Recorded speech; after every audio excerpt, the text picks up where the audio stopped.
Ah, friend. My expression wasn't much better than yours when I first saw this. Your eyes aren't deceiving you. It's her. The famous singer, Robin.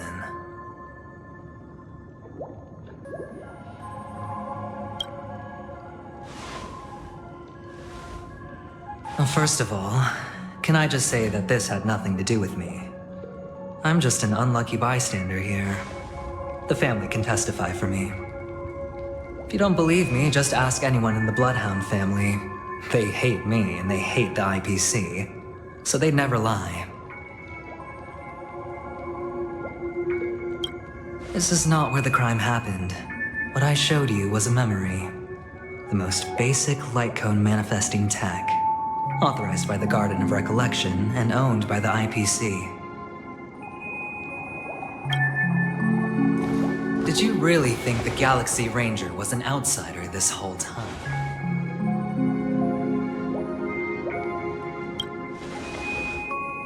Penacony has made a solemn commitment to protect the safety of anyone inside a family dream. Any person in distress will be forcibly awakened and safely returned to reality. What gives them the confidence to make such conclusive statements? Because behind this promise is the harmony. The family's Dreamweavers link up their minds together to construct an unbreakable defensive line. Breaking through this line of defense to create death in the dreamscape. Not even a memo keeper could do that without the family's permission. Who could have done it, friend? The only one is her. The girl who calls herself a Galaxy Ranger. An imposter, an unsought guest.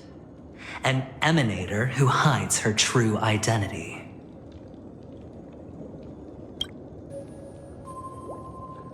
Ifrit's death was a foregone conclusion. And Robin? Her misfortune was staring right at her. Who will be the next to die?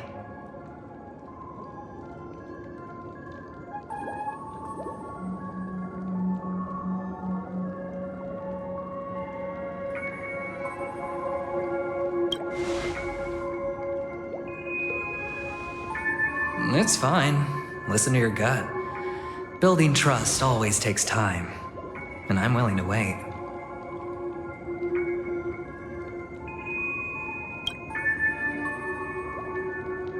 I just hope you realize that wherever that legacy is concerned, covert plans are already underway throughout Penacony. Everyone's got their own agenda. Careful you don't get stuck on the wrong side. If I were you, I'd keep my distance from Acheron. After all, any schemes out in the open are always going to be better than a monster in the shadows, right?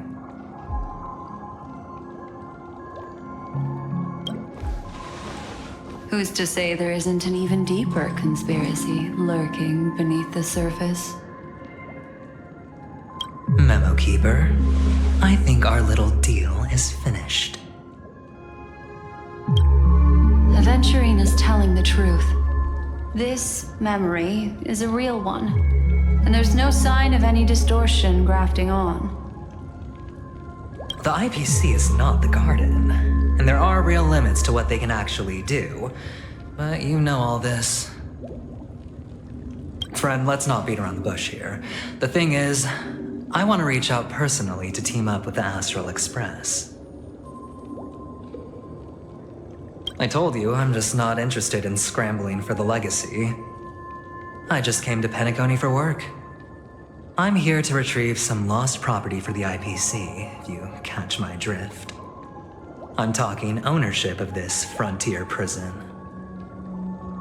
This has all become a bad debt thanks to the cancer of all worlds. The IPC has tried sitting down for negotiations time and again, but the family wouldn't even take our calls.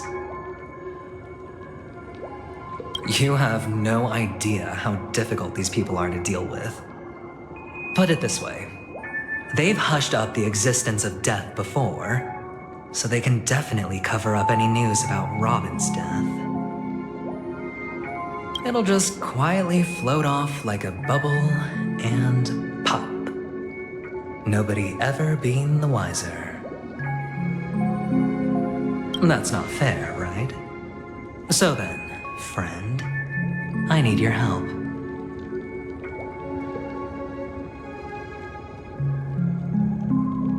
I have but only one goal.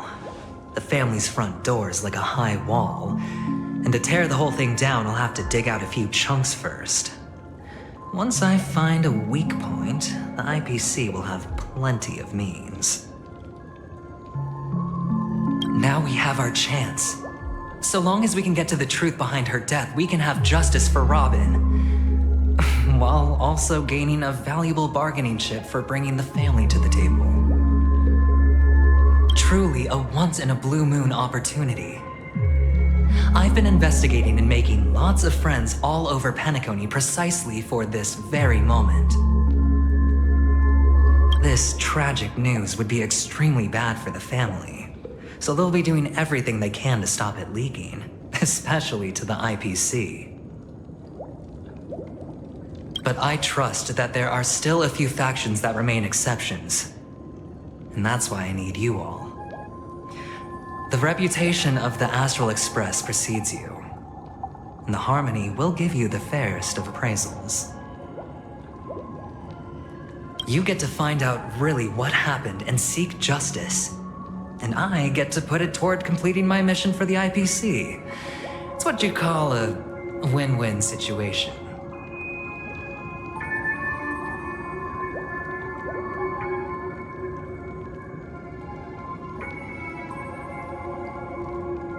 But don't worry, just head back and talk things over with your companions. That navigator is really smart.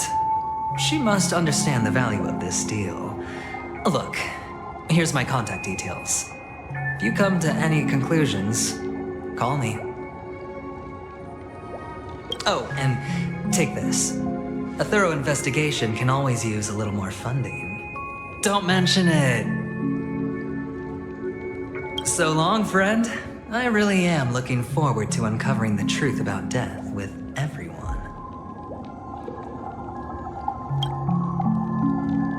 Adventurine just sauntered off. He really doesn't mean to force it, but something still seems off. What now? What are your plans? Black Swan. What is she thinking?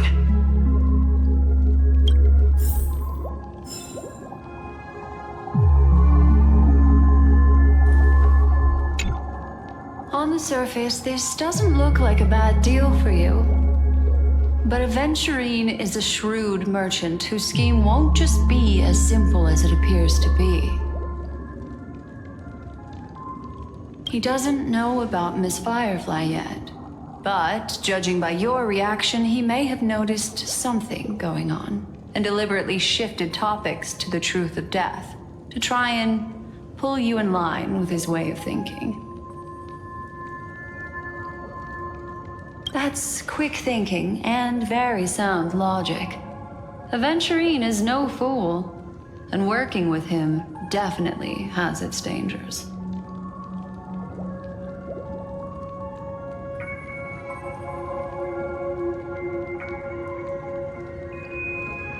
That is something I agree on. Anyway, be careful out there. There's more than one way to blaze a trail. In a dark forest beset by wolves, ensuring your own escape to safety should be your primary concern. As for the other questions,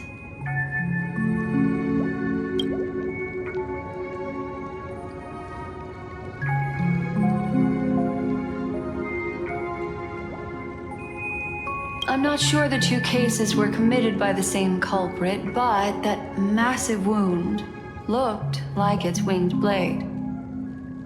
We've all witnessed it in action before. Plus, it seems unlikely that there would be two lethal entities loose in the dreamscape.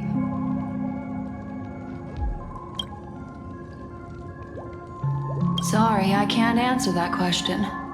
That ranger is shrouded in mystery. I'm afraid no one is capable of providing an answer. But without a doubt, she is the most special guest at this banquet. It's like Adventurine said just then.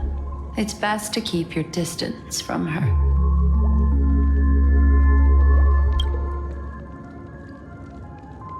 Two victims appearing one after the other in a very short time span, in and of itself, that's very unusual. Two possibilities. The collapse of Penacony's dreamscape has started speeding up, making death extremely agitated and weakening the family's protections. Or everything has been planned out and executed by someone. If someone has chosen these victims deliberately, first a stowaway, then a family celebrity, then this murderer's motives are worth thoroughly chewing over. It's all happened so quickly, I can only make a conjecture. After leaving here, go have a chat with your companions. I hope you can clarify the source of this confusion.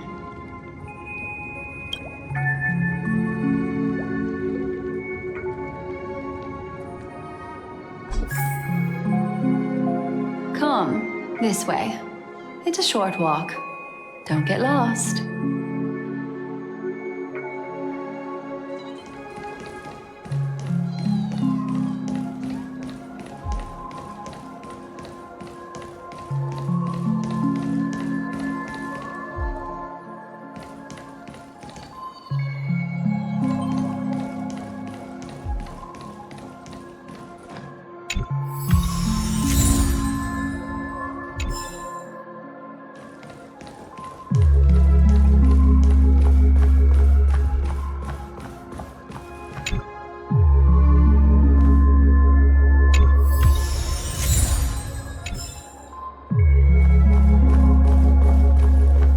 This way.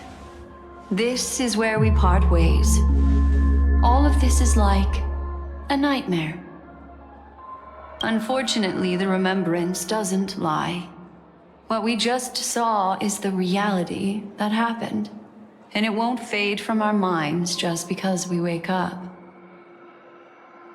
But follow your heart and don't be afraid. We all walk through this world casting shadows of different lengths, and ultimately, all we leave behind are precious memories. Hold on just a sec.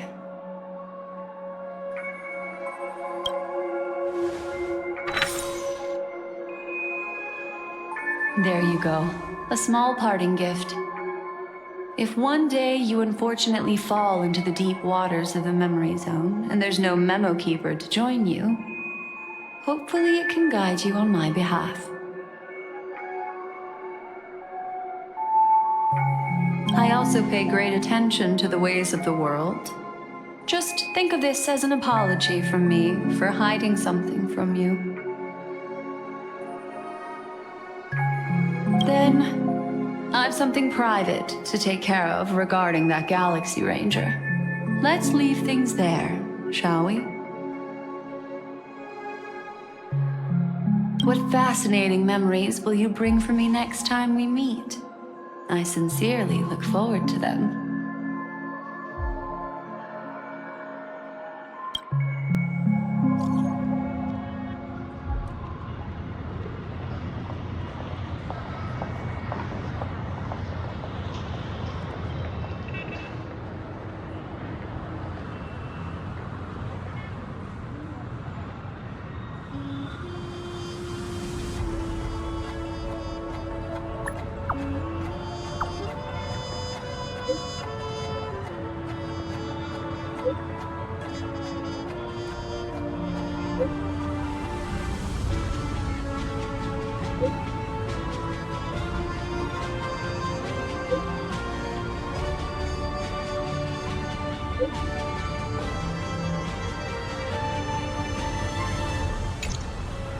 family rep. Is Himiko okay?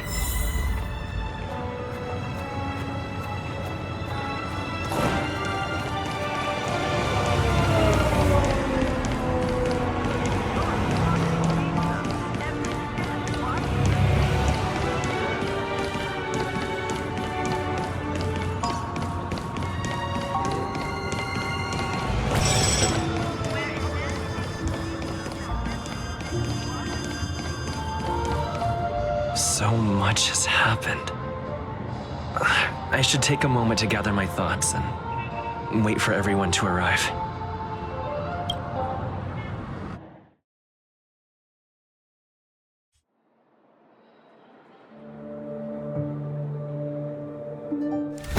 Better unsheath that blade now, Ranger.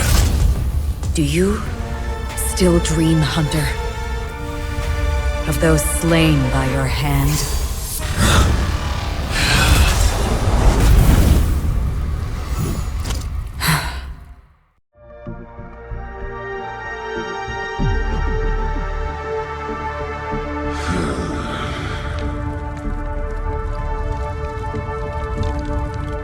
It appears the outcome has already been determined. We're still alive. As are you. We still have room to make a choice. Leave the music box behind. Then go. Choice. The bloody trail of the destruction leaves no room for hesitation. Vatora's fire demon. Even if you sacrifice your life for that eon, you won't get special treatment. Ranger, you tread the narrow path of the hunt. You could never understand. We come from the fire and are born bathed in fire. We spread, burn, and destroy until all the kindling is burned out and we leave only ashes on the ground. Burning forms the entire life of a fire. From the beginning to the end.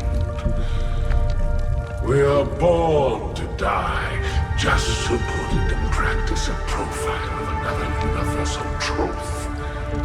All things are created for the destruction.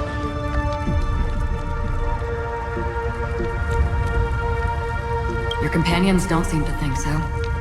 They fight for your chance at survival.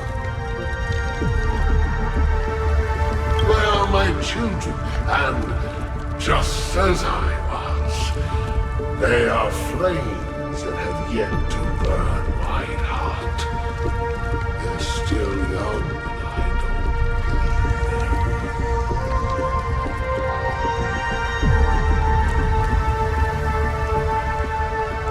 But my flames are faint, and time is running out. Can you see the planet of festivities in the distance? I plan to bring Purgatory with me there, and before that, I must surpass you. Why? Because on the path they have forged, you have traveled farther than I have. Emanator.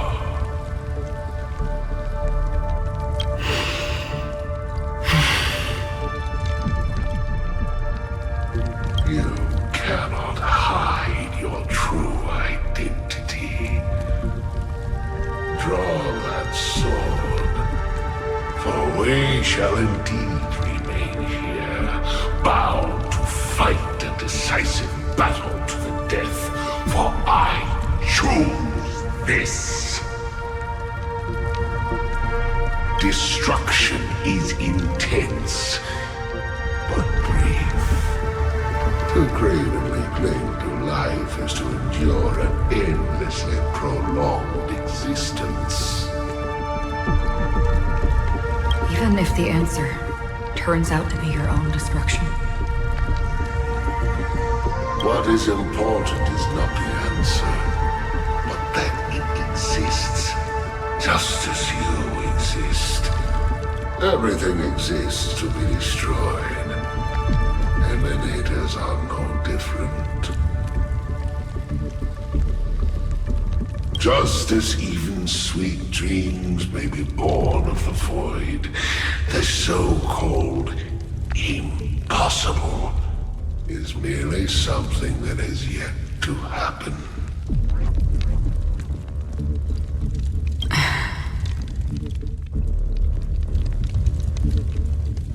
All right. I accept.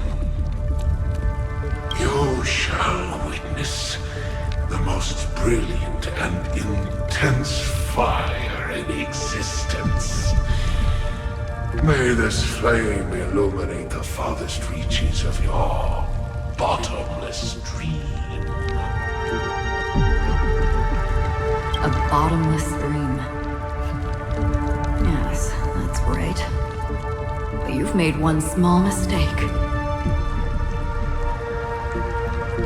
This blade remains in its scabbard not out of pity or scorn.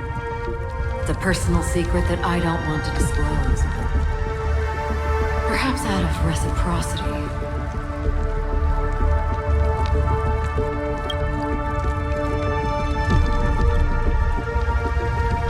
I'll reveal the truth to you. The hunt is not the path I truly follow.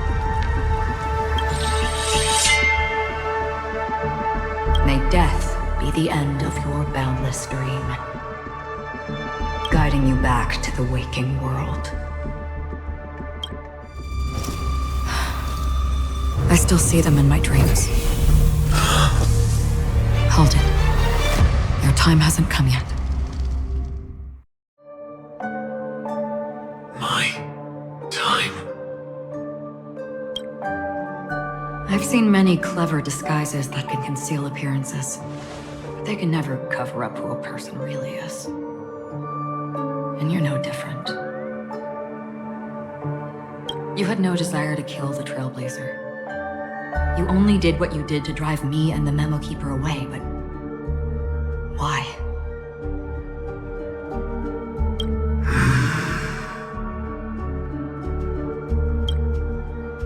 Did Destiny's slave make you do it?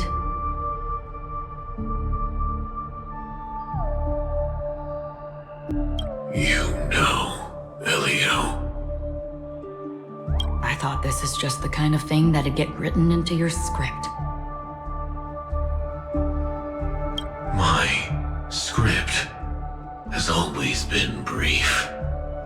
Other than that, anything beyond that is unnecessary. He knows my nature. There is but a single destiny from which no one can escape. And until then, I hold the privilege of choice. However, you appear to be ignorant of this. So it's time for me to inquire. Who exactly are you? Not your enemy, perhaps. That's not what I asked. I don't deserve your curiosity. Loners wandering the cosmos always have their secrets. Take me.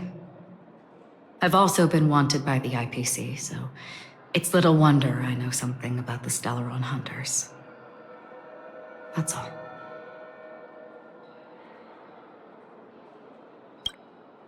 Maybe I can help. What reason would you have for doing that? I tend to forget things. Which is why, rather than memories, I'm accustomed to using my emotions to capture what I normally wouldn't otherwise. So, I know Who is inside that cold armor?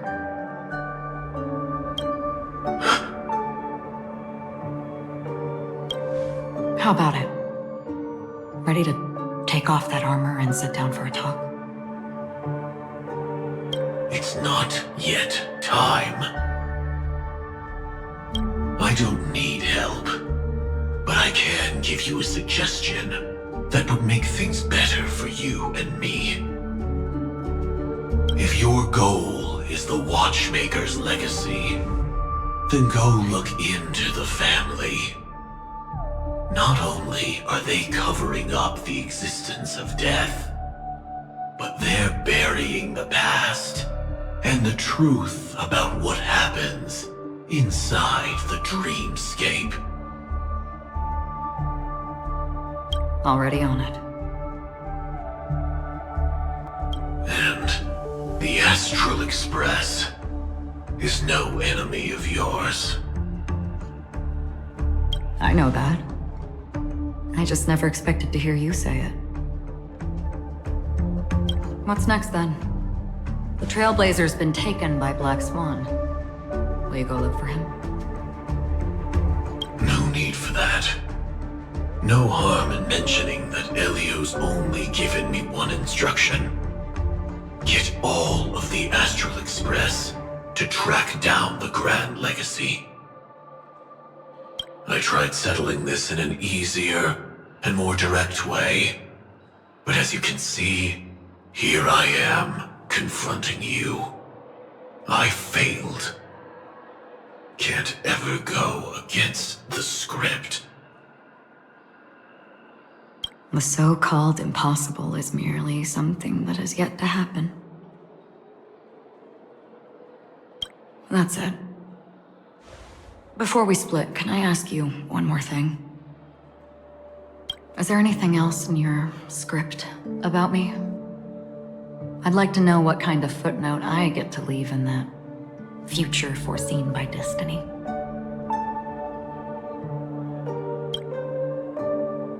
Unfortunately, not a thing came up.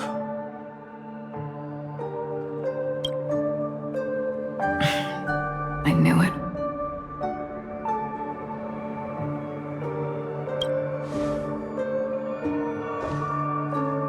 Hang on.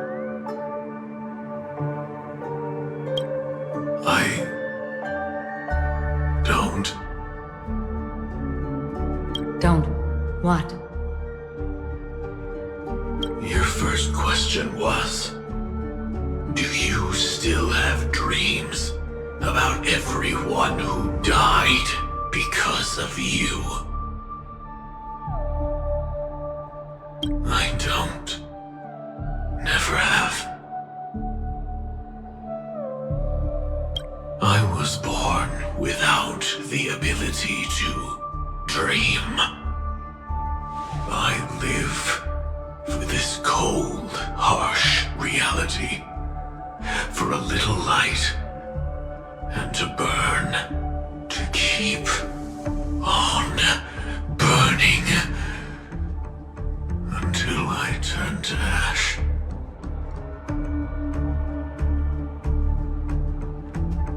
So, I really envy you.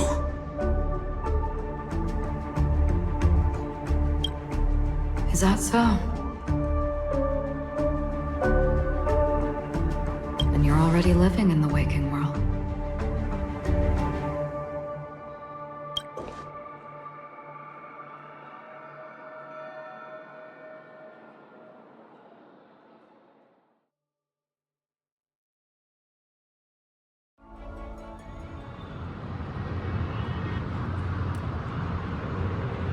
We heard about Miss Firefly from Black Swan, but we never expected Miss Robin to...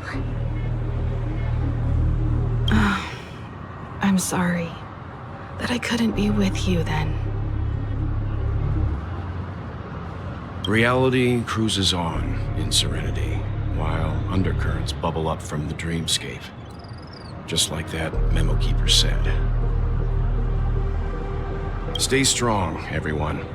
we can still do what we can for them. Starting with finding the murderer. Let's recap everything then. The Trailblazer just reminded me of something. March, do you remember what that family rep who negotiated with us said? Indeed, we trust that the Nameless has nothing to do with this. And we also beg each of you to help assist the family in verifying the identity of the deceased. That's how it was put, in reference to Miss Firefly. Looking back, he seemed a little evasive at the time. And he also failed to mention anything about the earlier murder, too. The family's planning on covering up all news about Miss Robin's death. If news gets out, Penacony's going to turn into a bloodbath. But the murder that followed closely after was obviously beyond their anticipation. The family had to try and turn things to their advantage by bringing in reinforcements from outside. The Charmony Festival is nearly here. They must be snowed under. It may also be that Miss Firefly's murder had so many witnesses that it couldn't be covered up. So they went with the flow and let more people on the scene to control the situation. After all, the nature of the two murders is fundamentally different. The family's first protective measure should be against malicious actors among the guests, such as that IPC envoy.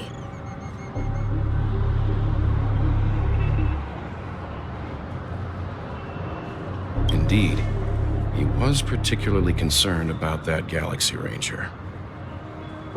Are we missing the forest for the trees here? I always felt that Adventurine's reasons for accusing Miss Acheron were highly subtle. Can we believe him? At this point, I'm afraid the only ones we can trust are ourselves. Look, let's try to gather intel first and then list all the possible outcomes we can. Then we go through them, eliminating contradictions one by one. The fewer facts remaining, the closer we are to the truth. I've still got this sense of foreboding. It's like we're stuck in a whirlpool, spinning around that legacy even after everything that's happened. This time we're playing the role of a real detective. But before we start, what are we going to say to the family and Adventurine? As I see things, the family harbors no ill will towards the Astral Express. If they didn't trust the crew, they wouldn't have casually commissioned outsiders to investigate a case that's, in all likelihood, a scandal. Plus, this is the family's turf. Teaming up with them should make things easier for us in the future. As for that Adventurine, well, I'd like to hear your thoughts. He's complex. He deliberately slow-played his hand during negotiations while running circles around us all the while. He appealed convincingly to both reason and emotion. It wasn't forced, but the intent was obvious. Still, it's good to have contacts among all this uncertainty. Adventurine showed his skills, and as far as our interests are aligned, he can become a reliable ally. We also need to keep a certain distance from the family. Never let them get too close. Teaming up with the IPC helps balance that out. If either side makes a move, we have the option to pull out. So you suggest accepting Adventurine's proposal to team up? Yes. It's risky, but we can only wait until both sides have played their cards before making any further judgments.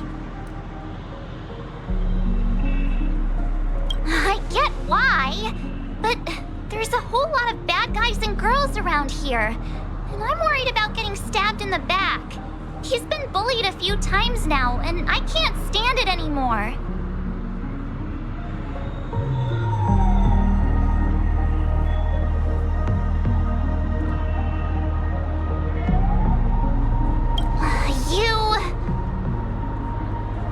No, I can't accept this. Forget about it. Just let me keep an eye on him. If that doesn't work, we can just turn the tables and use him instead. Then, could you please reply to Adventurine? Everyone, take this time to put together your thoughts.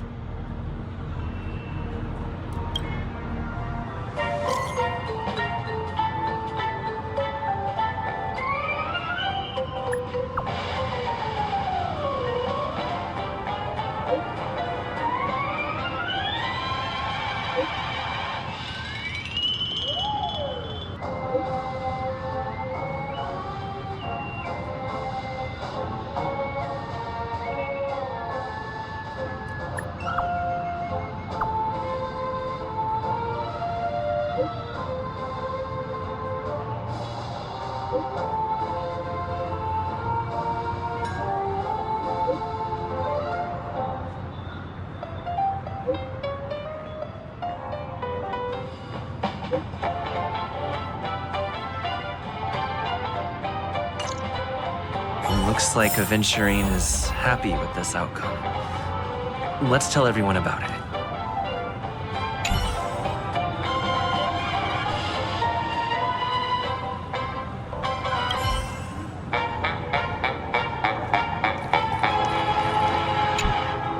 Adventurine's goal is to try and recapture Penacony for IPC. To do this, he'll have to bring down the family in its entirety to create a big enough chance. The existence of death will be covered up by the family. So how does he plan on taking them down? It's gotta be something important enough that everyone will notice. But it also can't be anything too out in the open.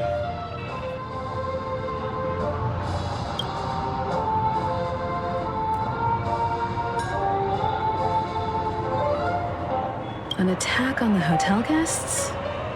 Unlikely.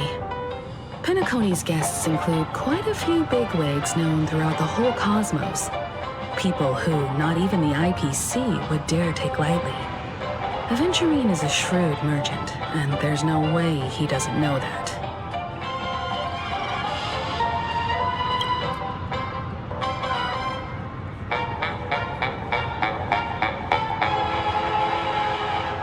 He's definitely going for the family, and it's just a matter of how. The harmony is strong in Penacony, and almost impossible to take on head-to-head. The fact that the IPC dispatched Adventurine shows that they do not intend to simply play by the book here.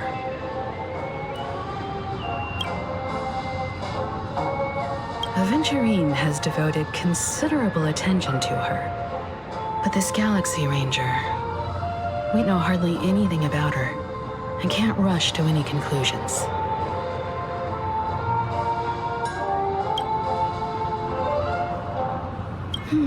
I was also considering this possibility, especially because he respects you so much, and has sought you out before a few times.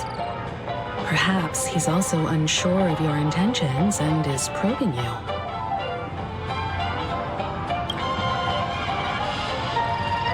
I'm just speculating. In any case, we have to be careful when handling Adventurine. He's skilled at reading people and discerning the right moment to strike. Also,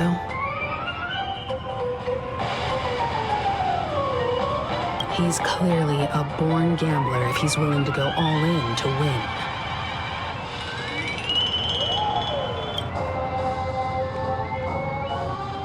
If Adventurine wants to bring down the family, he'll have to create a big enough chance. After everything he's done so far, what is his goal?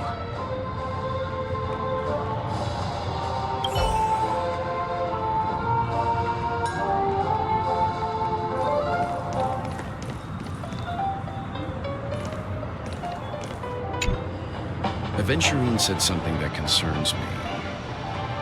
He accused that Galaxy Ranger of killing Robin without any evidence whatsoever, but said nothing about her connection to that memory zone meme or why he was stalking you. It was a groundless accusation, which only serves to make him seem more suspicious.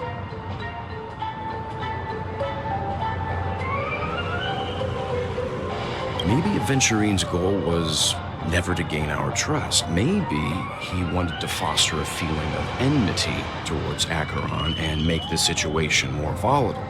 2 birds, 1 stone.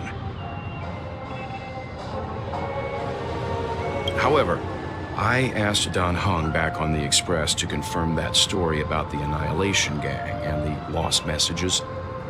It wasn't something that Adventurine made up out of thin air. You've met her many times now. What's your impression of Miss Acheron?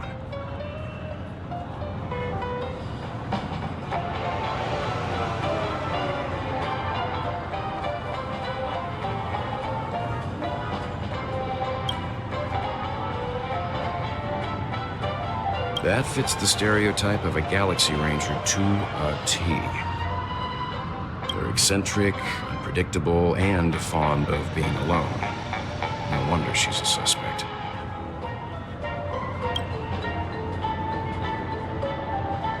Whatever happens, please don't place all your trust in Adventurine. We cannot afford to be manipulated by him.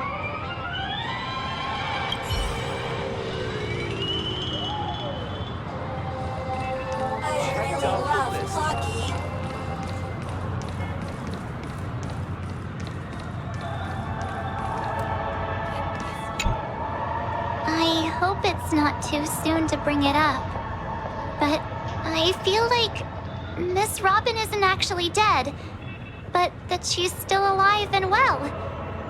Somewhere. That everything's just some horrible prank. Because aren't we supposed to be inside a dream? How could someone die in a beautiful dreamscape like this? Shouldn't only good things happen here? Whenever I see the Grand Theater, I just can't stop all these thoughts from flooding my head.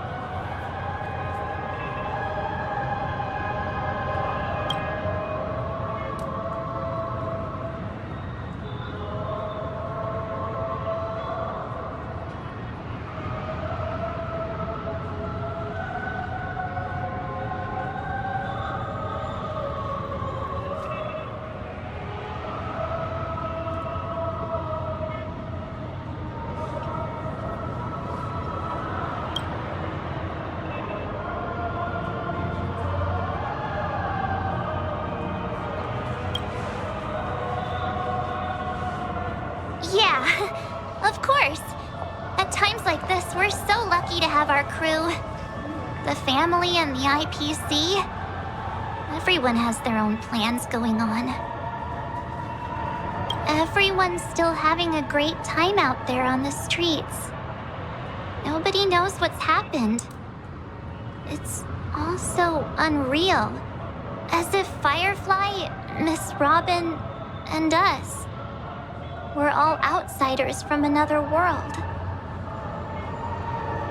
Aw, what a mess. I really want a nice cool drink of soda to help me calm down. But then I'd be just like everyone else out on the streets.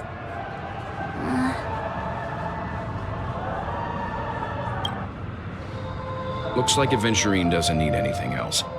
Let's turn our attention to the family's assignment for now.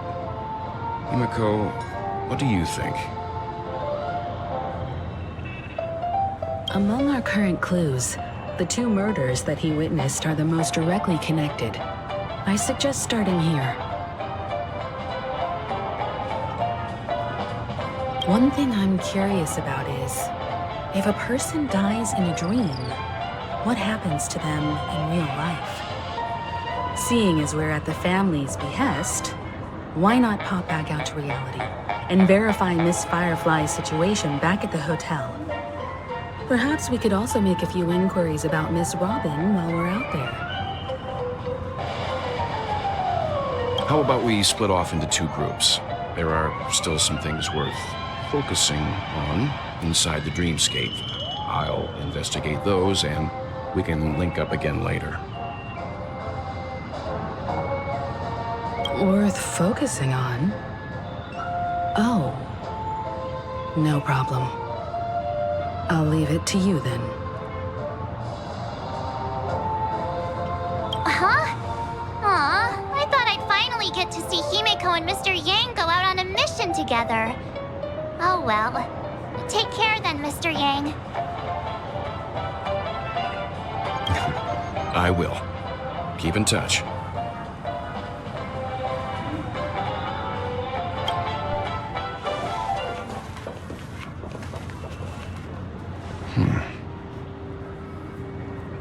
Honored guest, could you come out for a second?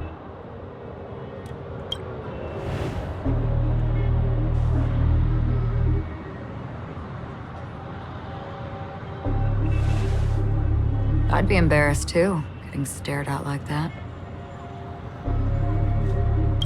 Forgive me. My name is Yang. I'm one of the crew members on the Astral Express. I believe you've met my colleagues.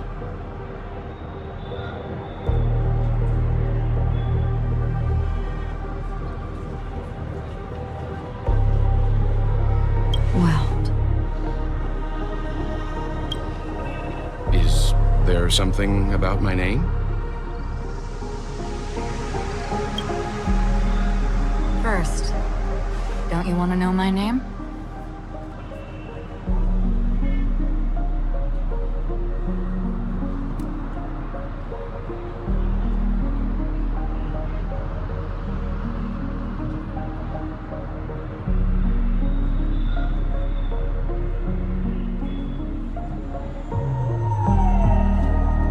I already do, Miss Acheron. You're a prominent figure in Penacony.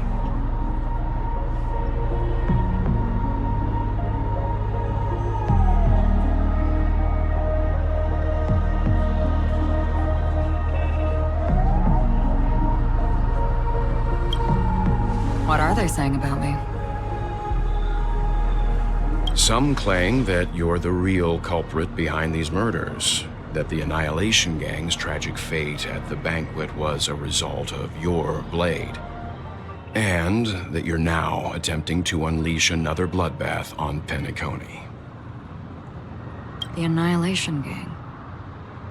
Ifrit of Everflame Mansion.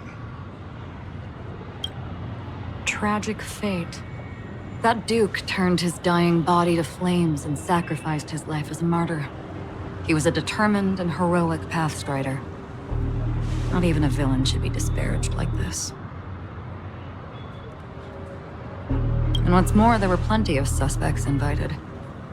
Do they really think that a blade is more dangerous than that black hole you're wielding?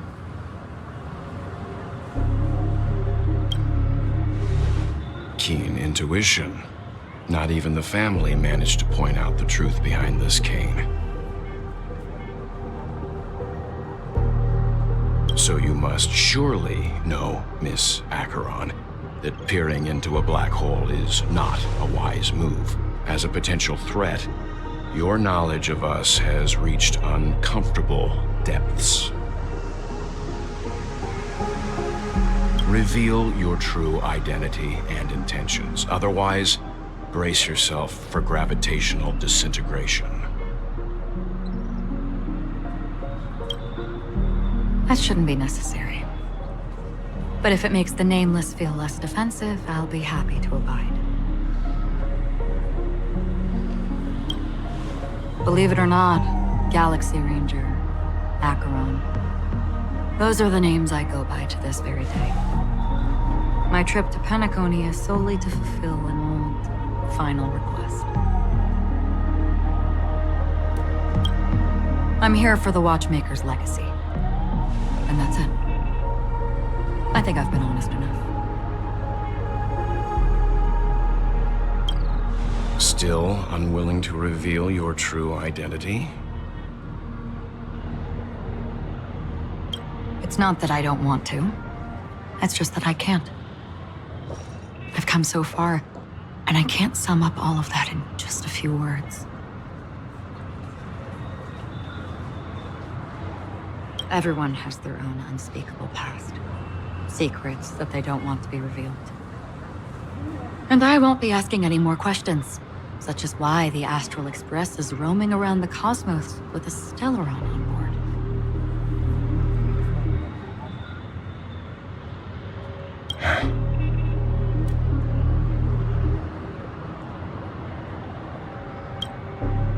Is he okay? That memo keeper didn't do anything, right? He's fine. Let's stick with the topic. Gaining my trust all depends on how much you're willing to reveal.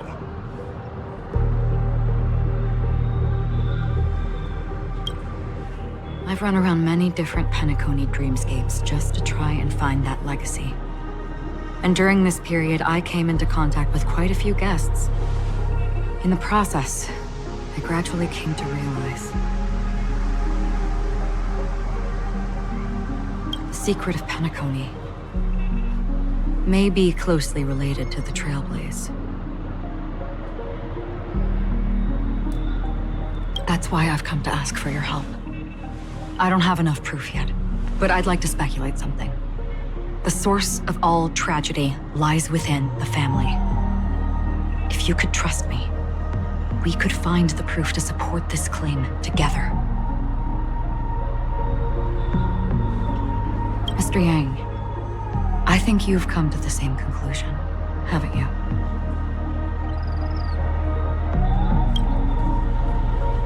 Let's leave it at that. For now, I'll choose to believe that you bear no hostility. Share your findings with me, and me alone. I don't want vague conjecture to interfere with other people's judgments before we find solid proof. Mm-hmm. By the way, would you like something to drink? Before we go, how about 2 cups of Wake the Heck Up? No, 4 cups. Because the conversation coming up will last forever.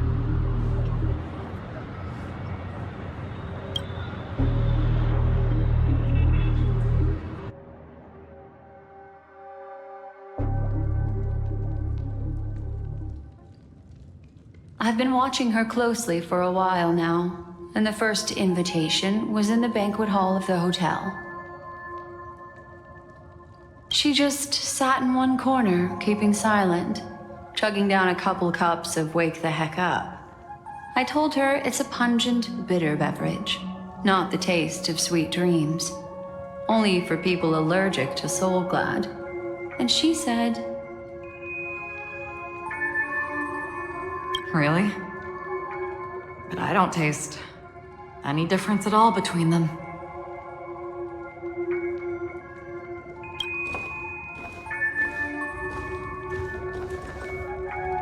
the guest rooms are charmingly minimalist.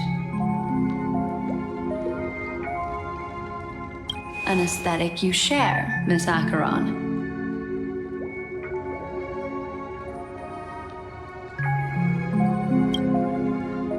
It's a cinch, this music box. The invitation received by the Annihilation Gang. There are latent memories that linger on it yet.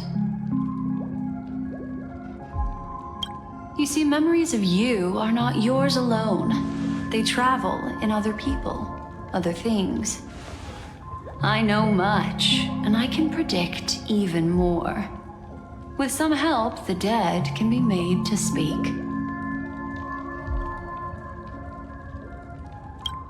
The Annihilation Gang, that band of desperados who all disappeared after meeting you.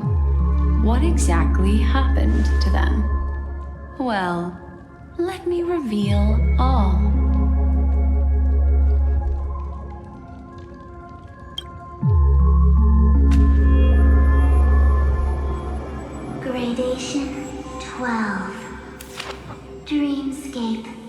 12. Father, I dedicate this to you.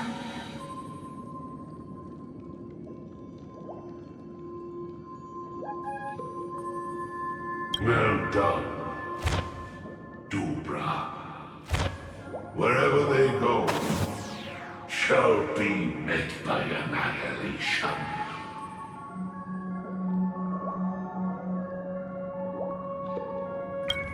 There it is. It's hazy, but it's Ifrit's voice. The other one is probably his progeny. This is the residual memory from when the invitation was first delivered. They were abruptly interrupted. Then, what happened next is...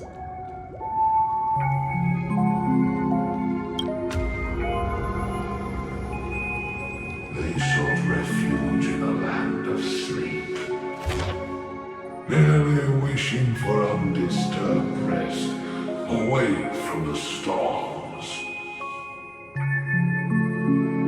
Children of the flame, this marks your rite of passage. She won't be necessary. I alone am enough.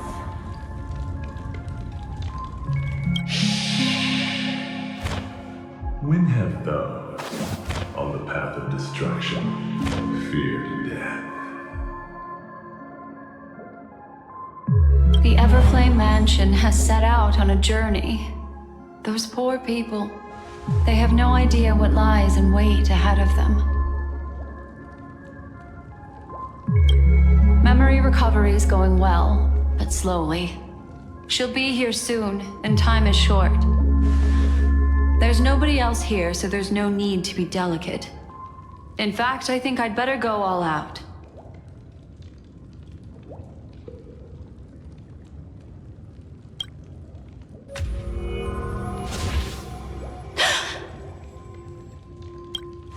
What happened?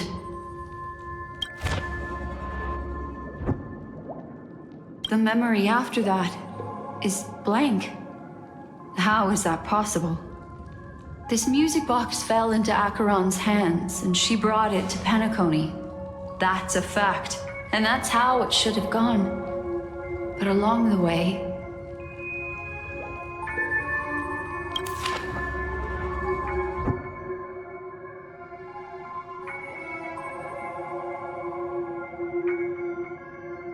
it's like it's been erased. Who's done this?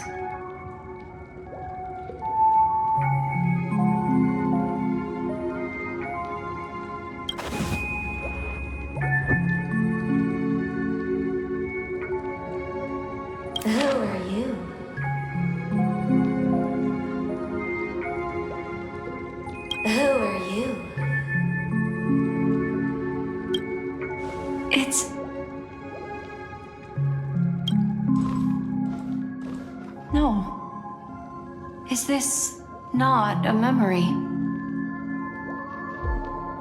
Oh, a memo keeper. Do you serve the Garden of Recollection? Or the Cremators? My name is Constance.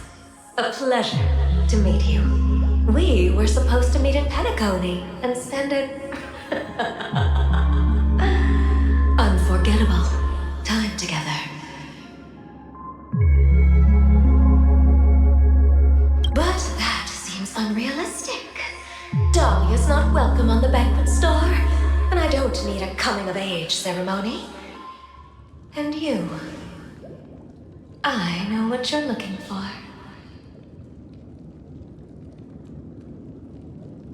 Want her secret? I can give it to you, and then you can enjoy the banquet for me.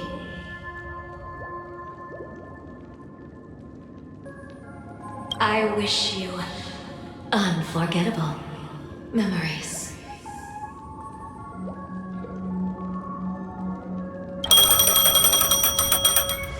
Oh.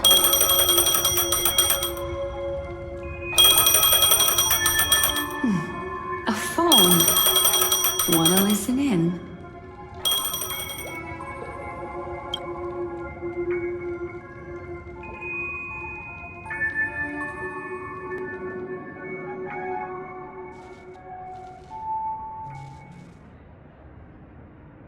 A few days ago, the IPC made an announcement.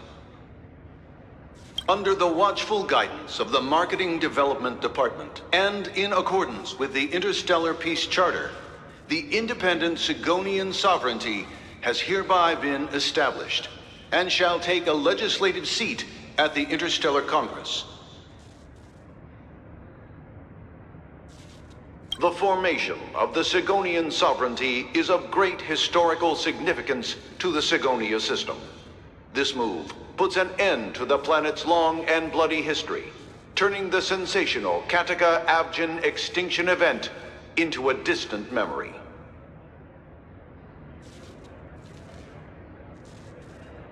Sigonia 4 is located in an unclaimed zone at the intersection of the Denise, Prothean, and Dorneau star clusters. The planet's surface environment is known for being extremely harsh, constantly faced with the threat of impact from small-scale celestial objects. This is why very few intelligent species have made this planet their home, dividing themselves into several tribes to eke out nomad lifestyles as they struggle to survive the arid desert wilderness. They have developed their own folk beliefs that are independent of the Eon belief system.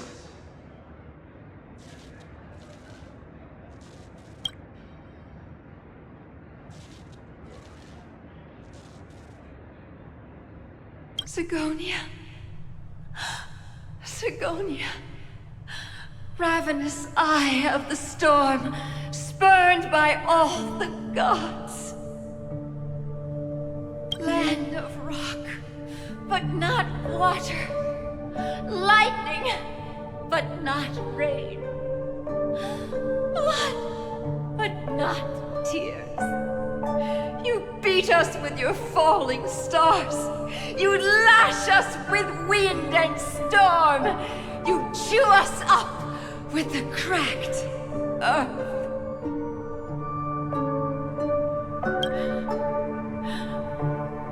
You promised us a land of honey, yet yoked us beneath a sword of bitterness.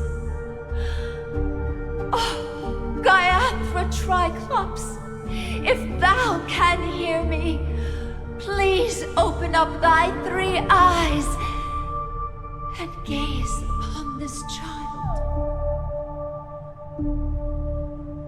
When you took his father, my child was still sleeping in my belly.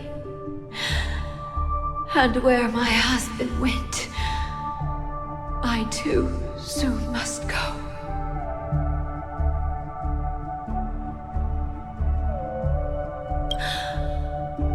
I don't ask for a peaceful death. Just for you to tell me, does the baby swaddled sweetly asleep? Does he dream of his mother's heartbeat and the sound of falling rain? Please tell me whether this life is all just a fleeting dream.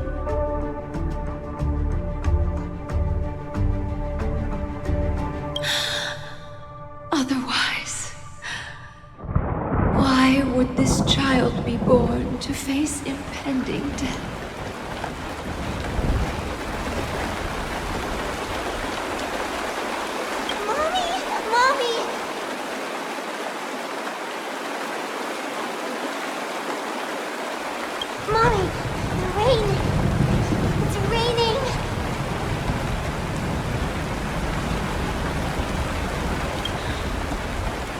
Raining?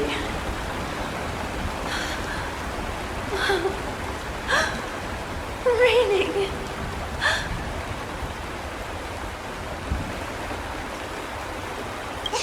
It is raining! It's true! Those outworlders weren't lying to us. They really did summon the rain. Mommy, we can leave here. We can go back home.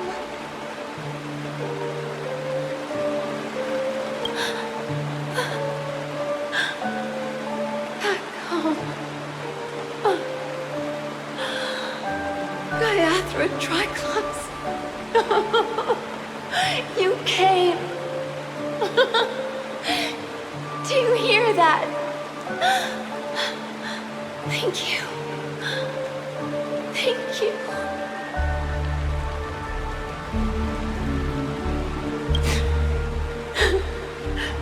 Darling, listen. This is the sound of rain. On the day you were born, the sky also sent down a gift like this from Gayatra.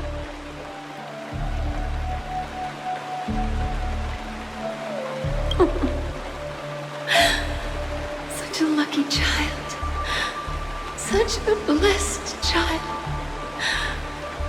Just like your name. A gift from them to Avchen. My boy.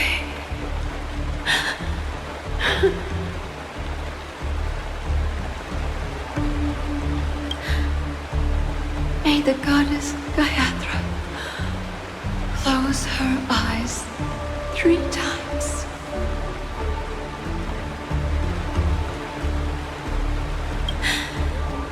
Keep your blood eternally pulsing.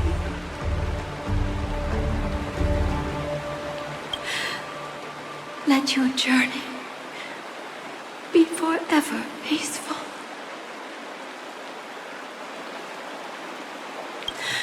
And your schemes forever concealed.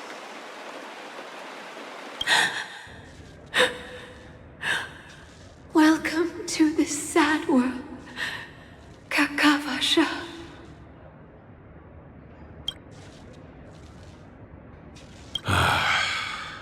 Time to wake up, gambler.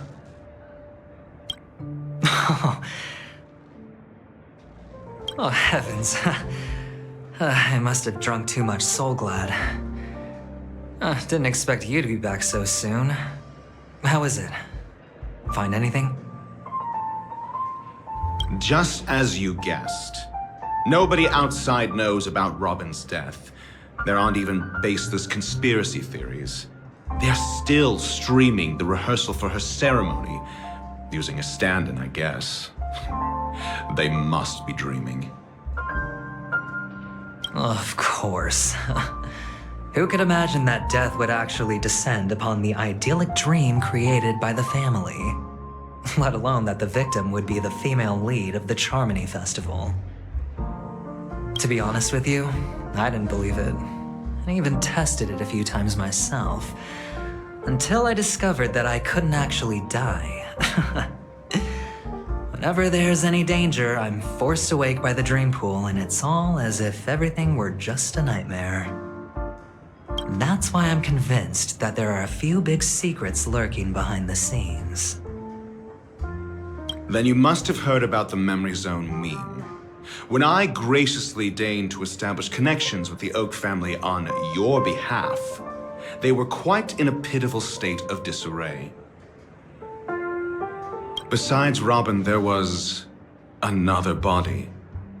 I don't know the exact details, just that it was a stowaway. 2 murder cases? I told you something seemed off about the Nameless. He must have come across the other one. This murderer is a psycho.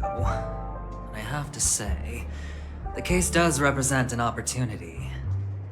We can leverage the family's malfeasance and let the IPC use this as a reason to intervene.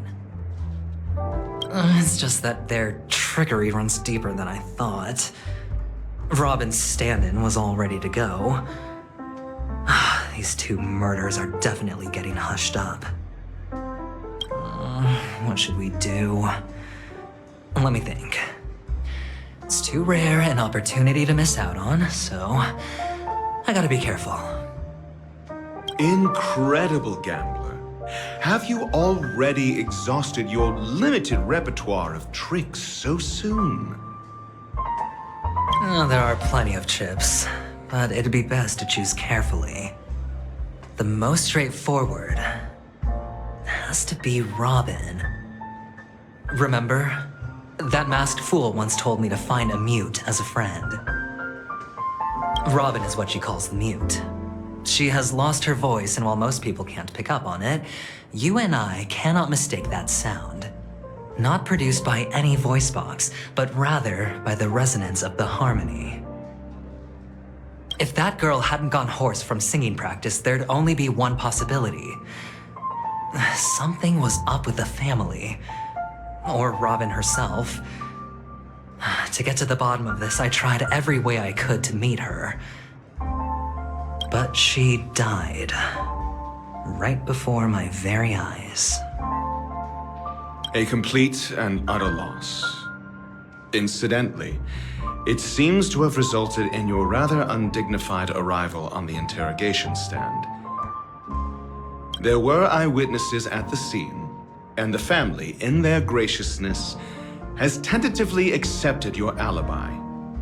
However, for the foreseeable future, you shall, regrettably, find yourself under the vigilant watch of the hounds. Well, things aren't looking too optimistic, Doctor. I'm starting to break out in a cold sweat. Do you reckon there's still any chance of a comeback, given how things are? A probability? Yes, it exists, but it verges on the infinitesimal. To phrase it in a manner more befitting the vernacular of Penacony, you're dreaming. But if you simply can't control yourself and want to try your hand, then there just so happens to be a suitable candidate. That man wants to see you again. Who? Sunday.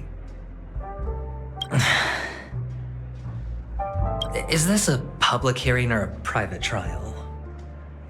If it were the former, it would hardly befit my stature to stoop to the role of a mere messenger. Fine. Oh, that's great. It's all great. You see, the dead can't talk, but the living can. Ratio, I'm convinced now that there must be something wrong inside the family. Oh, just you wait and see.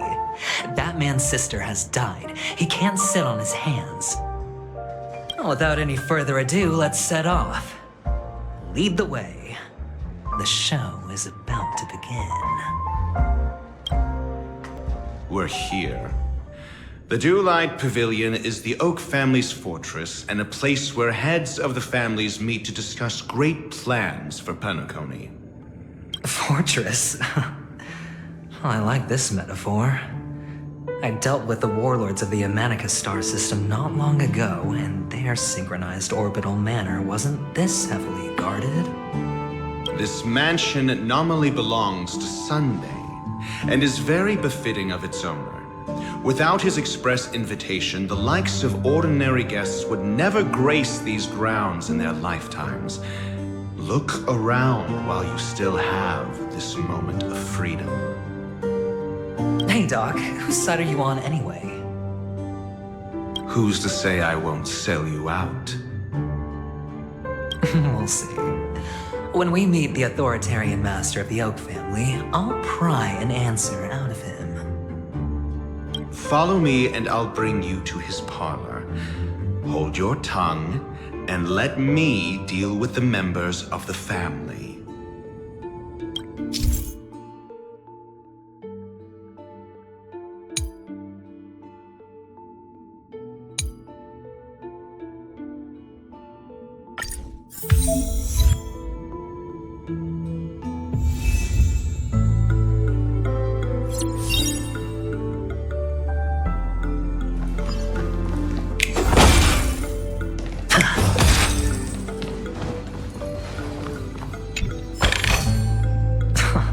This is hardly enough for a seat at the table. Feeling lucky.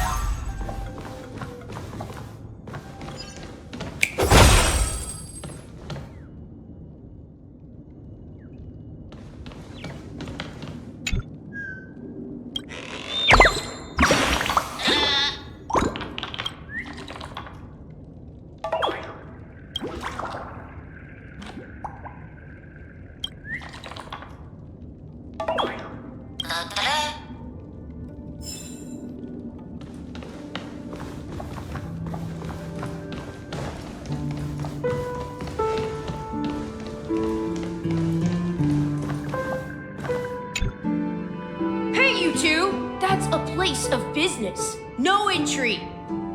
I was requested by Mr. Sunday to bring him the suspect. My name is Ratio. He should have mentioned it to you. Oh, I remember you. Veritas Ratio. Your punch virtual particle clock is impressive. Excuse me? The one on your head. Of course, it's nothing compared to my full pocket dimensional annihilating power armor of the Mobile Knights. Right, and as I mentioned, that fantasy raiment of yours doesn't exist. That's because you can't see it. Like I say, only family can see the glory of the Mobile Knights. Enough. Get going. Don't keep Mr. Sunday waiting. It seems like the idiocy index here is no better than it is out there.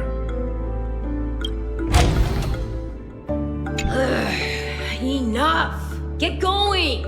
Hey, don't keep Mr. Sunday waiting.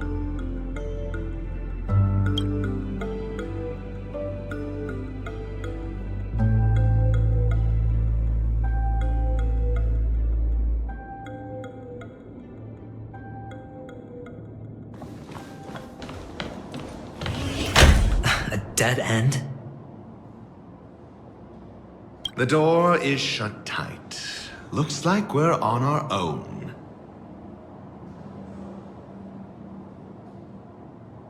I mean, there isn't a door. How did you get in before? For security reasons, the family built the administrative site deep in the dreamscape, with the mechanisms hidden in these nightingale statues. The direction of the statues can be controlled. On the previous occasion, an attendant named Kona had gone to the side room to verify something before setting the statues in the correct positions. Well, maybe we should do the same. Let's go and take a look. Of course, we can also use brute force.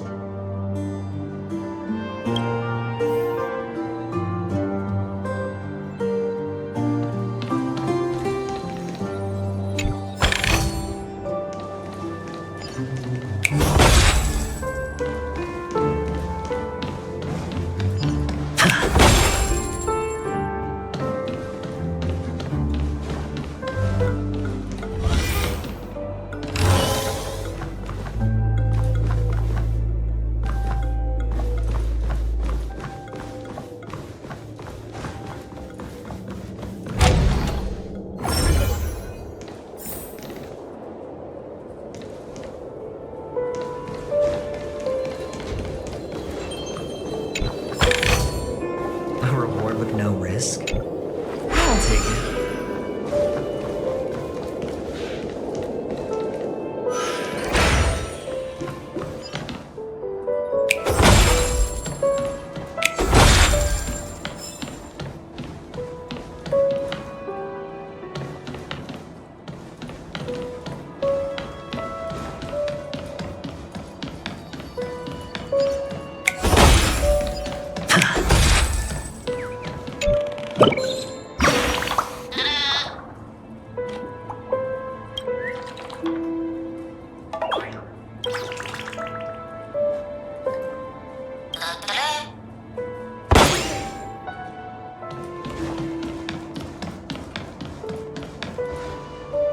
Six nightingales facing in different directions. An obvious hint. But are these nightingales? They are. What's wrong? How can nightingales be so huge? They look more like torment eagles to me. There are no eagles in the 5 families, only nightingales. Why am I wasting time with you on this?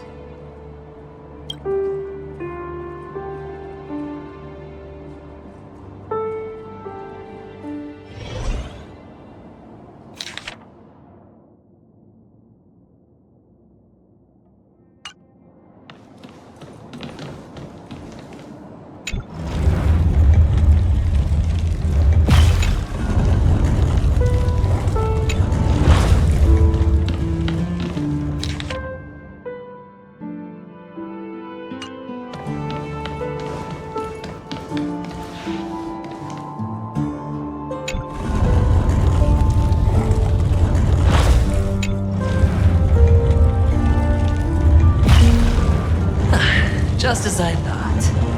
Here's the correct answer. A truly miraculous discovery. Perhaps I should offer you the chance to join the Genius Society. Really? I thought you'd given up on that already. I was being sarcastic. Can't you tell?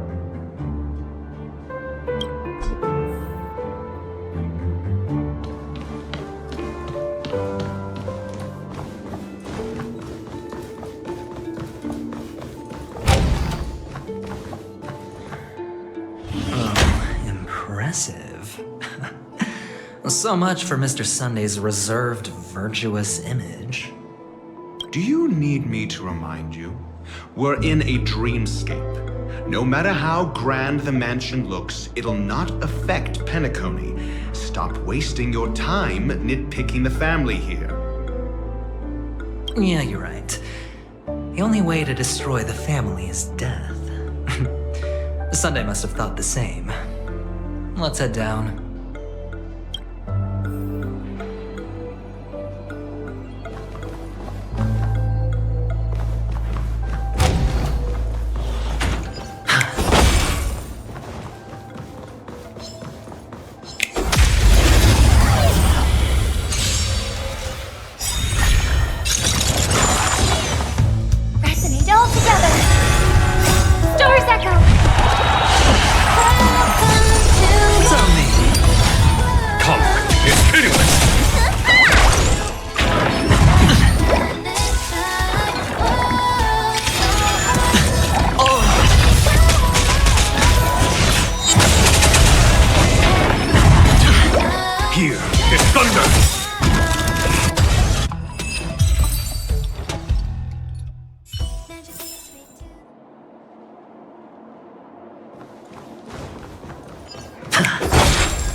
Take it.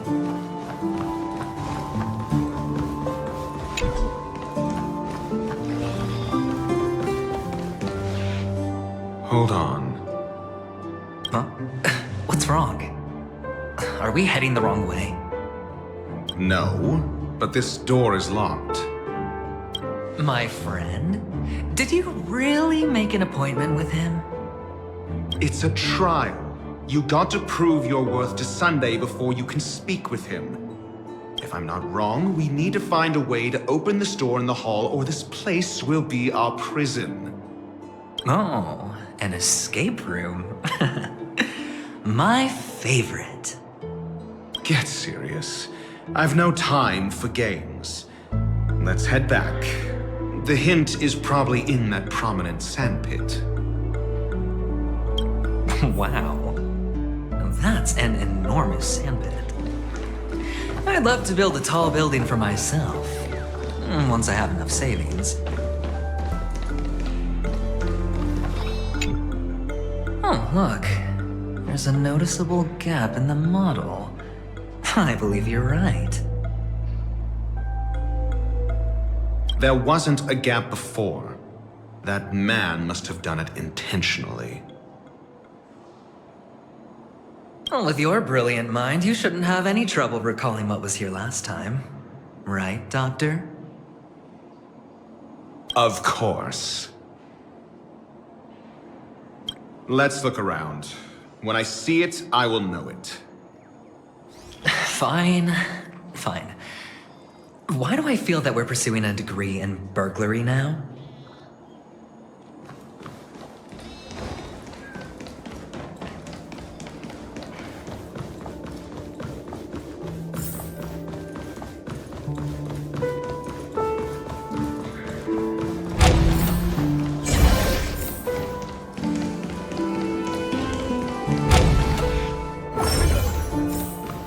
Found it.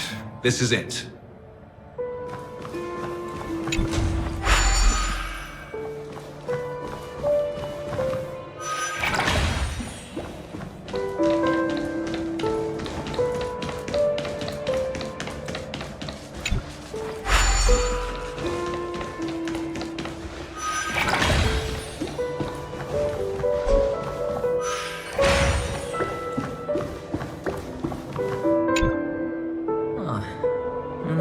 Reads Gulliver's Arch. Well, I'm amazed you can remember something this tiny. You know, this reminds me of a tunnel I once saw that could shrink people who passed through it. If I were you, I would shut my mouth. It's wise to remain silent when you should.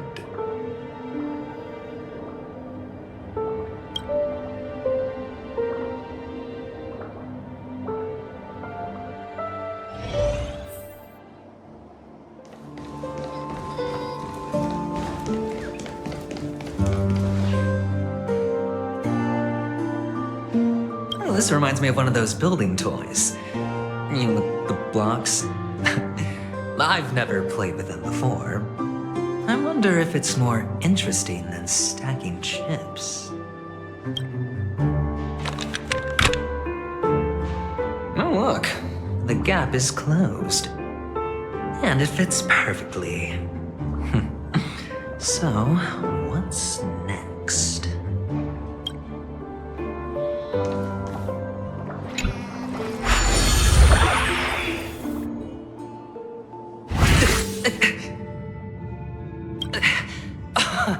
Oh, good heavens. Did I drink? Am I still in a dream? Indeed. Oh, Doctor, you're huge. It's me! Down here! In the sand pit! Oh, actually, I think we could make this work for us. Just find a way to slip me into Sunday's collar, and I'll infiltrate the family just like that. Oh, fine. I was just kidding. Let's find a way to open the door.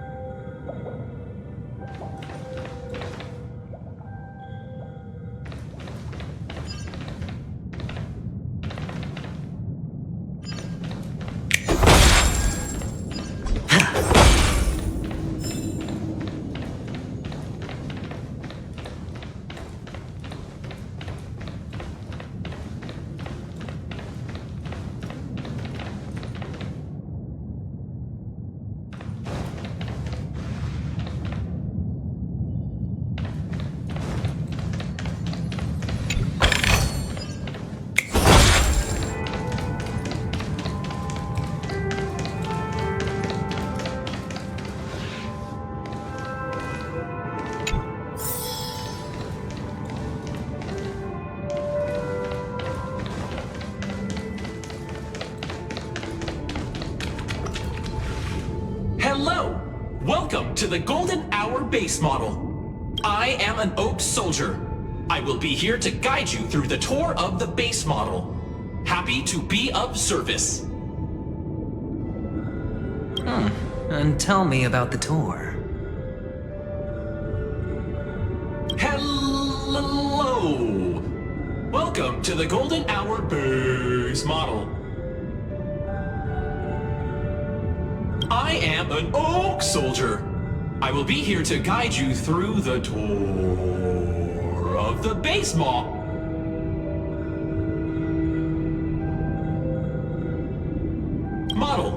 Happy to be of service. Generating guide. Please wait patient.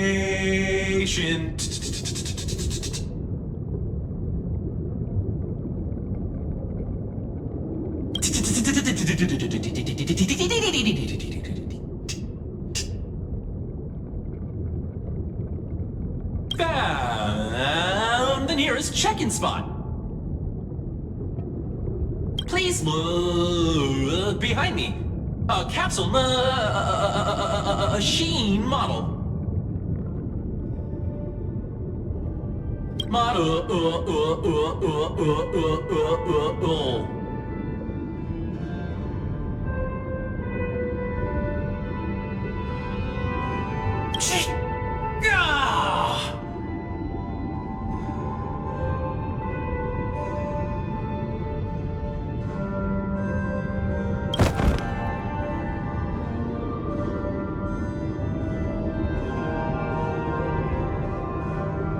What's up with that?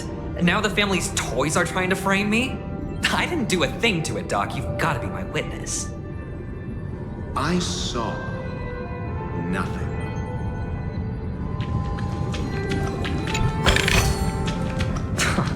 This is hardly nothing. Oh, capsule machine. There's no mechanism on the floor. Could there be one at the top? Doctor, do me a favor.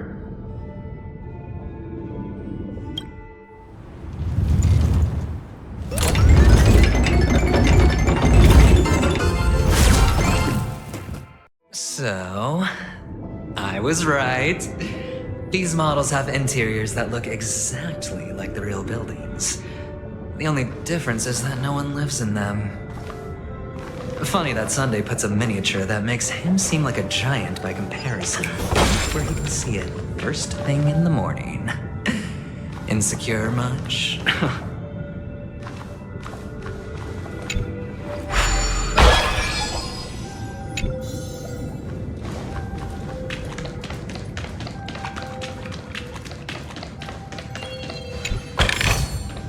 A reward with no use.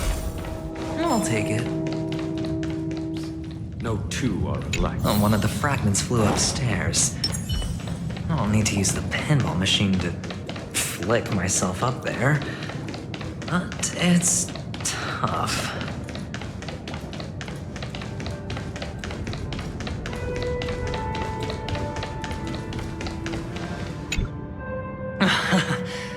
Oh, great. There's another pinball machine base here. And it's empty too. Doc! I'll need your brain power again. There's no need to yell, I can hear you. The pinball machine must be hidden somewhere in the hall. Like the arch. Wait here, and I'll be back in a minute.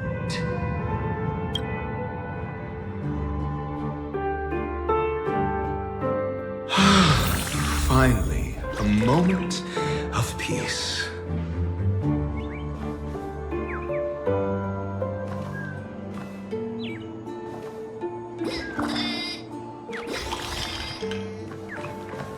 Doctor!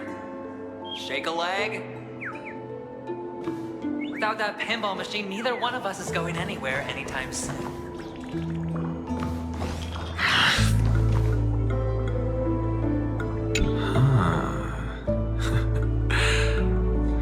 Quite a fascinating contraption. I would rate it more favorably if that clamorous little person inside were gone. Ratio can hear you.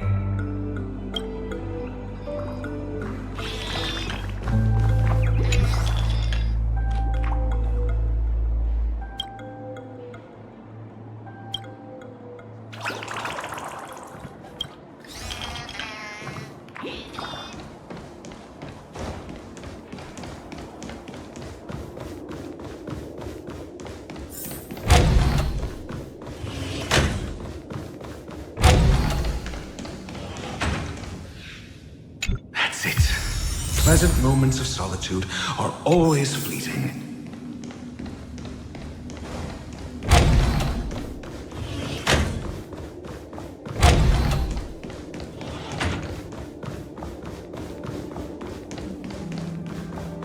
Oh, you're back. Just place it here. Thank you.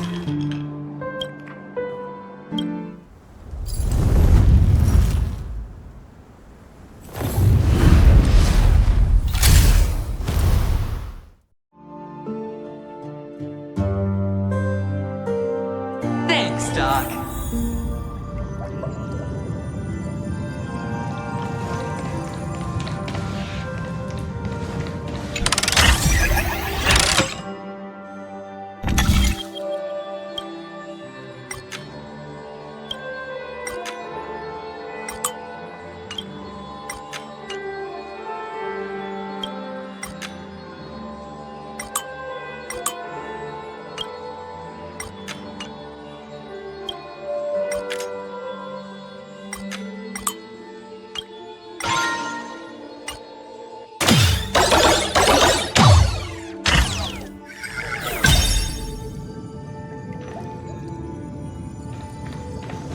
Horatio, you should come in here and take a look.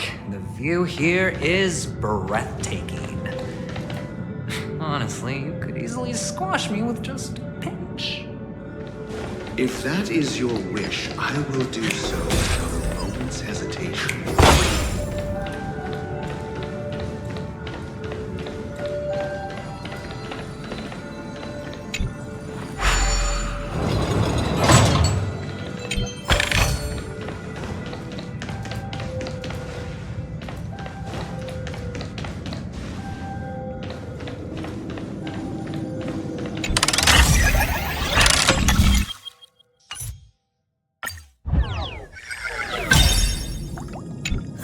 All done. Piece of cake.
The joyous tour of Toy City has come to an end.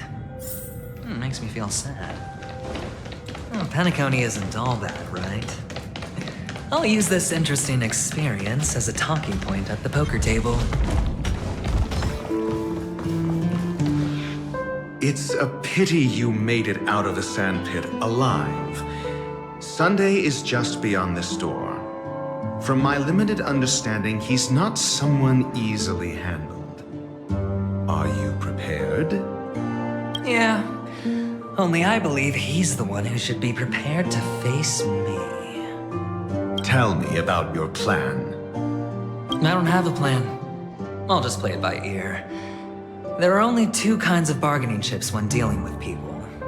Benefit or fear. Looks like sincerity isn't in your dictionary. Am I not sincere enough? There's no need to emphasize it. We've got to make good use of death. That man's sister is dead. He won't be able to turn a blind eye, and that's fear. And I'll help him find the murderer. He can't do it due to his status and position, but I can. And that's benefit. On what basis do you believe he's incapable, necessitating the delegation to someone from a rival faction? The IPC. Simple. Because that murderer could very well be a traitor hiding inside the family. Do you mean the Galaxy Ranger whom you accused previously? That was just an excuse, good doctor. There's something wrong with that woman. We need someone who can keep her in check. It's better to minimize the variables outside our control while we execute our plans. Moreover, I need to know her identity. If I'm lucky. She could be an important pawn. And it's good to have more helpful friends when dealing with this matter. But honestly, the murder case is likely unrelated to her. I believe my standpoint. There's a rat in the family. Otherwise, why would Mr. Sunday arrange a private meeting with us? This isn't an interrogation, but a secret negotiation. We'll see. Using Robin's death as a bargaining chip, I'll win back my freedom and power. In the end, I'll ruin this beautiful dream and create the grandest death. If the chance of winning is just beyond this door, even if that chance is close to zero, well, you can't win if you don't play, right? Ah, the charming audacity. To think that you, of all people, might emerge victorious, dear gambler. 3 chips are enough.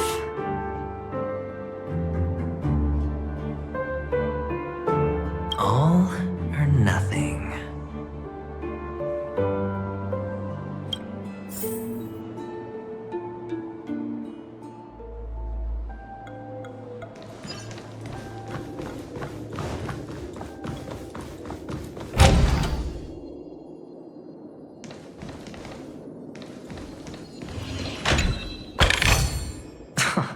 This is hardly enough for a seat at the table. It seems my puzzles are too effortless for you, IPC Ambassador. I appreciate your words. And I see you put a lot of effort into welcoming me, Mr. Sunday. However, this is no way to greet a guest. Well, this isn't an invitation, but a summoning. Before we speak, I need to test your character. I imagine this knowledgeable doctor friend of yours has been of great help, yes? Certainly. You ought to know this better than I do. He's already faithfully fulfilled his duties, hasn't he? Yes, the doctor has assured me of your noble character. He considers you, like himself, a virtuous person who can be trusted by the family. I have come to know you very well as a person, Mr. Adventurine. You're diligent, generous, and willing to cooperate. The fact that you succeeded in overcoming many obstacles just to meet me gave me the reason to believe in your wisdom and courage. But there's one thing I must ask you. That is, you've used your wisdom at the wrong place to meet the wrong person and put yourself in a situation where you shouldn't be, witnessing a tragedy that shouldn't have happened. You don't look too well. Am I making you anxious? If not, then it means I'm on your side. If I wasn't mistaken, you'd just made a serious accusation against the family.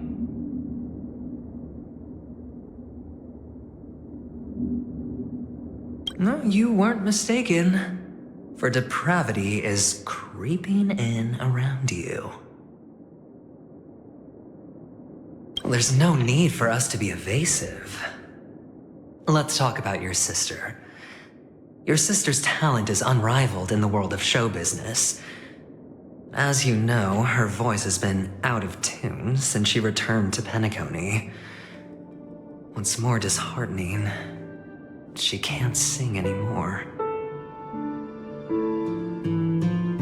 Who could be responsible for this? Many suspect the culprit is among the outsiders, but I know you hold a different opinion. Now your noble status has become a shackle, preventing you from apprehending the murderer and avenging your sister's death. You're feeling anxious because you're out on a limb.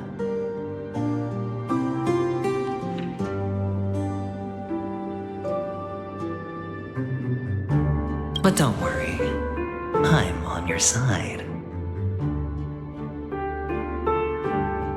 I'm immensely honored by your concern for me, Mr. Adventurine. Since you're so selfless and generous, I believe you wouldn't ask for anything in return, would you? Well, naturally, you wouldn't incur any loss from this. I just want to reclaim what is mine. My liberty and the personal items under the family's custody, the bag of gift money, and the box in which the cornerstone is stored. That's right. Cornerstone. I've heard it's a treasured asset of the Strategic Investment Department. A sacred stone that seals the Preservation Emanator, granting significant power, and every liquidation specialist holds one. For an object so precious, it probably comes at an even higher price than other forms of recompense. Well, I'm sure you're aware of the high level of risk I'll be undertaking to bring the truth to light.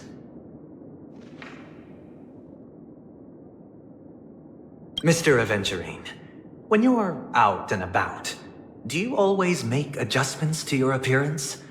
Your tie should be on the center line. Your shirt must not protrude from your vest.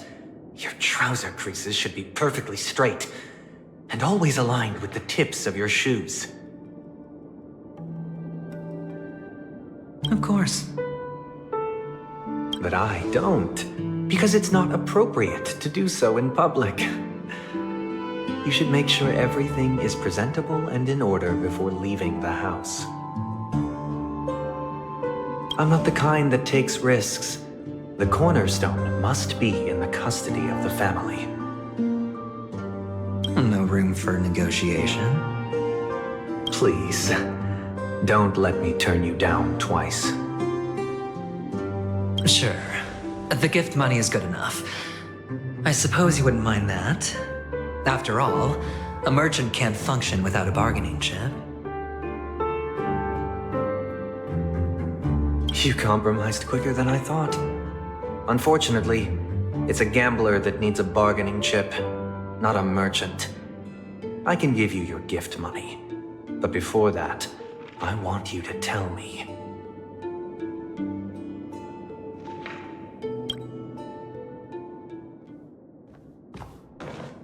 The fact that you can decisively forsake the box you asked for, what exactly is stored in it?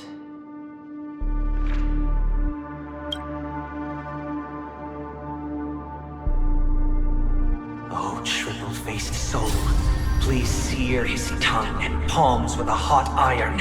so that he will not be able to fabricate lies and make false vows. What if you tell him? Under the light of the harmony, all wickedness is revealed. I implore them to shed their light, and I'll ask you questions on their behalf. Next, you have 113 seconds to prove your innocence and gain my trust. And if I refuse to answer?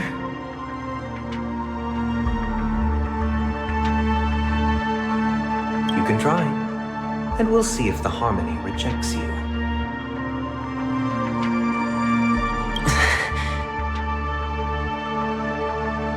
Question. Do you own a cornerstone? Yes. What a simple answer. You, too, understand that idle chatter leads only to poverty. Did you hand over the cornerstone to the family when you entered Penacony? Yes. Does the cornerstone you handed over to the family belong to you? Yes. Is your cornerstone in this room right now? Yes. Is your memory free from any kind of tampering or deletion, encompassing but not restricted to the techniques of the Garden of Recollection? Yes. Are you an Avgin from Sigonia? Yes. You even know about that? Do the Avgins have any ability to read, tamper with, or manipulate one's own or another's mind? No. Does it matter?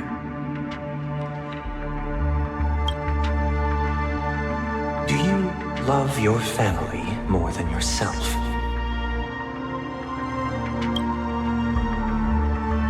Yes. All the Avgins were killed in a massacre. Am I right? No. Are you your clan's sole survivor?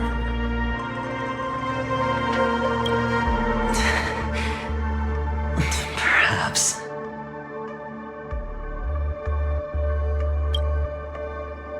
Do you hate and wish to destroy this world with your own hands?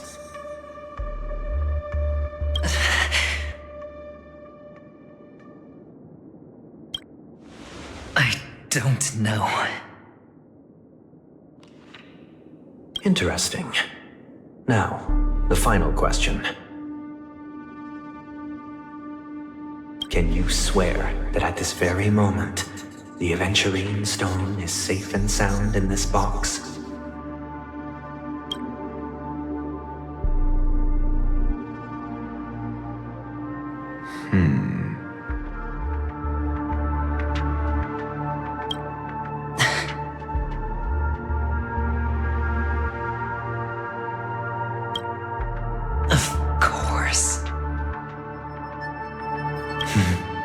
Looks like we can get an answer. Open it, Mr. Adventurine. It's your last chance to defend your honor.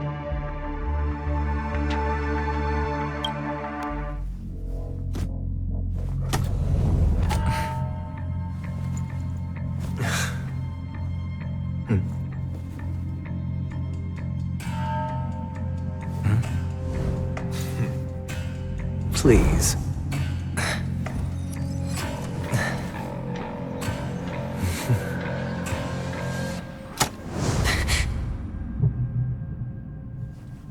Are these what you're looking for?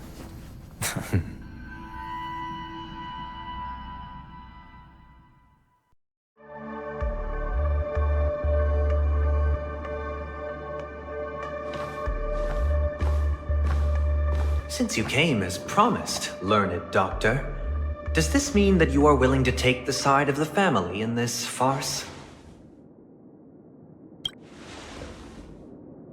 What makes you think you can convince me? I've heard you haven't enjoyed Mr. Adventurine's company. I also understand that you're an avid learner who sees the pursuit of knowledge above all. In that case, you ought to realize that a competent scholar knows their position and wouldn't forsake more vital matters for the sake of petty pride.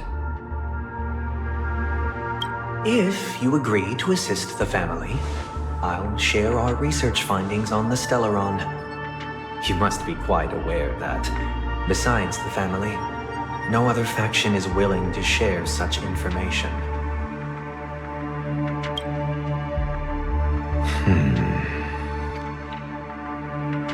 Cut to the chase. What do you need from me?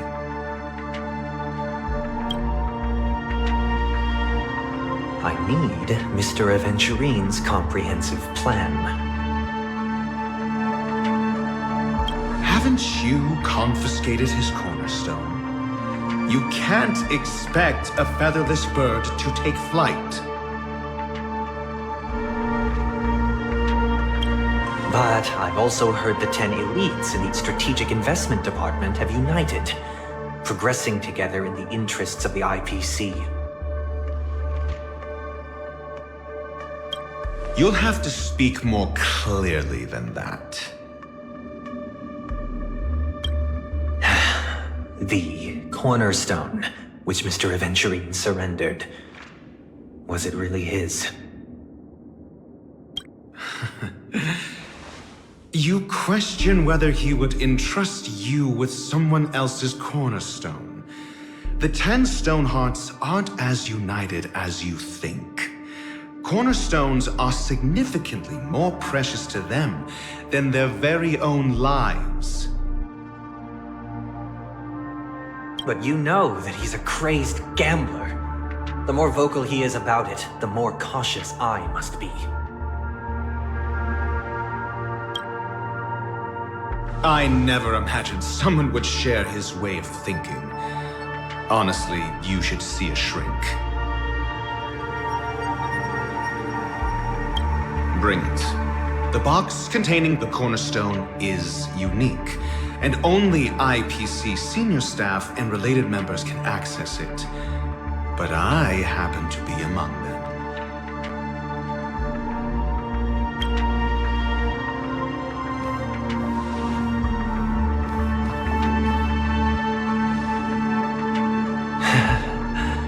I appreciate it.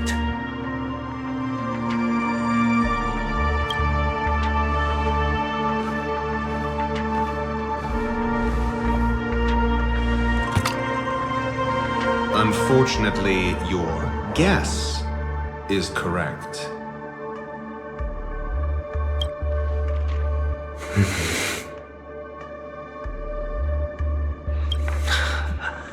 The golden stone.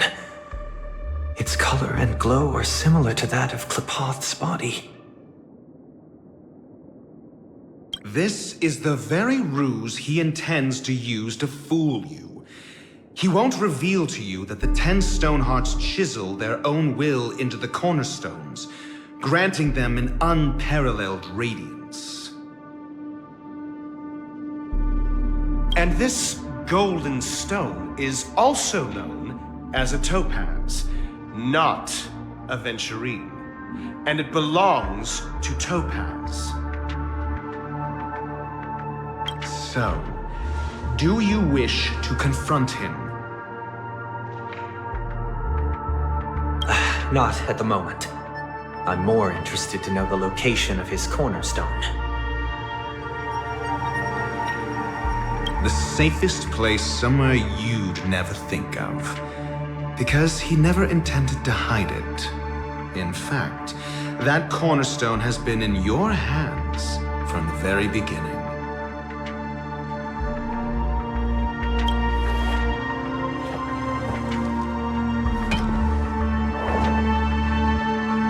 I see. This bag. Mixing a cornerstone, more precious than life itself, with a bunch of worthless jewels. disguised as a gift of money waiting to be confiscated, is indeed in line with Mr. Adventurine's style. Then he makes up some trivial excuse, downplaying the matter, and requests the gift money. This is a gamble, one he's all too familiar with, betting on your single misstep, leading to a total loss. Learned Doctor, I am grateful for your help. The family will surely reward a righteous person like you. As for the villain, I hope he retreats in humiliation.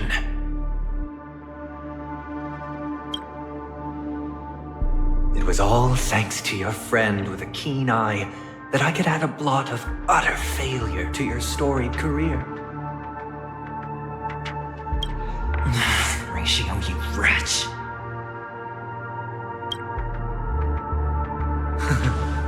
Finally shown your true colors, huh? Oh, and just to remind you, you currently only have 17 system hours left to live. Treasure your remaining time, and savor the delectable aftertaste of defeat.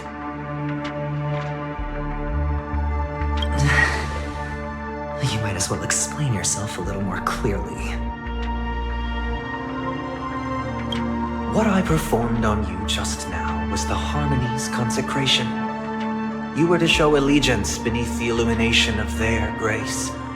Yet you acted willfully, uttering nothing but falsehoods, transforming the consecration into a trial. I genuinely see no reason to absolve you from it.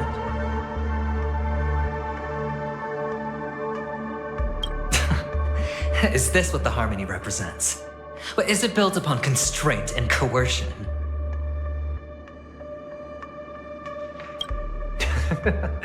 You misunderstand, Mr. Adventurine. Punishment is meant for the irreverent. But I have seen your resilient spirit, and thus I offer you the possibility of a new beginning. Throughout these 17 system hours, you will be unable to escape the dreamscape or contact any of your companions. You only have 2 paths before you, and it all depends on whether you can complete my test within the time limit. Should you succeed, you will be able to coalesce into the Harmony and be with your family. If you fail, you will suffer the wrath of the Eternal Centurion and fall into an abyss of doom.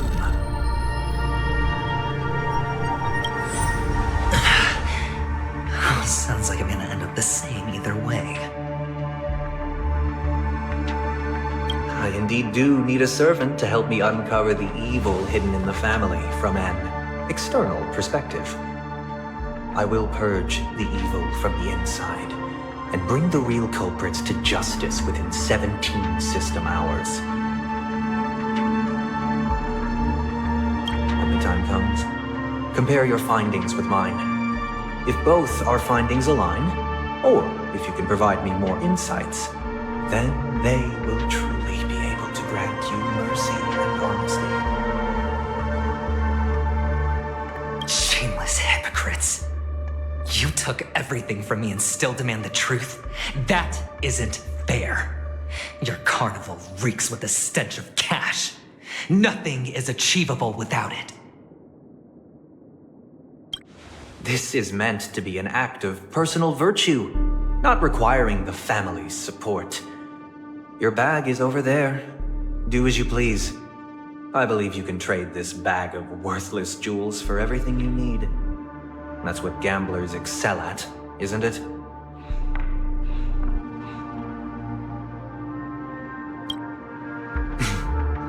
Off you go, Mr. Adventurine. You are free. I will wait here for your good news.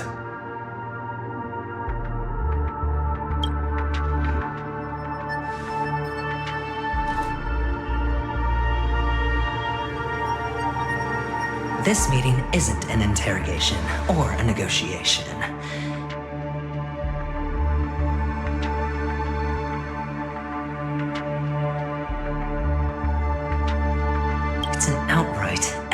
execution.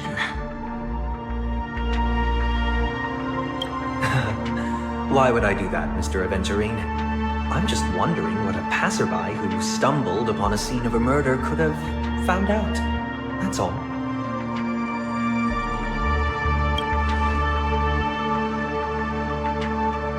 By the way, before you go, I have a personal question. What is it now?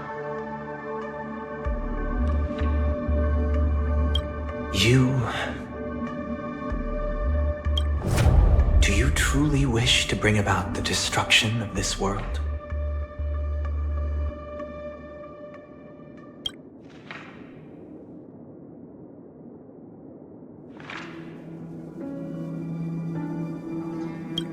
Kakavasha!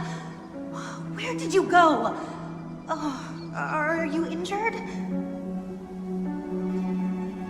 I got it back, sister. You went to look for them? That's too dangerous. It's just a necklace. It's neither food nor water. We can survive without it. I can't live without you, little brother. Promise me not to look for those catechins again, okay?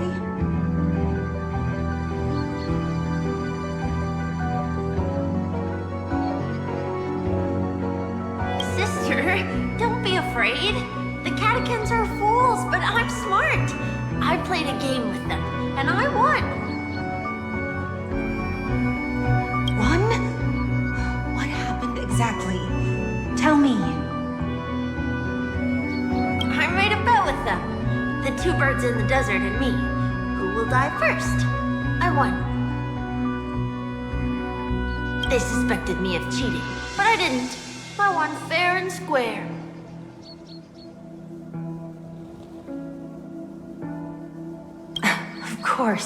Of course you'd win. You've always been a lucky child. Gaiathra Triclops must be watching over you. But that's no reason to push your luck by going up against those bloodthirsty, cruel catechins. Have you forgotten how Mom and Dad...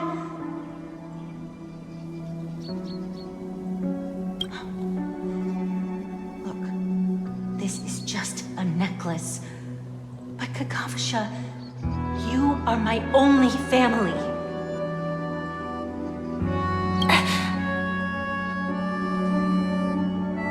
I'm sorry, sister. I thought you'd be happy. Because Mom left you this necklace. There'll be no next time. Is important, but not as important as you, my dearest brother. I don't blame you, but you must remember what Mom said. Pain and poverty are the trials of Gaiathra Triclops. She has also granted us a chance, and that's your good luck, Kakavasha. Your good luck is the most precious wealth we, all Avgin, have. You're a child blessed by Gaiathra Triclops and can lead the clan to happiness. So always remember to protect yourself and never resent the pain and poverty you're going through. All right?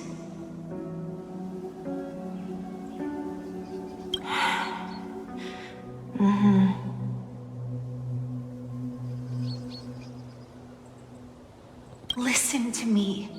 And swear to Gaiathra Triclops.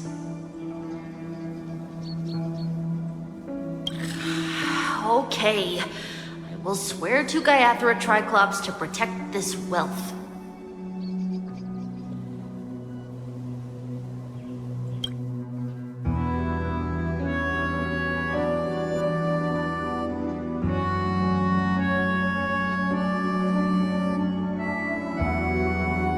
Sister, if Gaiathra Triclops was really watching over us...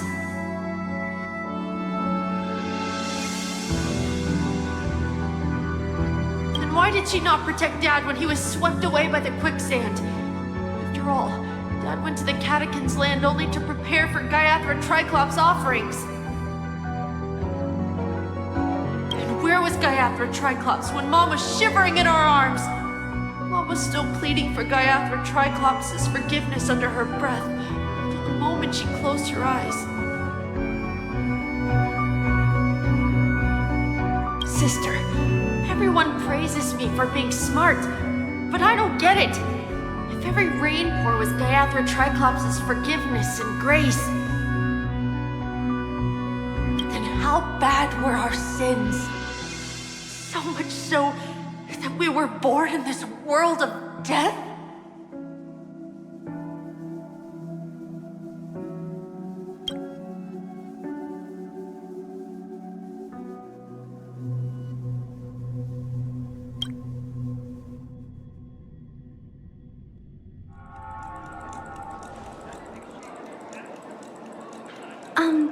Excuse me. I can't seem to find any information on this artist in the Iris family archives. The photo you provided also doesn't show any matches.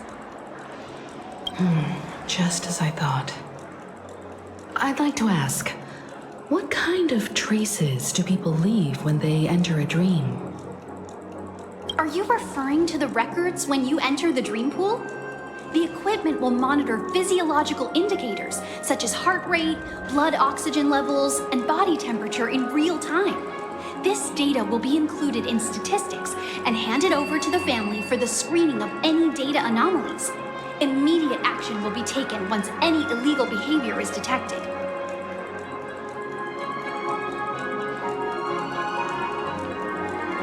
I apologize. The hotel does not have access. This information is managed by the Bloodhound family. We can only gain access if there's a problem. Looks like nothing can be found here. At least we know who to look for next.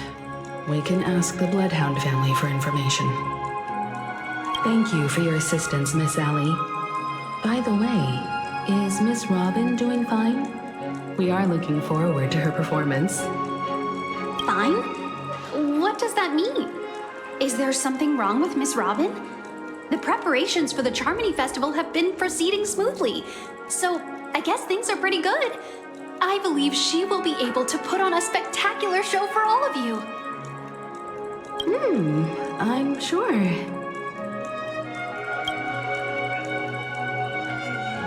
Sure enough, no one knows about Miss Robin. I'm not surprised. But that Miss Firefly is truly mysterious. There's no information on her in the hotel system.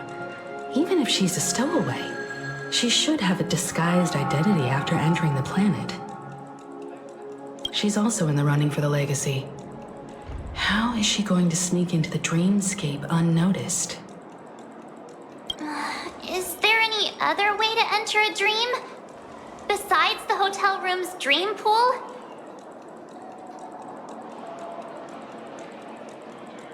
The Memo Keepers have abilities that are difficult for normal people to comprehend. In the memory zone of Penacony, they thrive effortlessly, a fact proven to us by Black Swan. The hacker girl from the Stellaron Hunters used extraordinary means to unlock the Dreamscape Hotel's seal. According to the scene witnessed by him, it is likely that they are behind Miss Firefly's case. The Garden of Recollection and the Stellaron Hunters. Both are possible, but what about the IPC? Since they want Penacony all for themselves, they're bound to have a plan. Who are you guys? The Bravo team has arrived at their designated position, ready to execute armed evacuation operation. Boss, get moving! Armed evacuation? Boss, aren't you drunk? What do you know? It's more efficient this way. Just don't let the director find out. Act first, report later. Understood? Help! Help me! I spent all my year-end bonus on the snowball! I don't want my name on the department's major disciplinary notice!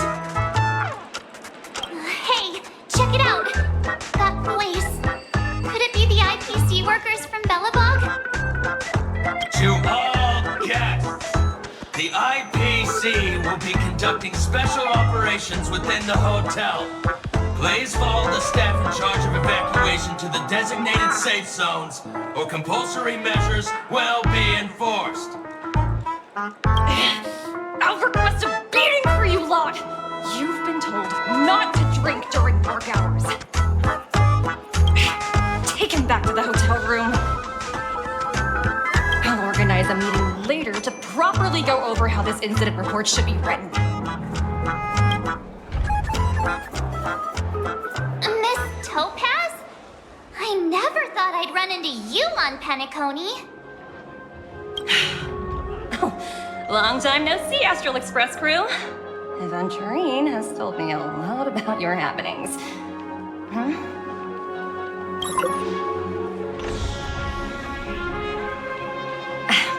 It's fine. Do as they ask and try to avoid any conflicts with the family. Report to me before taking any action. Yes, all right. As you see, the IPC isn't very popular here on Penacony. Cordiality from the family is a mere facade. The former frontier prison has turned around and cuffed its shackles on the IPC staff now. Only Adventurine, who carries an invitation, is allowed to attend the banquet. An entourage like us, we can only sit around in the reality hotel, unauthorized to even enter dreams.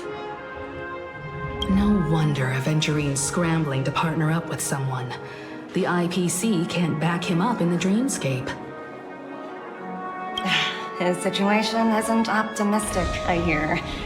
You're all helping to investigate some dirt on the family, are you not? Let me know if you need anything outside the dreamscape. The IPC always treats its partners well. Thank you, Miss Topaz.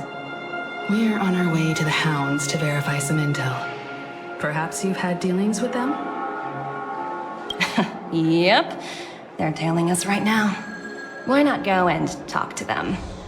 It'll take the spotlight off me. Being constantly stared at is really uncomfortable.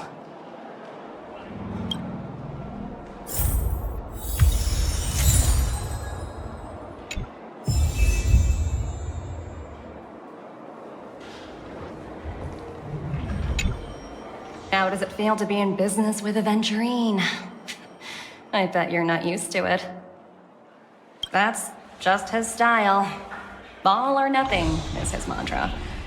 He's always cozying up to his clients while egging them on to undertake some dangerous assignment with him. But everyone has their merits, so I won't comment further. But Adventurine's luck has always been good. He's always closed all his cases without a hitch, and basically never lost a gamble. Which is why, on the issue of retaking Penacony, I'm watching with keen interest.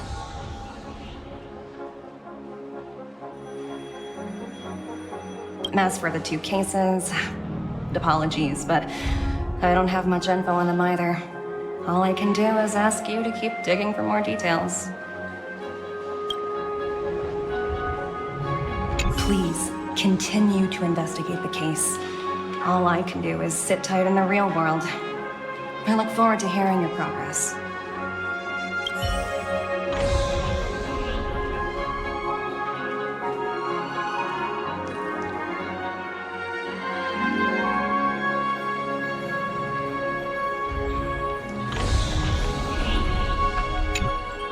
We're carrying out our captain's orders. What do you want? We made a mistake last time, and we're working hard to rectify it now. We don't have time for anything else. Surveilling the IPC executive Topaz, ensuring that she stays put at the Reverie Hotel during her time on Penacony. We've got the right one this time. So that's it. They were the pair who were after Firefly at the time.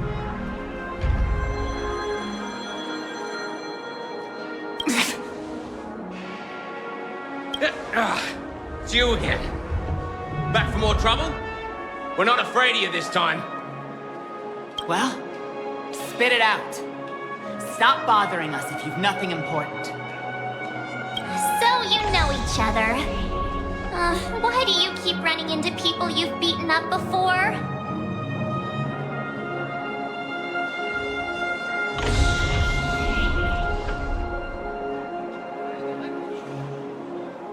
Oh, sheesh, why do you keep asking me that? We're in the middle of investigating a murder case for the family. May we speak to your captain about it? Well... Hey! The security officer instructed everyone to shut their traps before he returned from Dream's Edge. What murder? You'd better stop spouting nonsense. Yeah, that's right. We have nothing to report. Please leave. Looks like they're not going to cooperate. But they did at least tell us that the captain is at Dream's Edge. Why don't we just look for the security officer then? It's probably Gallagher, the one he mentioned, right?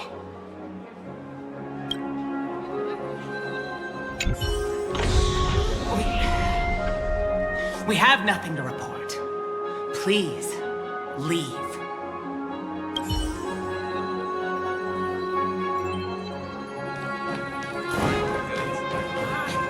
Even if we stood on each other's heads, A diamond in the rough.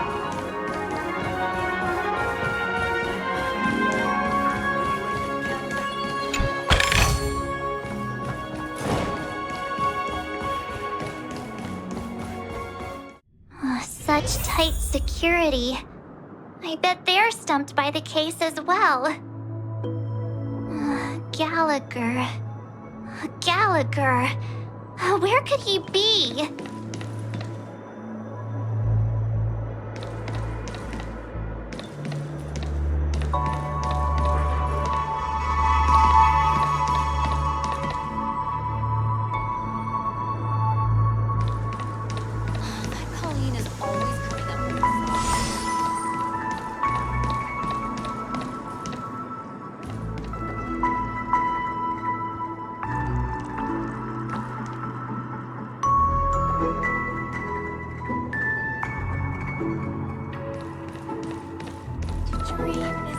Constructing dreams is something sacred.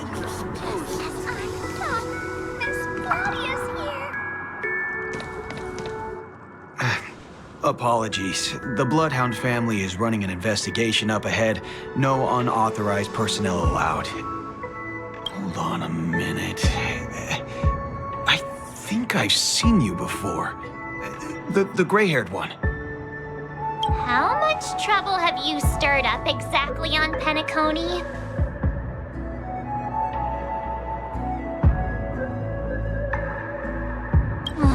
You think you look alike? Wait, are you for real? Not possible. It was you the last time, yelling about some clockwork friendship while beating me up with that silver-haired girl.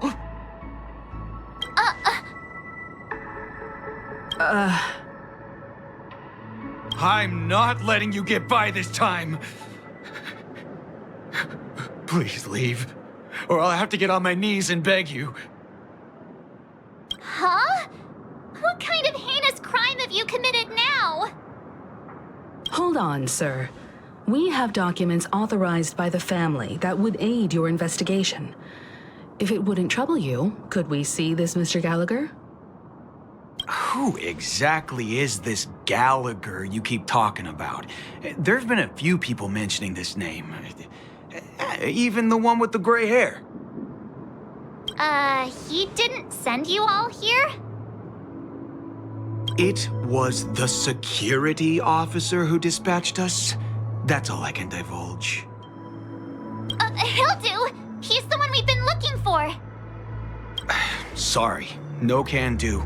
The boss said that since it's a matter of the family's reputation, no one's allowed through. Everyone, please leave. There's really no need for us to make things difficult for each other, right? We're really sorry for troubling you. Let's think of another way. Another way. That's it! Didn't they say something about that... what was it? Clockwork? That got this guy to change his mind. Can you perform it again? That... clocky magic.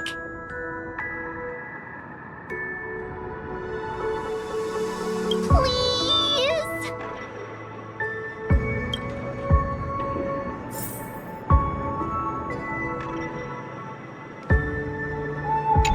Sorry, no can do.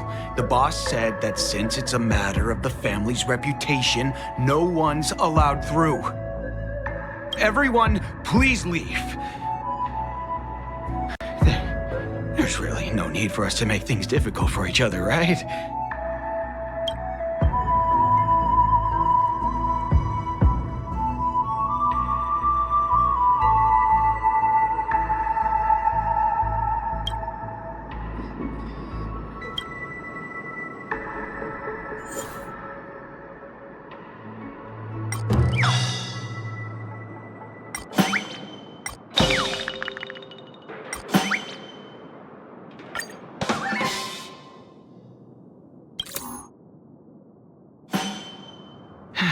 Let me see what time it is now. Whoa, it's this time already? What? Time to clock out! And no one's gonna stop me.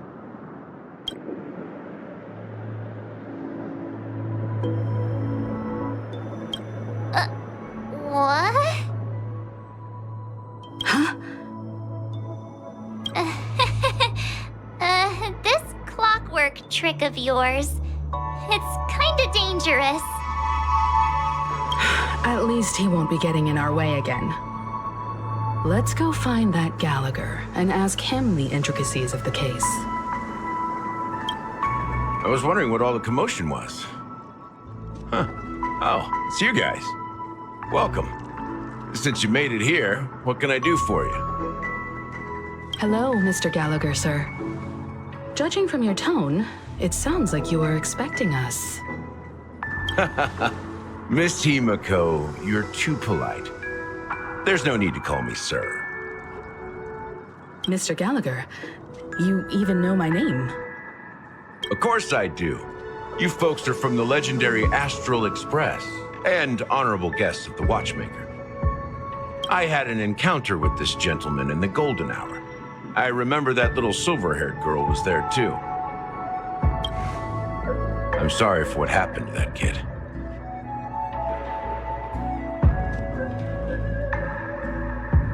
This is also the reason why we've come to visit you, Mr. Gallagher. The Express can't just overlook the death of that child. So we've decided to help the family get to the bottom of it, in the hopes of getting justice for her. The Nameless involved with the family. What an unpredictable twist of fate. Why? What's wrong with the family? It's nothing. On Penacony, everyone loves the family. No matter how much one resists the beautiful dream, when the time comes, they too will find it hard to let go. Who wants to leave a warm nest? Just idiots, little kids, and inebriated fools. Mr. Gallagher seems to be getting at something. You got it wrong. I'm not. You want to discuss the case? Sure. Come with me. This is not a good place to talk. Let's go elsewhere.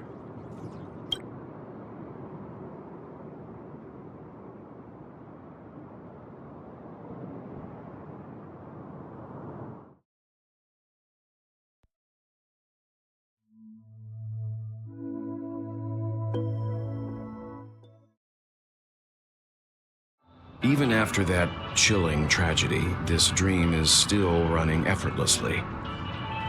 Other than the family of the Harmony, it's hard to imagine any other power in the universe that could sustain a building of such magnitude. The family itself is a huge, perfect building. Like a living idol. Each member of the family sees themselves as a piece of the divine puzzle, revolving around a singular core and a shared ideal. Under their command, they loyally fulfill their roles, offering themselves while also receiving sustenance in return. Interesting analogy. Perhaps that's why Penacony's beautiful dream has persisted for so long. The human body has its limits, and so does the Divine's. That doesn't sound like the kind of comment a Galaxy Ranger would make. Just pointing out the facts. Mr. Yang will definitely have a better sense of what's going on than I do. Why do you say that, Miss Acheron? The beautiful dream is crumbling. But not because of a particular eon, a particular faction, or a particular visitor. Its collapse stems from a certain inevitability of human nature. The family refuses to acknowledge this, and it has ultimately backfired and become a catalyst. As people immerse their souls in the dreamscape, where consequences and pain cease to exist, and only ease and pleasure prevail, they draw closer and closer to necrosis. Regardless of the perceived bliss, death looms as the inevitable conclusion. Also, this necrosis will diffuse and spread. One piece of the puzzle's mutation will eventually cause the entire building to shake, break, and crumble. In the end, the dreams that people built in the name of freedom became the cage that imprisoned them. I'm sure you've gained a lot from this trip, Miss Acheron. Are you willing to share your findings with me? Of course. That's if I remember.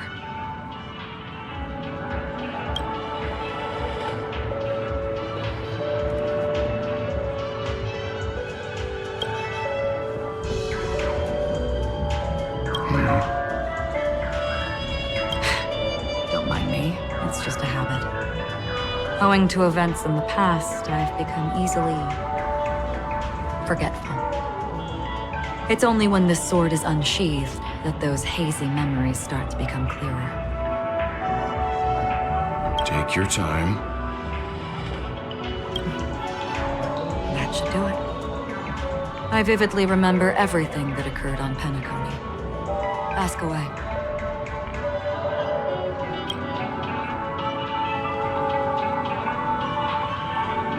The moment of daybreak. I've heard that's where the Dawn Factory, which processes the foundation of the dreamscape, is located. Behind the dreamscape's song and dance stand many imagination factories. Workers create all kinds of whimsical works day in and day out in their dreams. Then they return to reality and sleep on a narrow bed in a room. A far cry from luxury. They say it will suffice. Experiencing the bizarre and motley dreamscape is the best reward. There I encountered a young woman who had just come of age. The perfect time to indulge in beautiful dreams. Her greatest wish was to one day move to the golden hour and see the magnificent garments she had woven with her own hands. For certain reasons, her wish was difficult to fulfill. But I managed to bring her a garment.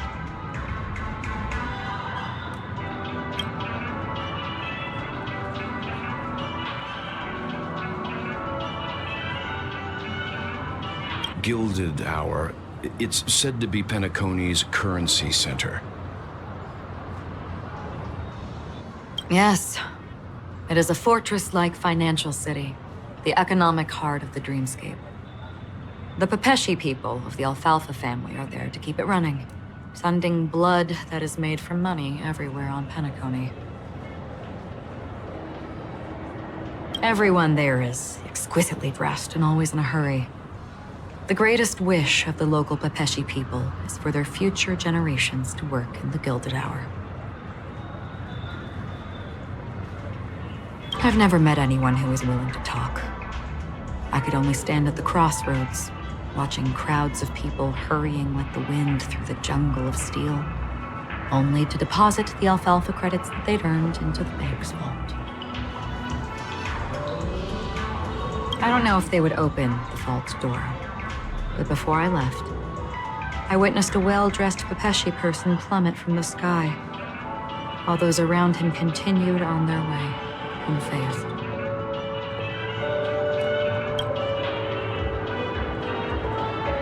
I hear the Blue Hour is very romantic. Do you have any tales to share? Perhaps Mr. Yang has heard. There is a large boat called the Eventide, anchored along the Sea of Dreams, where soft music and dancing persist endlessly every night. I ran into a wizened lady there. She was at the dock, waiting for her long-departed lover to return, waiting for countless hours within time that stood still. In the humid sea breeze, she spoke of her own youth. Like many who desired wealth and love, they came to Penacony to pursue their dreams. Alas, her lover's consciousness was lost in the dark depths of the Sea of Dreams. Finally, she suggested we continue our conversation on a boat in the shallows. I agreed and boarded the boat with her. But she never said anything. Her eyes absent-mindedly gazing at the horizon for what seemed like forever. Finally, we retreated to the beach.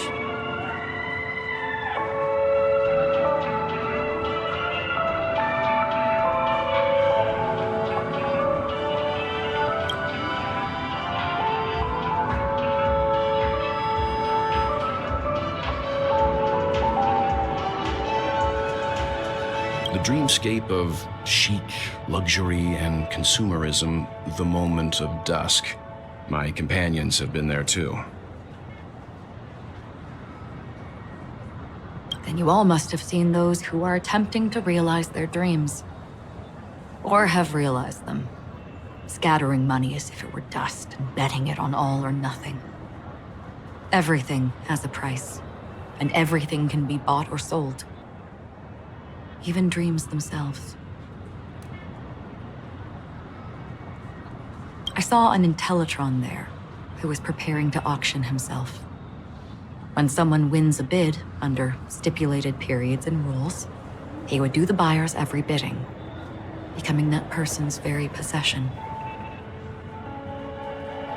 That Intellitron had been auctioned off 12 times, and I participated in his 13th. That was the grandest banquet I had ever attended. But never again did anyone cast another glance at him. This time around, there were no successful bids for him.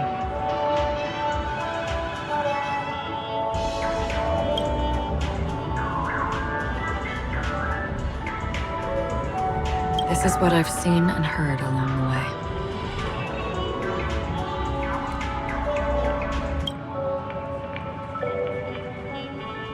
Someone once said to me, Penacony wasn't like this a long time ago, nor should it be.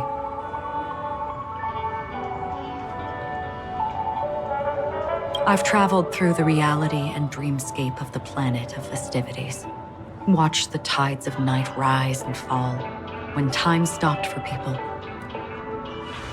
where the spirits of the rich and impoverished remain forever fixed on their own scales. This is why I think the collapse of the beautiful dream is inevitable. There might be a way to change everything.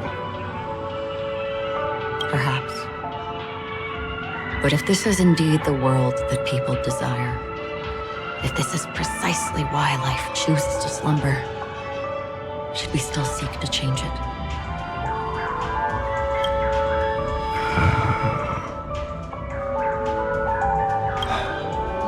Miss Acheron, now it's my turn to share a story with you.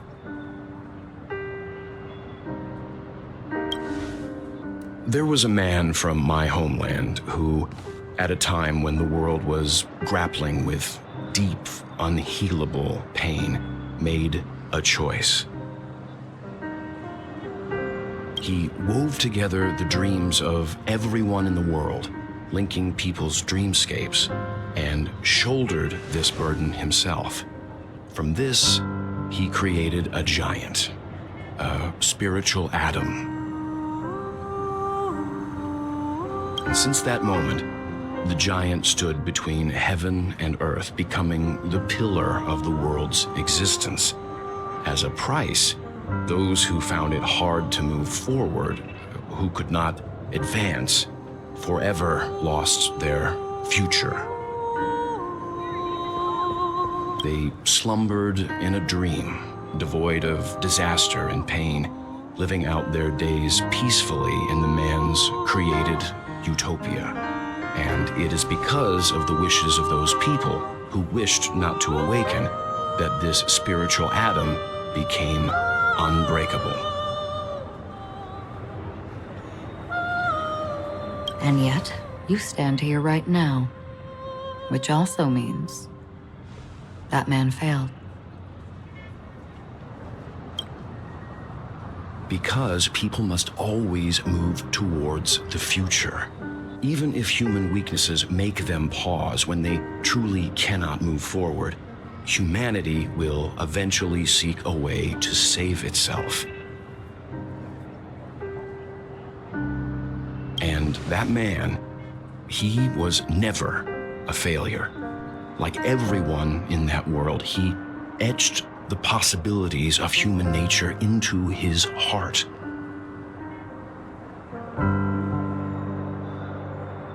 He was the sun chaser of legend, soaring towards the sky and embracing his final victory with his fall. He ascended to heights uncharted, only to come face to face with the sun, a place not visited by anyone before.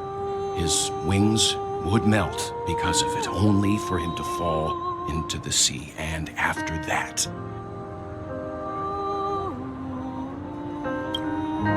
countless others would surpass him, soaring to even greater heights.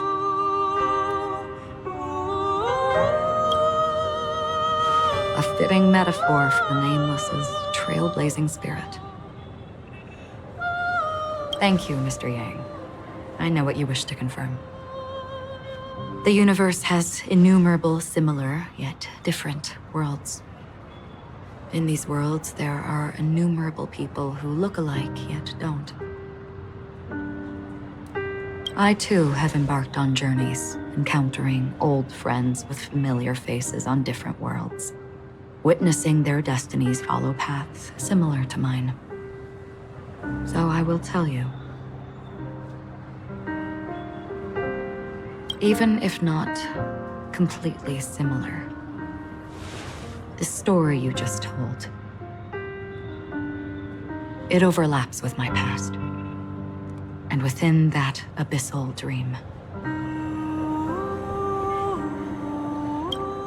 I ended that man's life. Alone.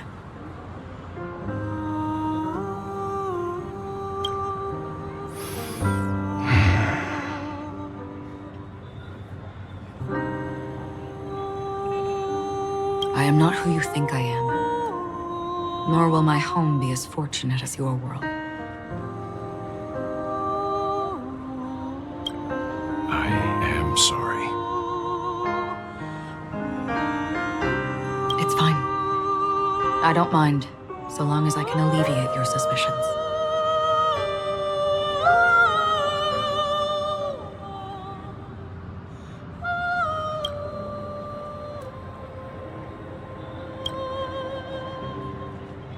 There's something I still wish to know, Miss Acheron. Under that representation of the hunt, exactly what sort of power is it that has motivated your solitary journey thus far?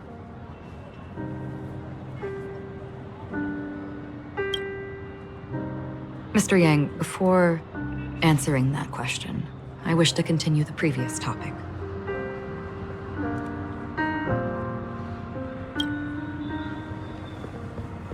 I like your analogy very much.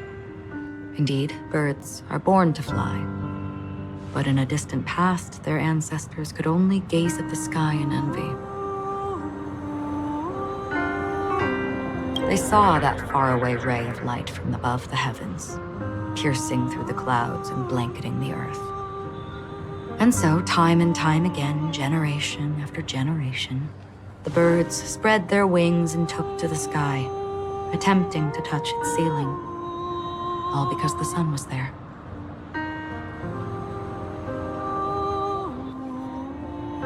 Then, what if the last bird finally soars into the sky, only to realize that the end of the light is not the sun, but darkness?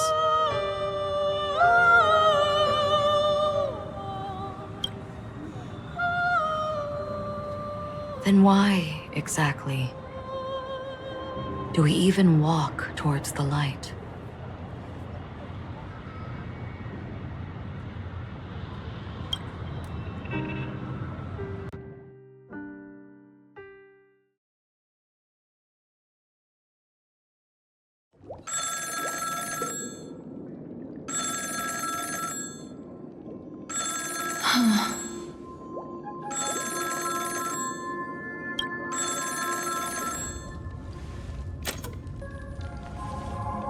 Long time no see.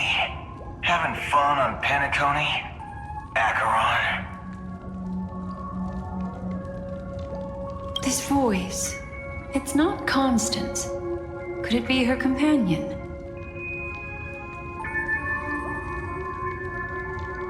Though I don't know exactly what you are, or what you're up to, my bullets will find you. Until then, you best find a casket store on Penacony and ask the owner to reserve a good quality casket for you, imposter. Imposter? I see. She gave my whereabouts to someone who's tracking Acheron too. Who are you? Huh? Did I make a mistake? Who the fudge are you? I'm the Garden of Recollection's memo keeper. Not bad. This is the kind of tough challenge I like. You that imposter's bodyguard? Never mind. It's fine. I'll leave a round for you. So get that forehead clean and wait for me. I don't know what you're talking about, but you know Acheron, the Galaxy Ranger, yes? I have something to ask you. Are you asking me to write your will? Sure. Go ahead. Not quite. I only want to ask, how exactly did she become a Galaxy Ranger?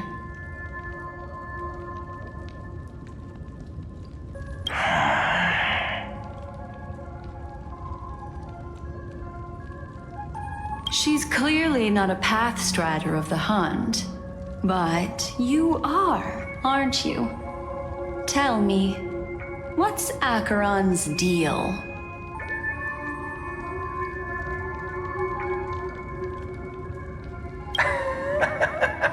Sure. Never thought I'd come across an ally. Fudge, what a stroke of luck.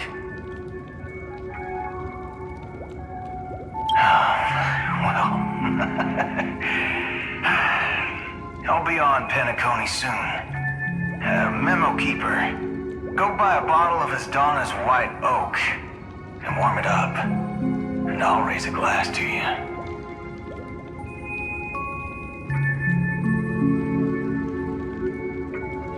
That lady's passed.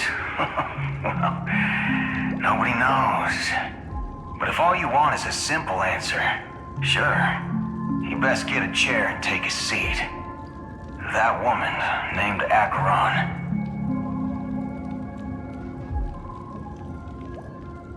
is an emanator. You should not exist.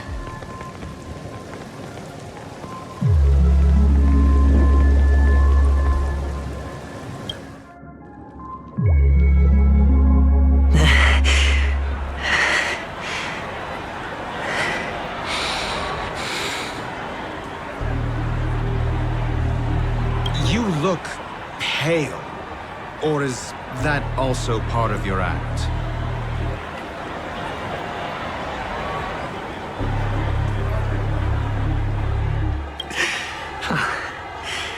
I didn't think you'd have the nerve to show yourself. I thought this was exactly what you wanted. After all, I faithfully fulfilled my duties as you instructed. Just tell me if you can't hold on any longer.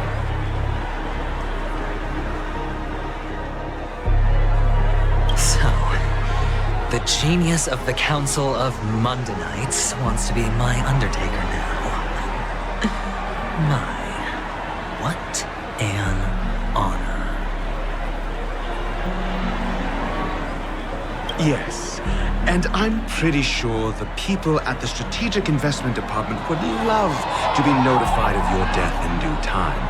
But let's not forget, you won't be seen, because I'm the manager of this task. Great. Then tell your people that Adventurine is ready to go in 17 system hours. Lot of nerve. How exactly do you plan on completing your task while your hands are tied by the harmony?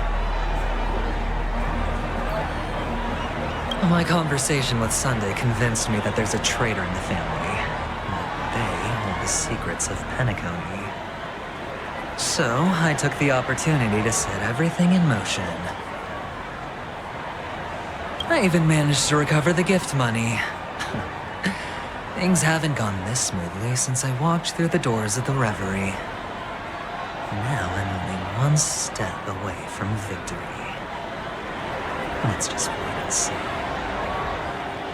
Sounds like a very elaborate way of saying that you failed.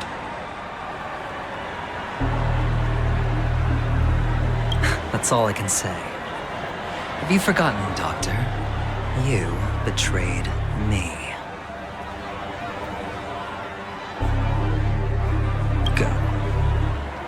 Do what you must. I look forward to the sight of the IPC fleet surrounding Penacony.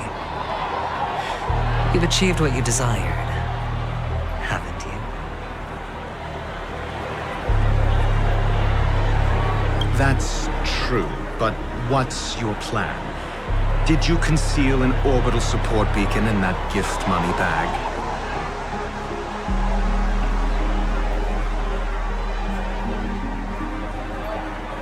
Well, who knows? Maybe that's why I'm handing out cash even when I'm about to bite the dust. You are indeed a gambler. An insane one at that. Maybe I am. Who knows?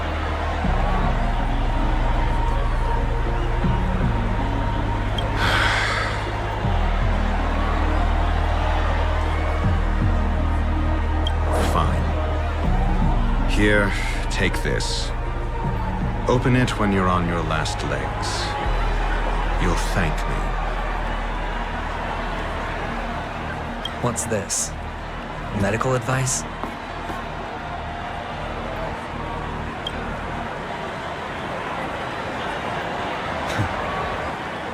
You catch on pretty fast, Doctor.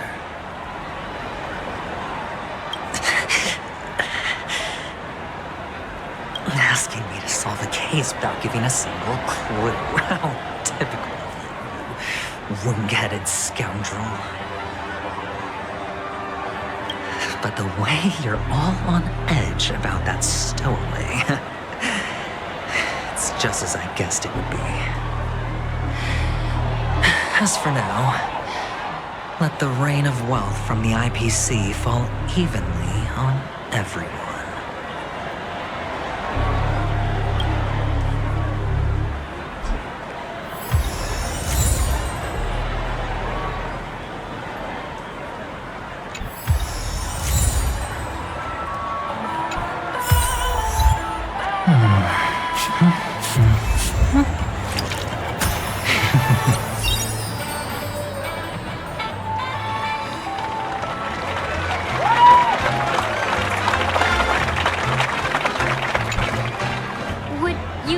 Support my performance?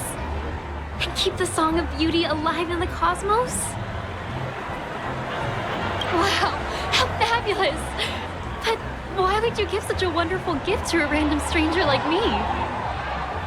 Well, you see, I can't bear to see anyone in this sweet dream suffering from poverty. That's incredibly kind of you. Thank you so much, sir. If you ever get the chance, please, feel free to come by and indulge in my singing. Sure thing. Oh, by the way, do you happen to know anything interesting about death? Death? That's a pretty scary topic, and it doesn't really match the mood of this sweet dream.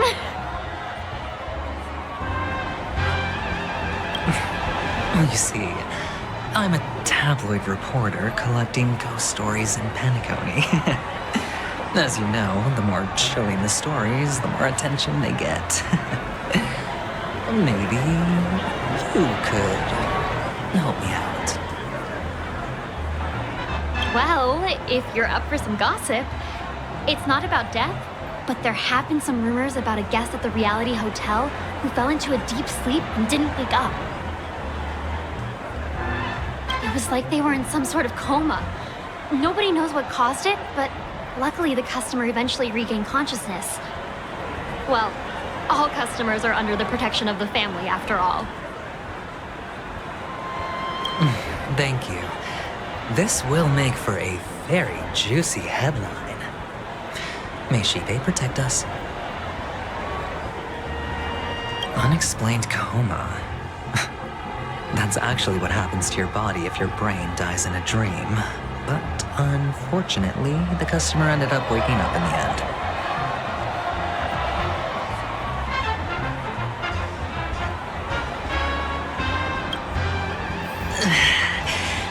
I can feel something inside my head. Is the harmony starting to kick in?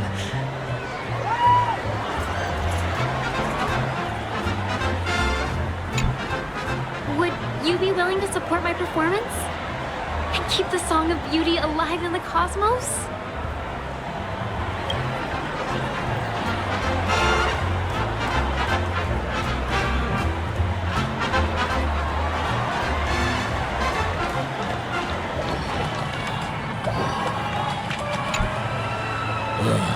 The world has truly lost its way.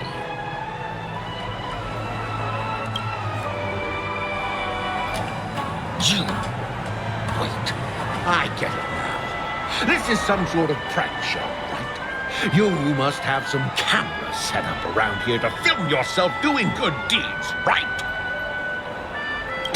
You youngsters are always looking for a quick way to get an audience. But you know what?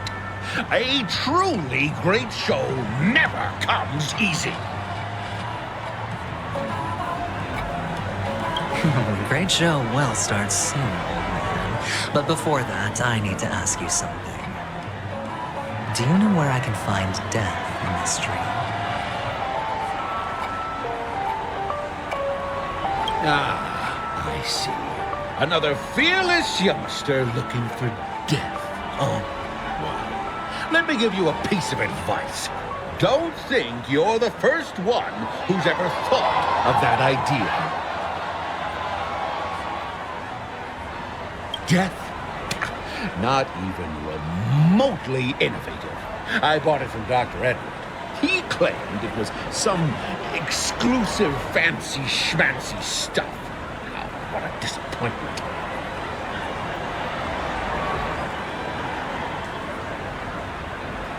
The effects are awful. First, some monster covered in eyes stabs you in the gut. And then all you see are blurry glimpses of buildings and lights. The sky was spinning so fast it almost made me puke.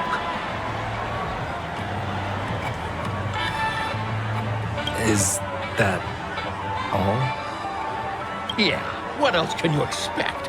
Don't put too much stock in the Penacony movie industry. They even call this junk groundbreaking art. Can you believe it? What a joke. Well, I'll leave you be then. I hope you have a wonderful day. A monster covered in eyes. It sounds like the memories on me. But buildings and lights... I don't think those have anything to do with death. Well, that whole dream bubble was probably created using rumors and gossip.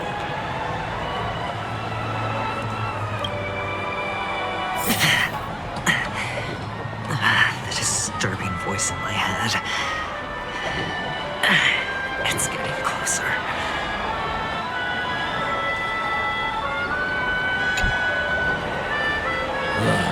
The world has truly lost its way.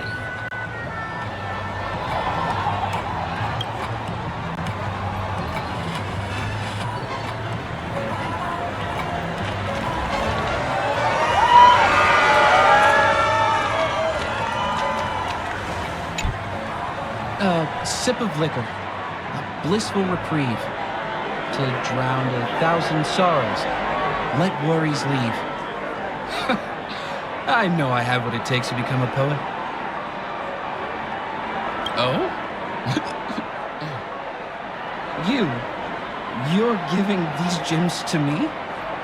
Didn't expect to meet such a generous soul in this place. Or are you just pitying me? Well, it really doesn't matter. As long as I have Soul Glad, that's enough. This is just a dream, after all.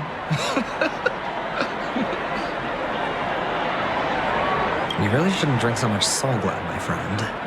It's not good for your health. Oh?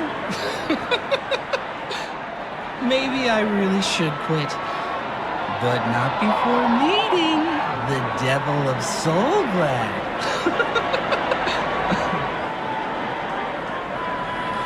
The Devil of Soul Glad? Care to elaborate?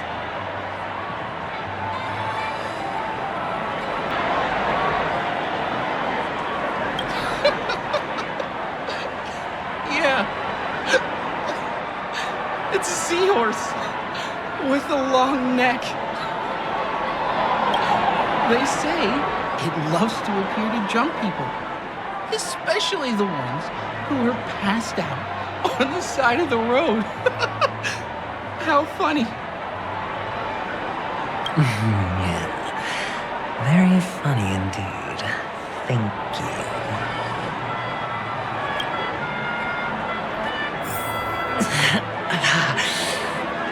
Does everyone have to go through so much torment before joining the family? Darn it. Now I just want to dig out my brain and use it as evidence. A sip of liquor, a blissful reprieve, to drown 1,000 sorrows, let worries leave. I know I have what it takes to become a poet.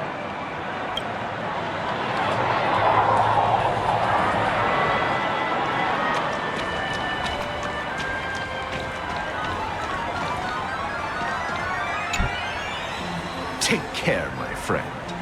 If you ever find yourself in danger, remember that the hounds are always ready to help.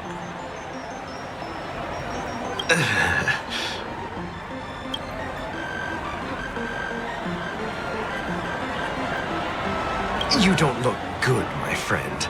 If you need assistance, I can contact the hotel and have them wake you up forcefully. That won't be necessary. I have some business to attend to. But thank you all the same. All right, then. If you ever need help, don't hesitate to reach out to us hounds. Well, actually, I do need a favor. As the most outstanding hound in Penacony, have you come across any stowaways recently? Stowaways? How could there be stowaways in Penacony? We've never had anything like that before. All right. Good luck with your work then. What was I even thinking? Family would never share intel with the IPC.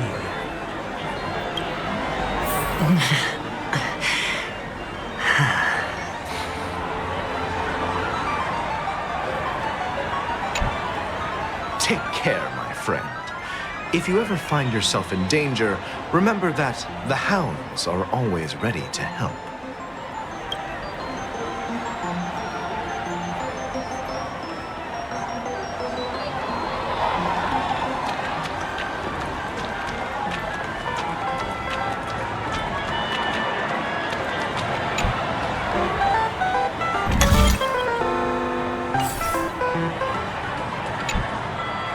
You want to talk to me? Sure, but nothing too sensitive, okay? Wealthy people have fancy ways to enjoy this dream. But to be honest, I've never seen anyone who gives out money to others like you. So, are you trying to be the prince from the tale, handing out his gold leaf garment and melting his lead heart in the fire? I'm flattered. I'm no prince, and I just thought these gems would help you speak. So, as an investigative reporter, maybe you've heard something about death? Another curious soul. I see. Well, that was actually the topic I was most into when I entered the industry. But my boss shut it down. How did your boss talk you out of it? Well, she simply said, covering baseless urban legends like that would make us look like some third-rate tabloid. I thought about it, and she had a point. Reporting on stuff like blowing out birthday candles and getting spooked by nightmare ghosts isn't exactly professional material. Guess she's got a point. Thank you for sharing.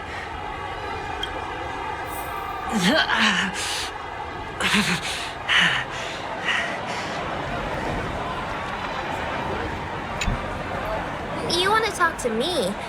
Sure, but nothing too sensitive, okay?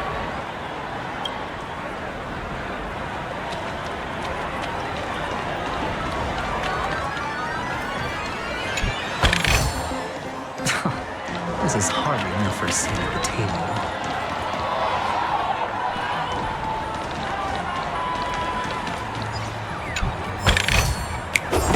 Reward with no risk. I'll take it.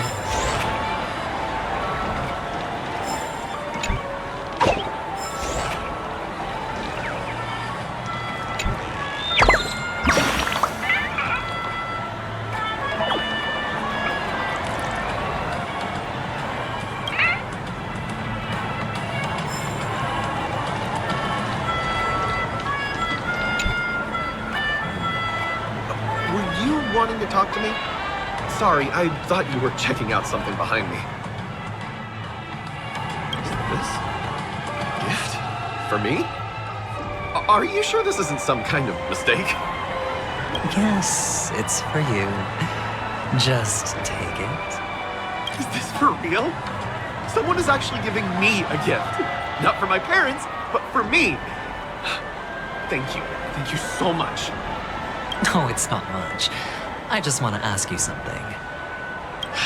I knew it. What's on your mind? Are you trying to ask about my father or my mother?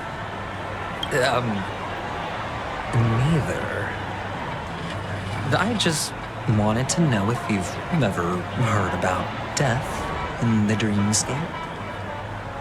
Oh, you sound just like my father. Always warning me about danger, even in dreams. He's an Intellitron, so his dream entry methods are different from us organics. Can't count on him to protect me if something does go haywire. Funny, right now I'm still under his protection. How ironic. Hey, stay positive. Gold will always shine one day, right? The Devil of Soulglad, Dangers in the Dream, and Nightmare Ghosts. Well, surely death is a popular topic in this sweet dream granted by the family. Well, I've collected a bunch of rumors, but no useful clues. The gems in my bag are running low. Well, let's see if my last lucky interviewee brings some surprises.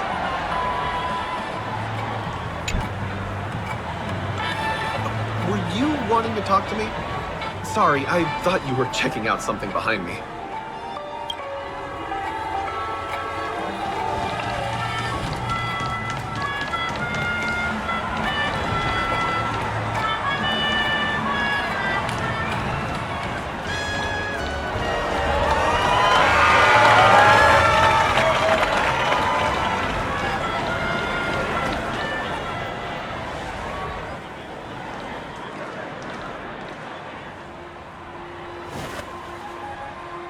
Remember what I said.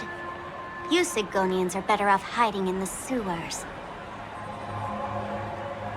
Look at you, snooping around and sticking your nose everywhere. Is the smell of death so enticing, my fine fellow? Oh, it's you, masked fool. I should have guessed it. You're the imposter who appeared on TV after Robin's death, right?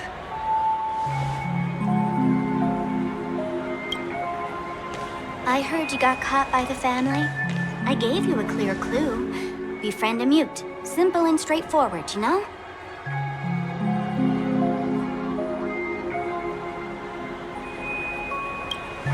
And what did you do? You messed it up and ended up as their prisoner. I told you to make friends with a mute, not become one yourself. You really let me down. What do you mean? You know better than I do. Who watched the little songbird that couldn't sing perish right before their eyes? You did, Blondie.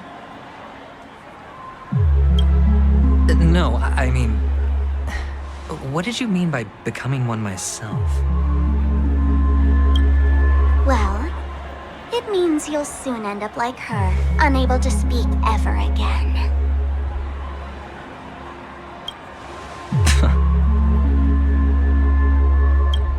But it's a good thing if you ask me, because...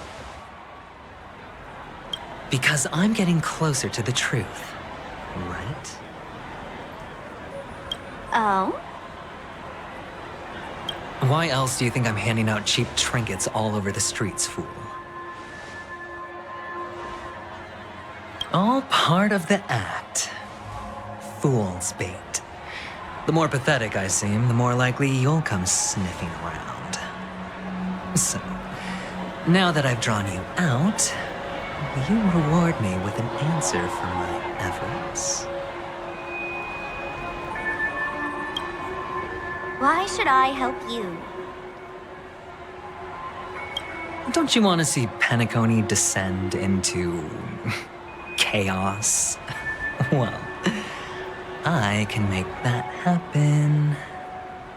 I just need an answer to one question. Back then, when you asked me to find a mute, did you really mean Robin?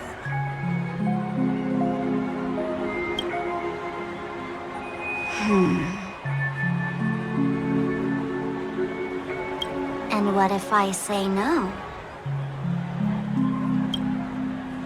Then I'll thank you. Oh, the word no has never sounded so pleasing.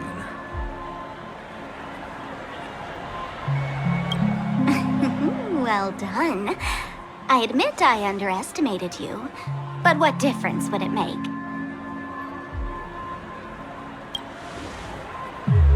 Let me tell you something. There were 2 mutes, but one is dead now. And the other, though she is still in Penacony, I'm afraid you'll never find her again.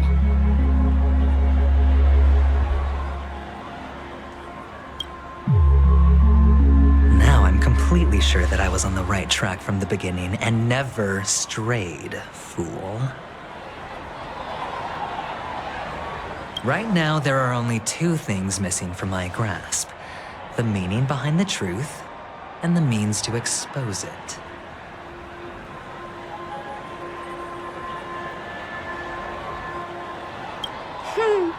How impressive. That's quite a fancy way of saying I haven't learned anything so far.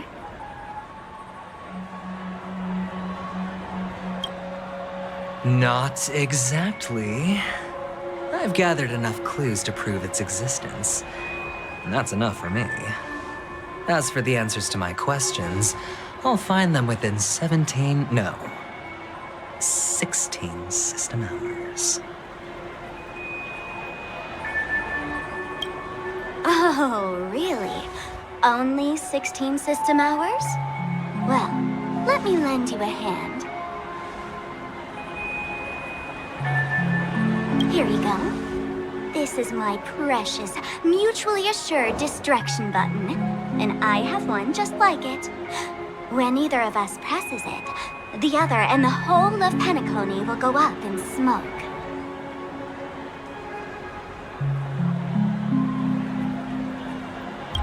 If you're really so desperate for the IPC to take over Penacony, blowing up the chessboard isn't a bad idea. Start from scratch. That's where the IPC excels, right?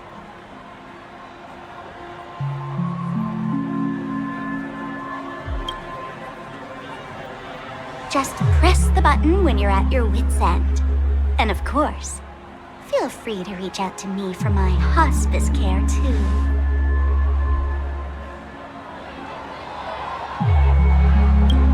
Oh, deadly button, huh? Well, I guess the family didn't take your threat seriously at all. Otherwise, how on earth did you manage to bring it in here?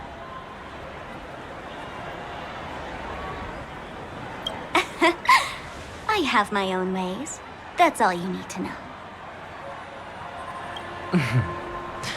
Well, I'm afraid I'll have to decline your offer. Who knows if your little gadget will actually work.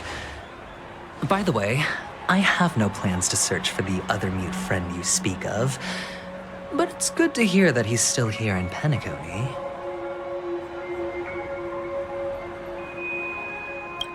I'll handle the rest myself.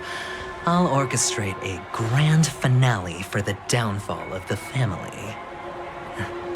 And at the climax, the walls will crumble, people will wake up, and those who couldn't speak will find their voices again. When that time comes, go ahead, press the button, light up the sky with a magnificent fireworks display for me. Catch you later, fool.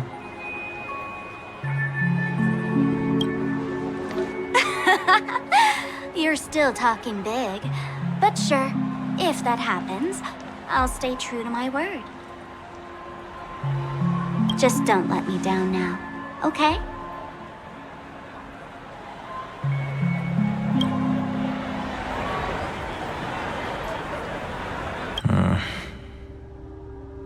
So, number 35.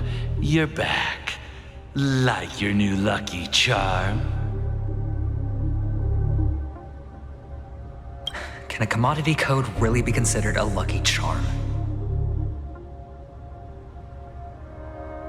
Silence! I didn't give you permission to speak, you Sigonian hound.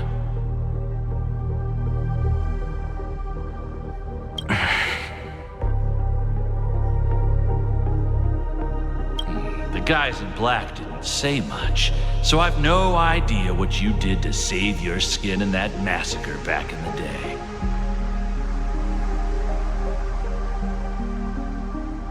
But I figured you must have had good luck, so I bought you from From now on, you and your good luck are my assets. Are we clear? Your first task is simple.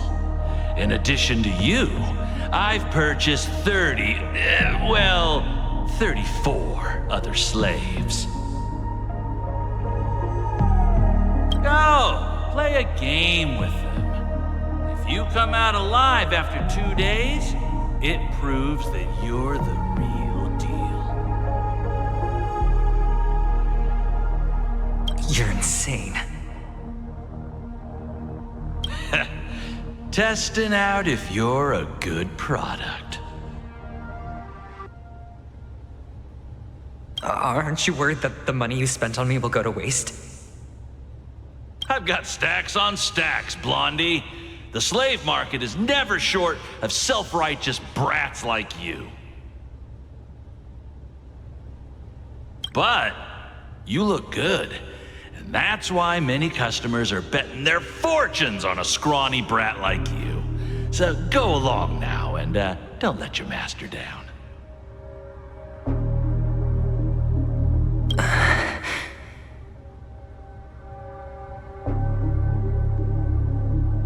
How much did you spend? What? My price. How much did you pay for me? Huh. You really want to know? Well, it was 60 tanba. No more, no less. I'll take my chances. 30 tanba. If I come back alive, you'll give me 30 tanba. Deal? Are you trying to strike a bet with me? Oh, you've got some guts.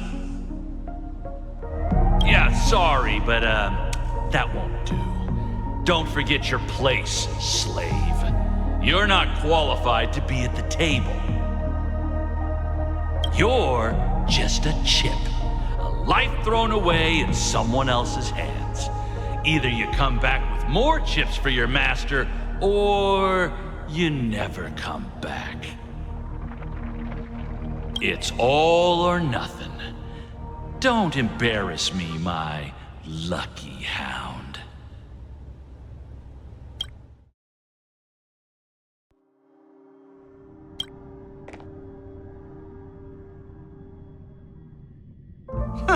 What brings you here, Gallagher? Some friends from the old days. Do you have a moment to spare, Siobhan? Oh, I have the whole day to spare. Ladies and gentlemen, welcome to Dream Jolt Hostelry. This bar offers a wide variety of drinks, but we draw the line at Soul Glad. Why settle for ordinary when you can experience extraordinary? We're dedicated to serving up nothing but pure joy and laughter. What would you like to drink? I'll whip it up for you. Oh, look! A lady as cool as Serval. Who's Serval? Will you, introduce me to her? Huh? Oops. She's hurt us. Just spare them, my esteemed bartender. I'll take over the bar today. I'm getting up there in age, and I need some practice before I forget the skills that used to put food on my table. Where did you stash the ingredients? They're all under the counter. Since our guests have traveled from afar, shouldn't you whip up some special drinks? That's exactly what I had in mind. Hey, my friends, do me a favor. Go around the bar and bring me any ingredients you fancy.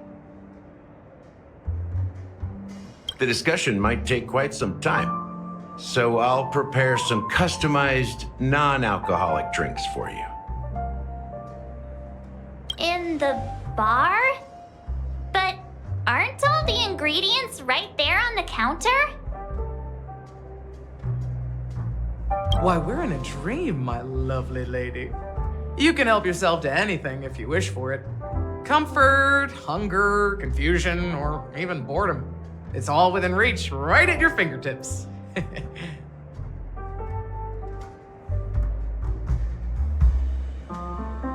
Oh, did you hear that?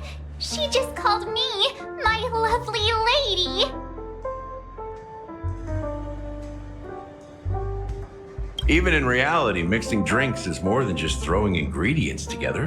A bartender needs to capture the bar's atmosphere, master technique, and spin a tale of mystery and anticipation.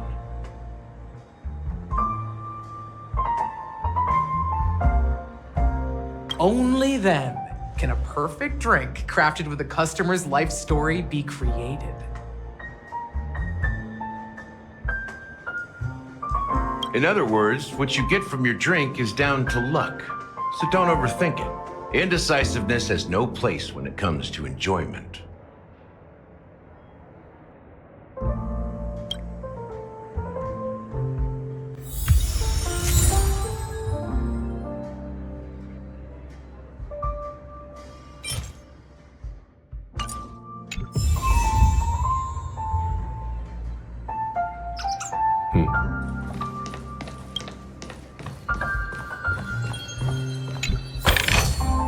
Oh, a delightful surprise.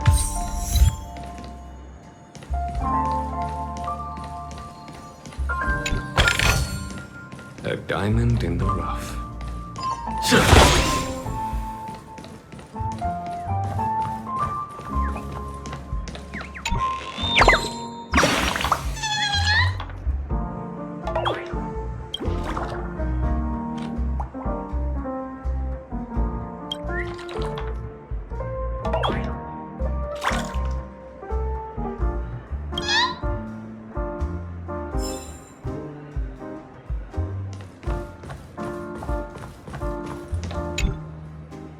Check out this bottle. The liquid inside looks beautiful. And the label reads, Dream Syrup, thick. I don't see an expiration date, but the production date is half an amber era ago. Ugh, drinking this stuff can't lead to anything good. That's for sure.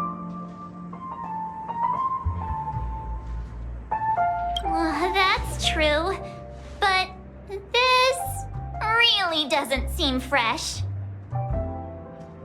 Did you find the bottle of syrup I've been hoarding?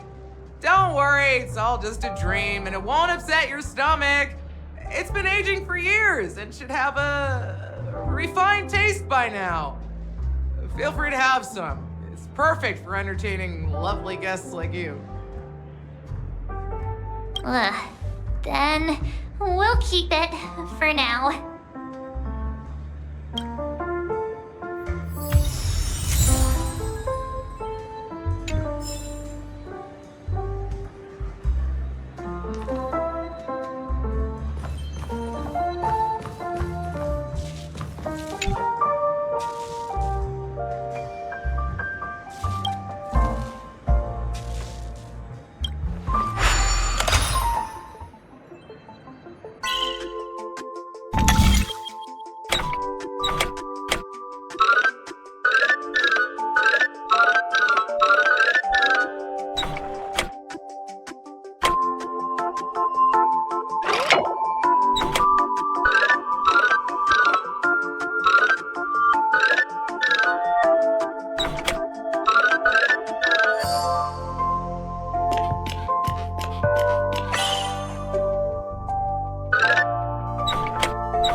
The bar. Let's give it a shake. Nice, it's still fizzy and has a long shelf life.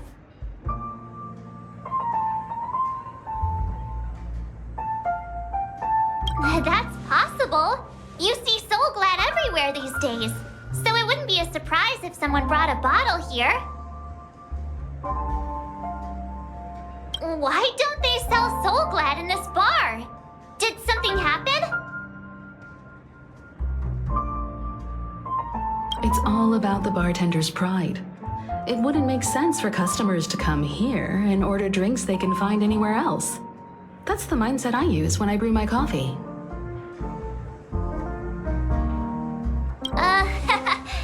You're right, Himiko.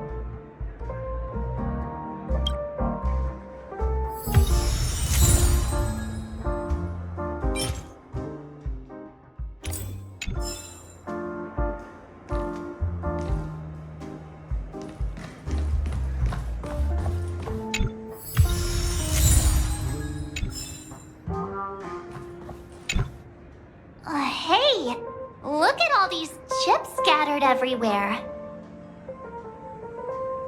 A few days ago, an actor from the Iris family came. Caused a ruckus with Siobhan. Those chips must have gotten scattered during all the chaos.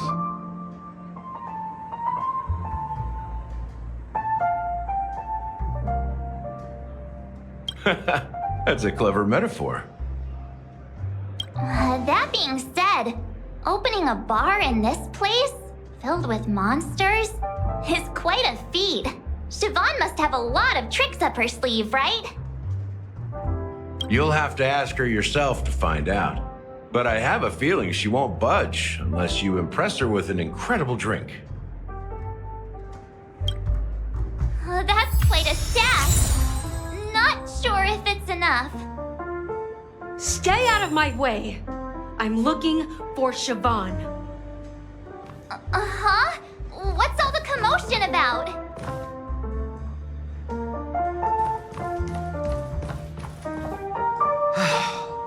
Haven't I made myself clear enough, Miss Amiki?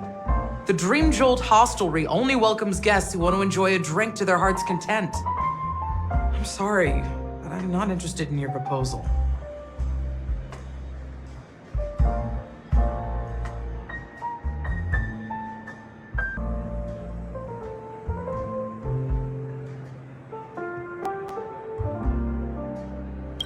But you have the talent.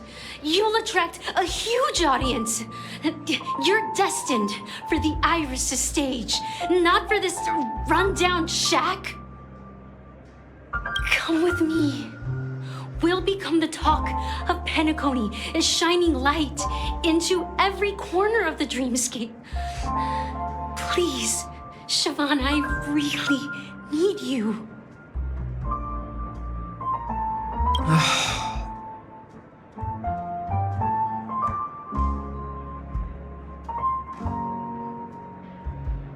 As you see, I'm entertaining my guests.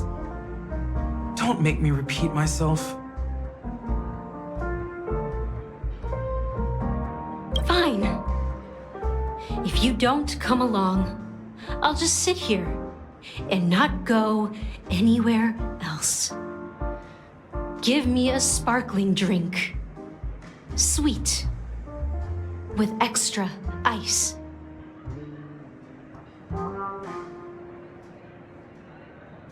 Just one moment.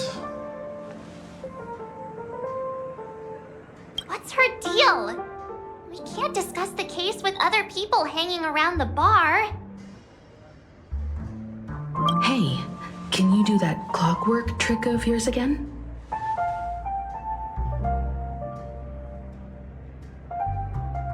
Time is running out. We need to hurry. Yeah, I'm counting on you.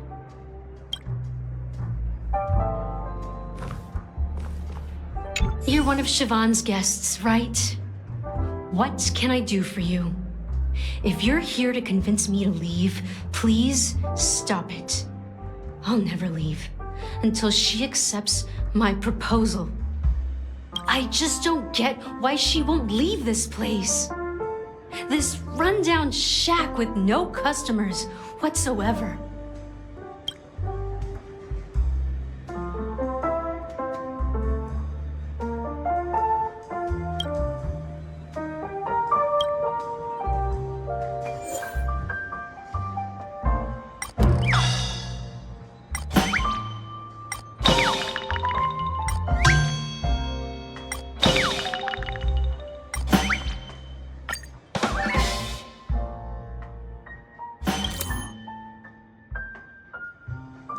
I've seen it.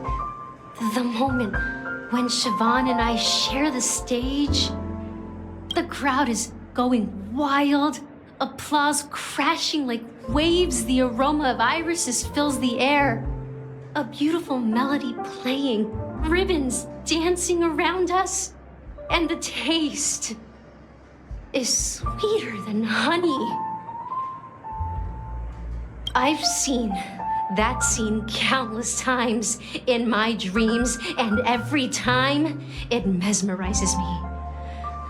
That's why I have to bring her back to that world, no matter what it takes.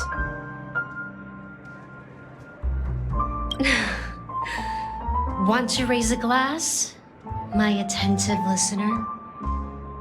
Let's consider it a toast to my far-fetched dream.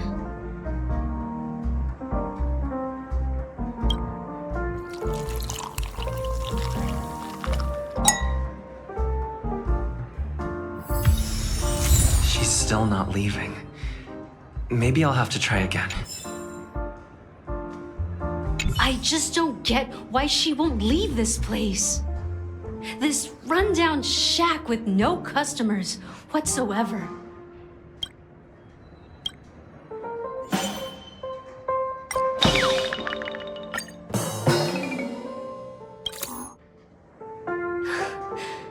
It's ridiculous, right? Our paths were never meant to cross, yet I'm still holding on to her.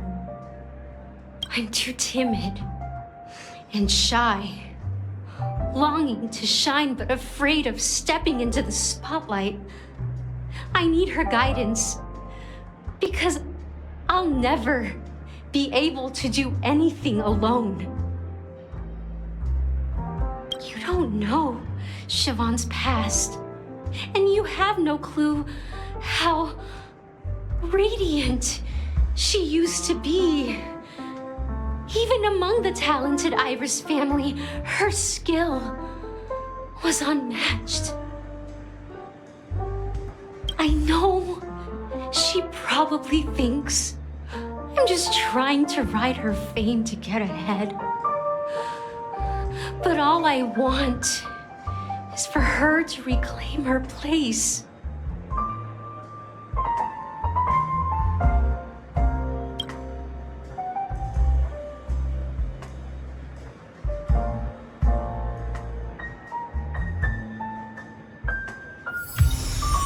She's still not leaving. Maybe I'll have to try again.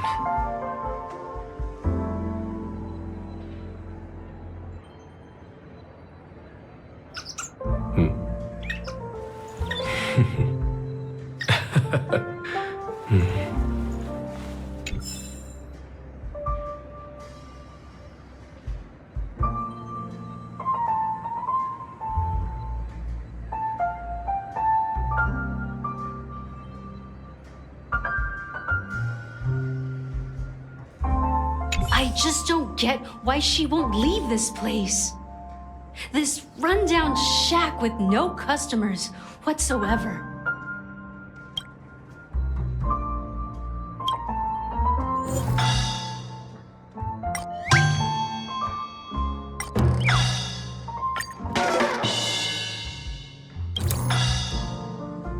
Those darn Iris jerks!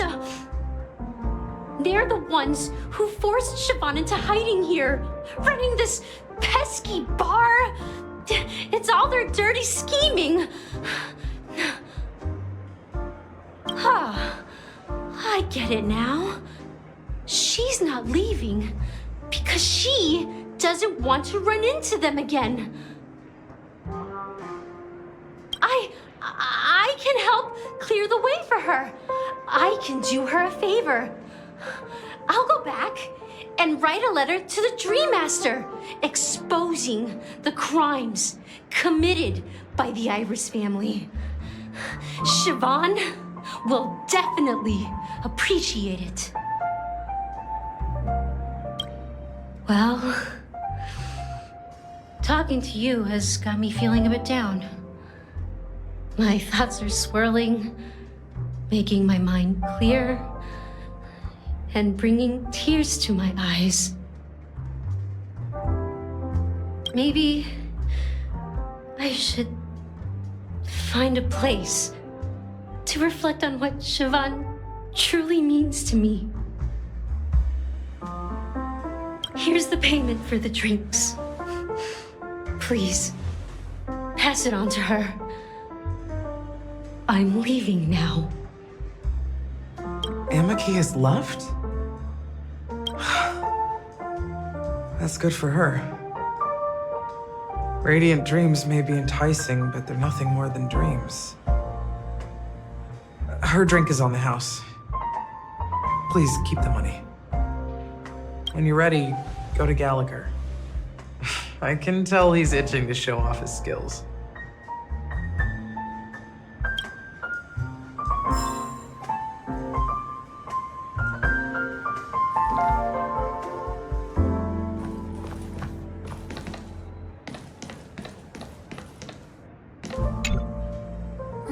Can this be used for mixing drinks? Oh, and there's a note underneath. Exchange with your precious things. Oh, what should we exchange for it? And who should we give our stuff to?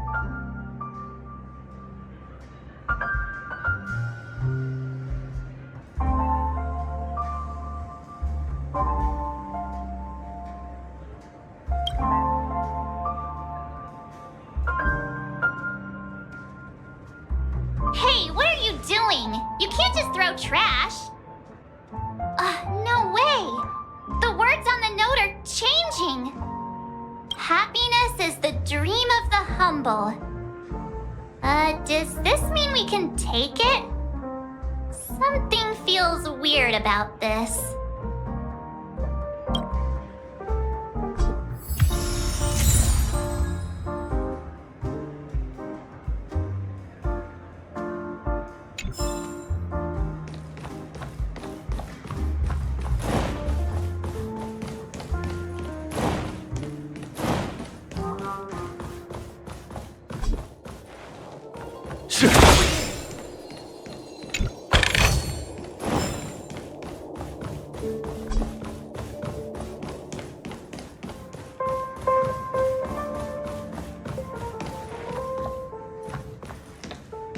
That being said, mixing a drink is way simpler than you'd imagine. Just pick your favorite ingredients, toss them in a glass, mix it up, and it's done. So go ahead, explore the bar, and bring me any ingredients you prefer. Nice work. Let me take a look. You found some interesting ingredients there. Now, take your pick. Each drink has its own unique flavor, and the base ingredient sets the tone for the initial taste and the lingering aftertaste. So, which one would you like to use as the base?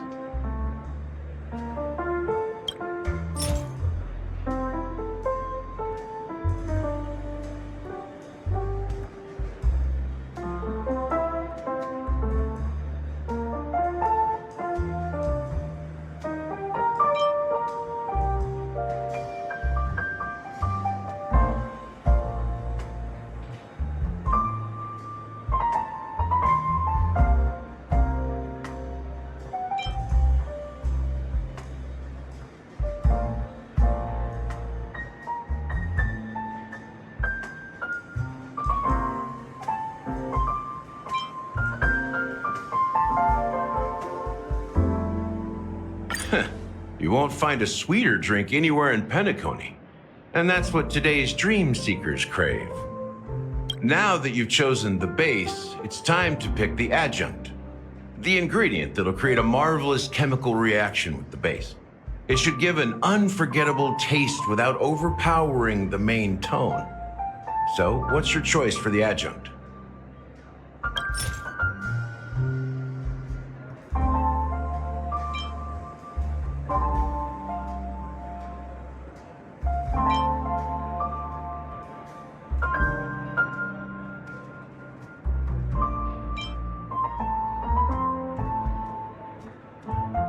This is the most pungent adjunct we have, and my personal favorite.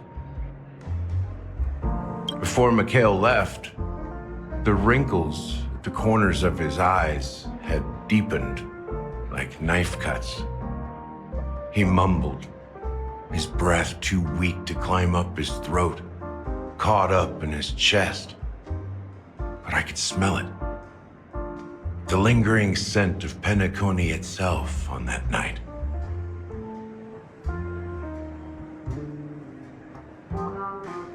Mikhail. Almost there. Let's pick a decoration. Which style do you prefer? Anything you need, I've got it.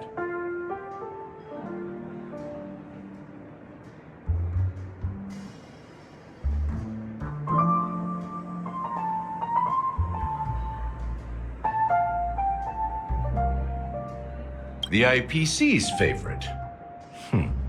Ambitious, aren't you?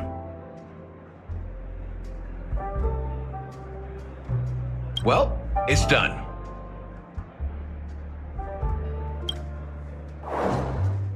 Here's to you, sober one, with this glass of a dream within a dream.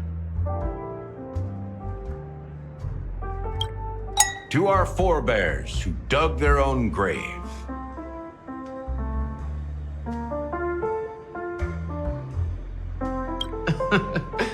Well done, Gallagher. You're not over the hill yet.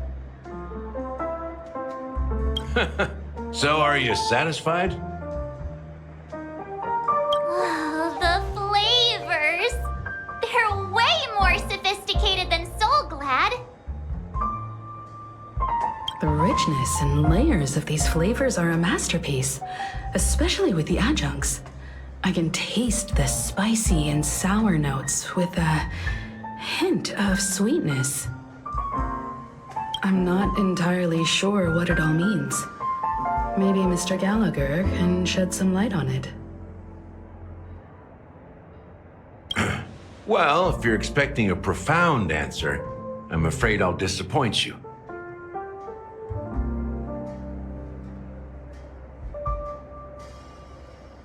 The imagery it implies is pretty straightforward. It's just a glimpse of what this dream truly tastes like. Nothing more.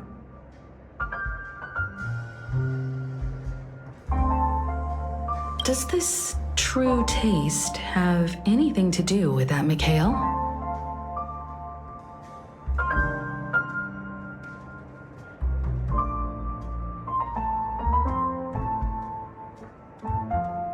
Yeah, that name does sound familiar. When you got knocked out by that masked fool girl, I think I heard someone calling that name. Do you remember?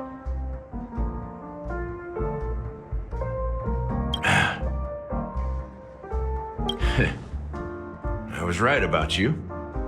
You guys seem to know quite a bit, and now there's no reason to hide anything from you anymore. Let's dig deeper into the case, and of course, I'll tell you a story about Mikhail. All right, let's start with what we know based on the clues the family has. It seems that Firefly isn't a local or an invited guest. In other words, she's a stowaway. She managed to fool me at first. My age must be getting the best of me. But here on the planet of festivities, stowaways are a common sight. You're bound to run into one sooner or later. After the incident, the hounds wasted no time searching for that girl in both the dreamscape and reality. But here's the thing. We only received bad news, and the trickiest kind at that. She simply vanished, leaving no trace in the dreamscape or reality, as if she had never come to Penacony at all. Huh?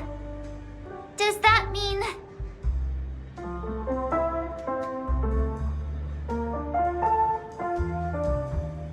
That's impossible. The problem now is not that she's dead, but that it's as if she had never existed in the first place. Let me be frank. This case, actually, is unlike anything the Bloodhound family has dealt with before. Dealt with before? So, death does happen in Penacony, if I understand correctly. You've witnessed it, so there's no need to hide. Even the shiniest city has its dark side. We're all adults here. Surely I don't need to explain too much to you. Confronting the family based on that alone would be naive. Death may occur in sweet dreams. So what? Such events are highly unlikely and only affect a tiny number of people. If you really want to delve deeper into this case, you need to understand the true problem with the family. I guess it's time to tell the story of that Mikhail. You're very perceptive. The Astral Express has received that music box too, right? Do you know the secrets it holds?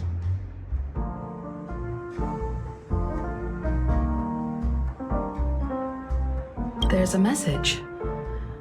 Witness the impossible in the realm of dreams. Find the legacy of the Watchmaker, father of Penacony, and thus the answer to the question, why does life slumber? That's the exact wording. Hey, why are you laughing? Wait, did you write it? It's quite poetic. No, but I'm the officer in charge of this case, so how could I not know? I'm sure you must have noticed that this message didn't come from the family. You might have even guessed that the relationship between the family and the Watchmaker isn't as close as it seems. That's just our speculation.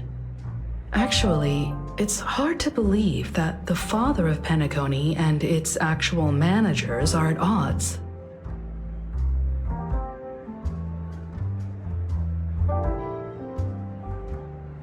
Now I can assure you that your speculation is absolutely correct.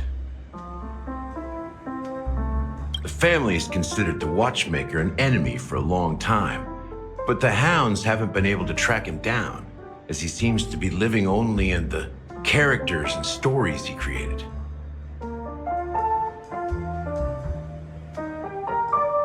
Let me ask you a question. Have you ever wondered why the family allowed the Watchmaker to send out such a ridiculous message to the outside world, inviting you here and causing chaos? So, you want to seize this opportunity to expose the Watchmaker? Well, now you understand why the Oak family authorized the Nameless to assist in the investigation, but kept you in the dark, right? Because the Watchmaker is not the legend of the land of the dreams at all. He's the most shameful stain in the history of Penacony, and he's the root cause of all the anomalies in the dreamscape.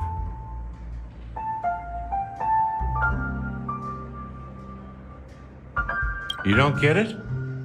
Well, I mean...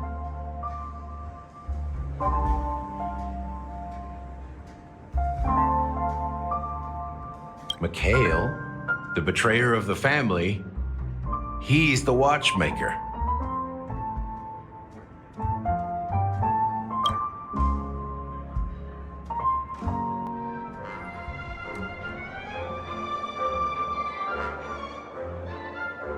Here we are, Clock Studios Theme Park, the most popular entertainment center in Penacony. Wait, aren't we supposed to be discussing the Watchmaker? I would have expected you to take us to maybe a library or an archive room of sorts. But an amusement park? The culture of a city reflects its history in the most authentic way. To you, it's a fun place. But to me, it's a prison for the planet's past. You know that Penacony used to be the IPC's prison planet, right? All the prisoners were brought here. helping the Garden of Recollection salvage the leaking memoria from the macro void.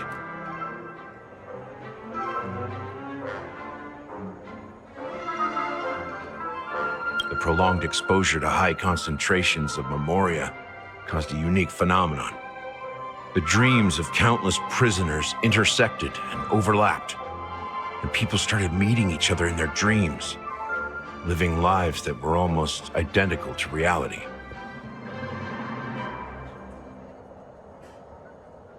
But everything has a price, and sweet dreams are no exception. In the end, the dream world was unable to alleviate the suffering of prisoners in reality. One of the prisoners broke free from the IPC shackles and fought for freedom. He is Hanu, the great leader of Dreamville, the great peacemaker, and the faithful companion of the underdogs.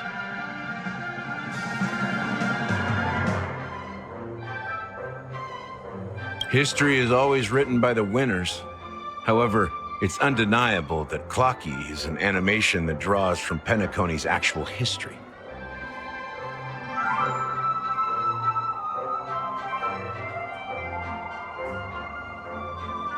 These characters not only exist in Dreamville, but also in the distant past. Once you realize this, you'll understand why we're here.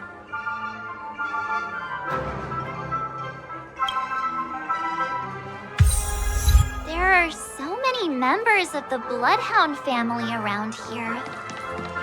They just received a lockdown order, supposedly from Sunday himself. Who knows what it's for?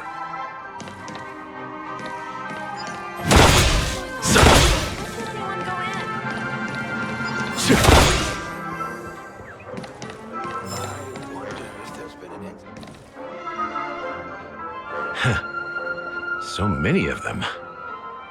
I've never seen anything like this, even when they're tracking down suspects.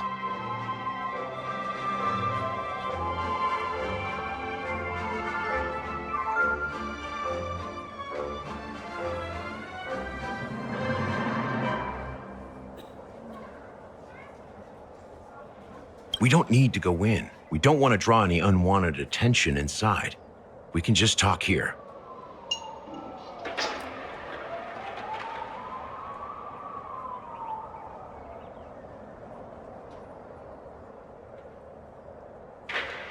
Let's find a quiet spot and continue our conversation.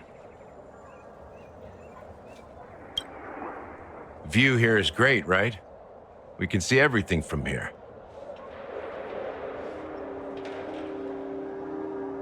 Including Clocky.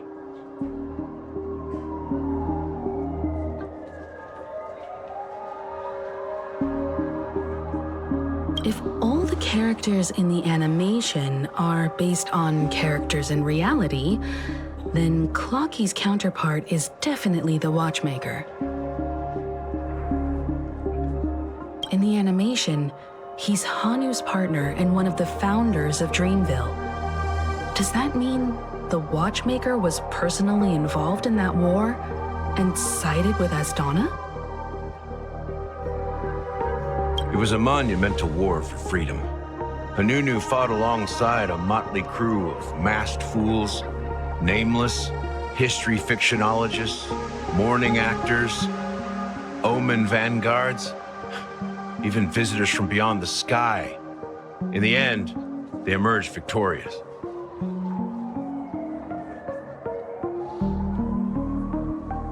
Among them was the person who would eventually be known as the Watchmaker.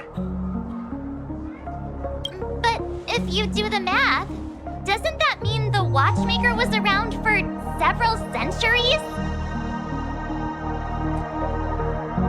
I'm not sure, but Mikhail was already the Watchmaker when I met him, so maybe he inherited the title.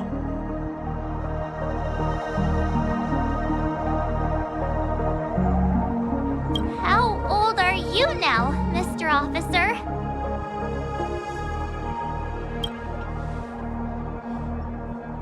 I'm 13. No way. Not even close. Hanunu freed the frontier prison. but peace still eluded him. With limited resources, threats from the outside world, and internal conflicts between major prison districts, the future of Osdana was uncertain. It wasn't until the Watchmaker approached the family with the idea of turning the prison into the planet of festivities that Penacony finally gained its name and glory.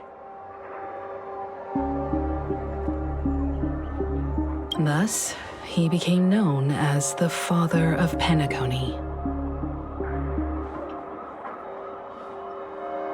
But didn't you say the Watchmaker betrayed the family? And you said you were his companion, so that means you...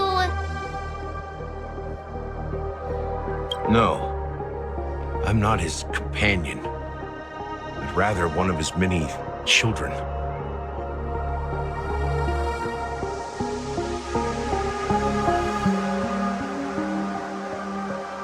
But I am indeed a traitor. Not to the family, but to Cael.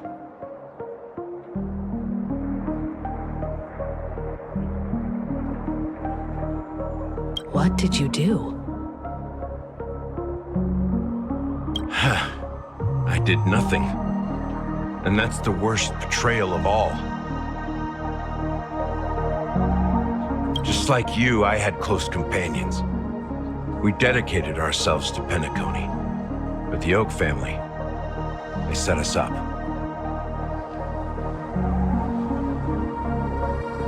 Cael was too old to protect his children anymore. So we left the family to find our own path. We were branded traitors of the Harmony, even though the true traitors were someone else.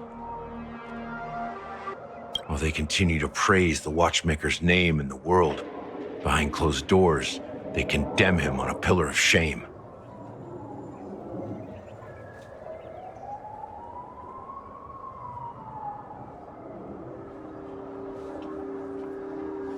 Nevertheless, we wanted to clear his name. We intended to find the real traitor, the one responsible for all this, and restore harmony to Penacony. But we failed. Too much time had passed, and the land of the dreams had become deeply corrupted. After countless fruitless pursuits, I gave up, like a lost dog. The family accepted me and made me an officer, supposedly as a form of forgiveness. But it was actually a punishment. Since then, I've been completely cut off from my partners and my past. As for Cael,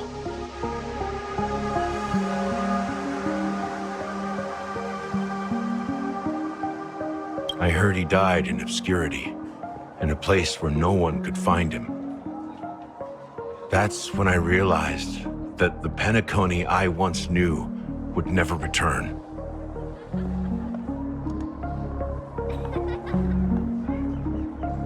We're truly sorry for what happened. But this is not the end of the story, right?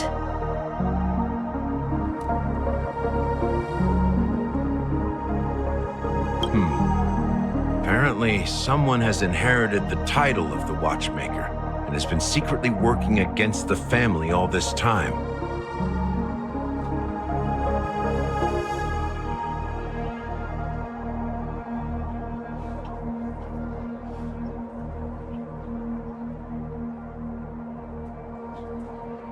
Unfortunately, after all these years, I have no idea who that person is, or if they're even real.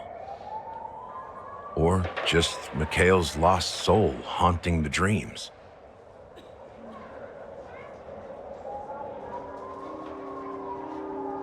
So, do you understand why I'm spilling all this info?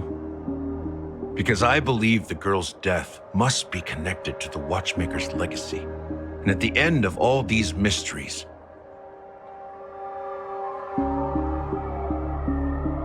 we will find the answers we are seeking.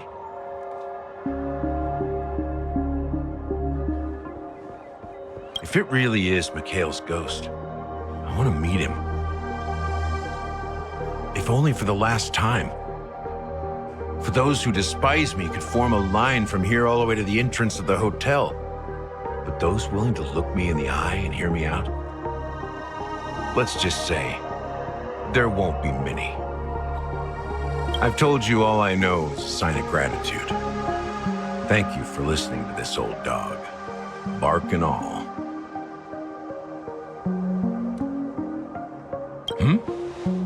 Something just happened at the theme park. Now if you'll excuse me, good luck to all of you. How ironic.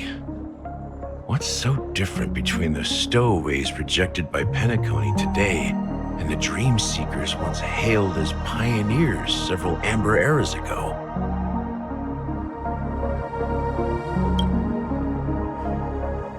Gallagher does have a troubled past, it seems. While Firefly's whereabouts remain a mystery, his stories shed light on our suspicions about the true identity of the Watchmaker, his connection to the family, and the power struggles hidden behind sweet dreams and death.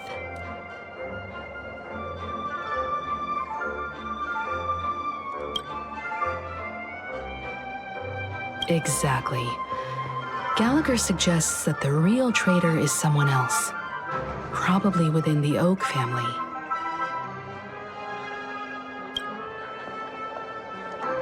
That lines up with what we've gathered so far. Firefly got involved in this mess because of the legacy, and now we're sure that Adventurine's accusations against Acheron are baseless.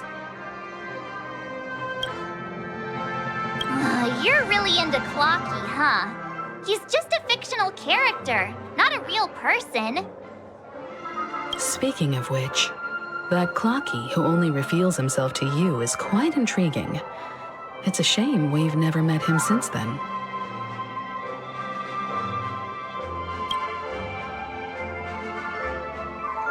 Now that we've confirmed a lot of our suspicions, let's take a moment to think about the clues we have.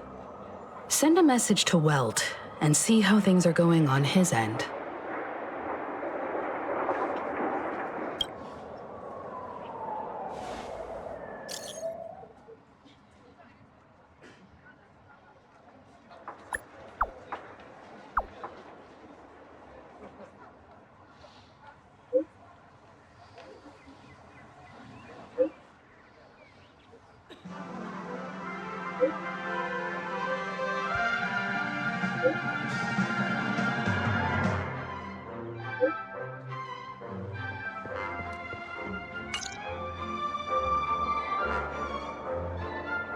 Are your companions worried about you? They're just checking up on me. Let's get in and get out. Seems they've made some progress. Looks like we're about to enter the depths of Dewlight Pavilion. It's been a smooth ride. Almost too smooth for a heavily guarded mansion. Let's see if there's anyone waiting to greet us.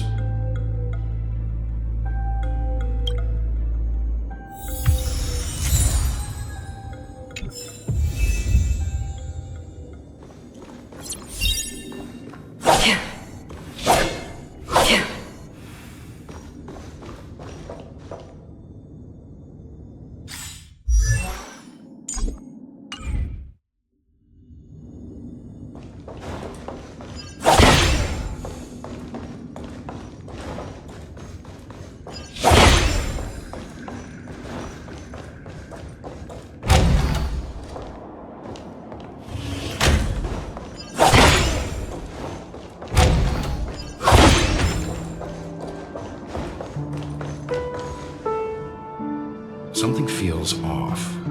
A grand mansion like this and not a butler or servant in sight. Could it be due to the disruption caused by the emergency? Well, this door is open. Looks like we'll have to investigate ourselves. Let's proceed with caution. Just one moment.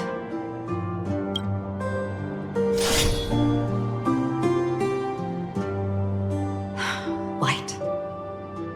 I've made myself less noticeable. The The crew can explain their presence as authorized by the family, but I can't come up with any excuses for being here.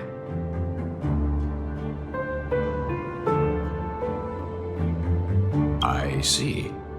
What an interesting technique.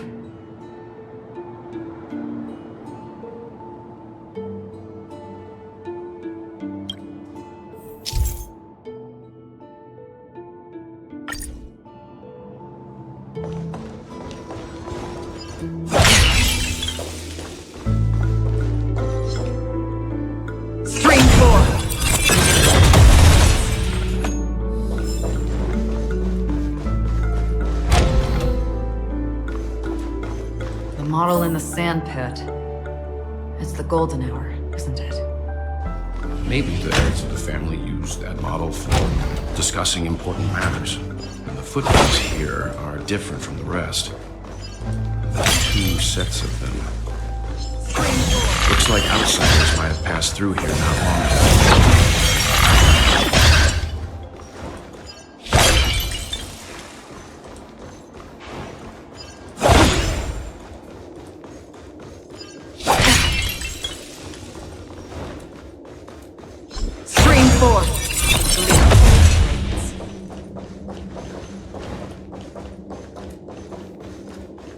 While there aren't any people in this mansion, they've set up quite a few mimetic guards to patrol this place.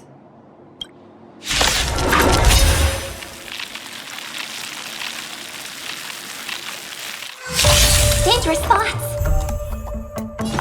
Resonate all together.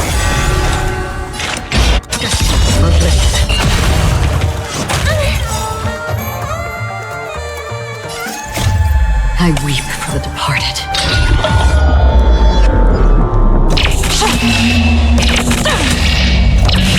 Dust rain, this too shall fall. I see through you. Converge and awaken. All things in this world. Human creations.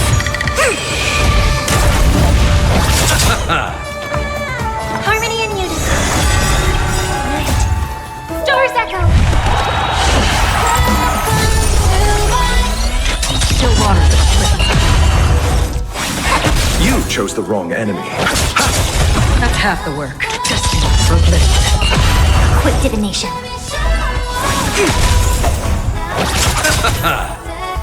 I hope for an end to strike us all together. Free will, still water.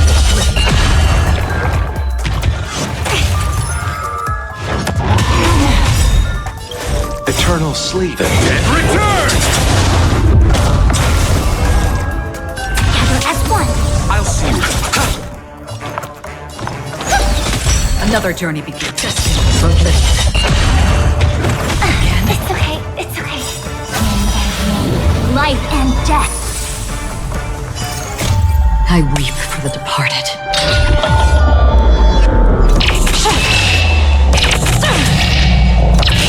Dust's rain, it too shall fall.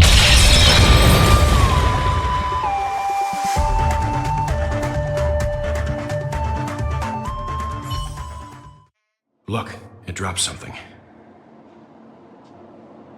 A note. Looks like instructions from the butler for the other servants. It seems like the mansion's entire workforce were assigned other tasks before Robin's death. It must have been a big project to require that much manpower. The Charmony Festival, perhaps. But no matter what their main priorities are, there should always be someone left at the mansion, right? So you're saying someone deliberately cleared the place out? Yeah, but I don't know why.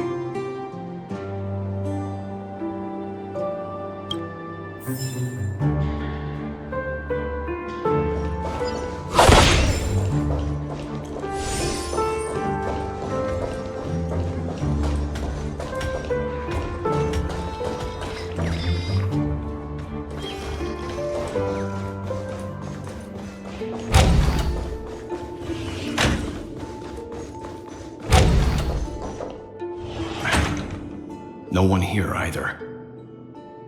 Since no one's around to entertain us, let's make ourselves at home. Stay close to me so that my white can cover you too.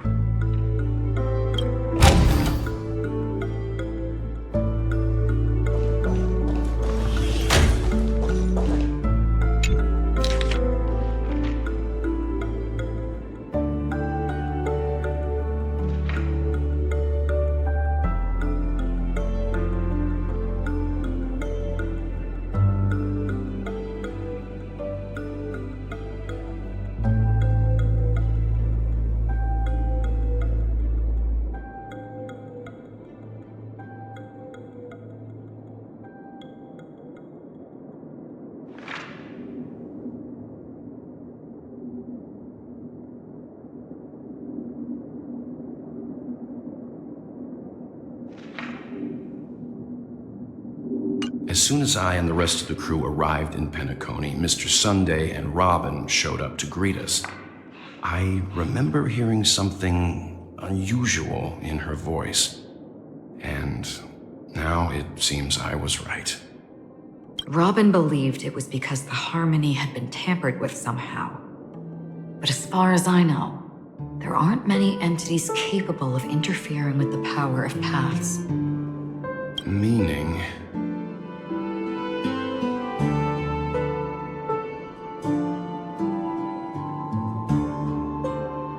If there really is a traitor within the family, that person must hold a high position or possess unimaginable strength. That would explain why Mr. Sunday has been having such difficulty in catching the traitor.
Information about Robin, Firefly, and the other victims.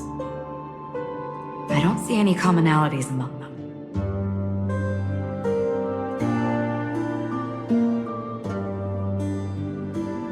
Looks like the rumors were right. Death does seem to be targeting random victims. And based on Sunday's notes, he's no stranger to death.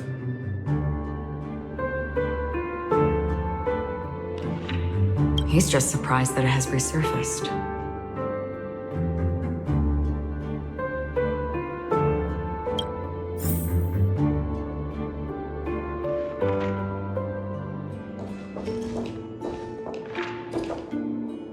This light cone is securely guarded.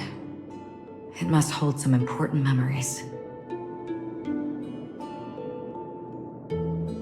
According to Robin's interview, despite having performed on so many grand stages, her favorite performance was a pretend show she put on with her brother when they were just kids. I wonder how their relationship is now.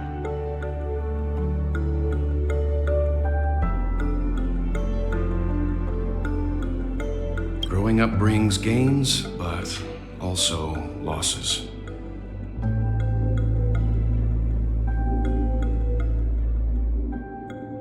Yeah, time has a way of smoothing things out. The beautiful dreams of youth will eventually fade away.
It seems neither the Dream Master of Penacony nor this old Odie is happy with Sunday's recent performance. They don't seem to care much about death. Instead, they're more concerned about the Charmony Festival and the Watchmaker. Maybe the other family heads don't think death is a big deal. One thing's for sure. There's a lot of internal conflict within the family, and everybody has their own agenda.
Mr. Sunday has done some serious research on his suspects. This traitor must have been causing trouble for the family for a long time. They all seem to be insiders, but I haven't met any of them. Huh? Wait, these characteristics.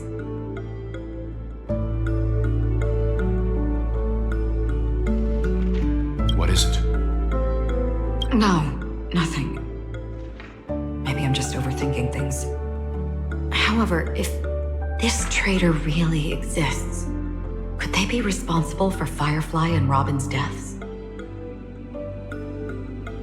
Perhaps that's why Sunday is taking this matter so seriously. That's all for now. Nothing more noteworthy.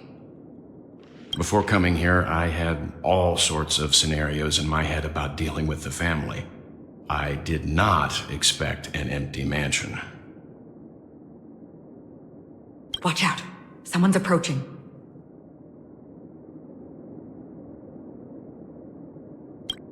I don't think trespassing on forbidden areas is the way to be a guest, Mr. Yang. And...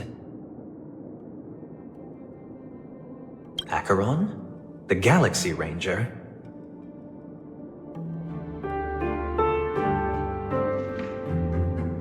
Our apologies, Mr. Sunday.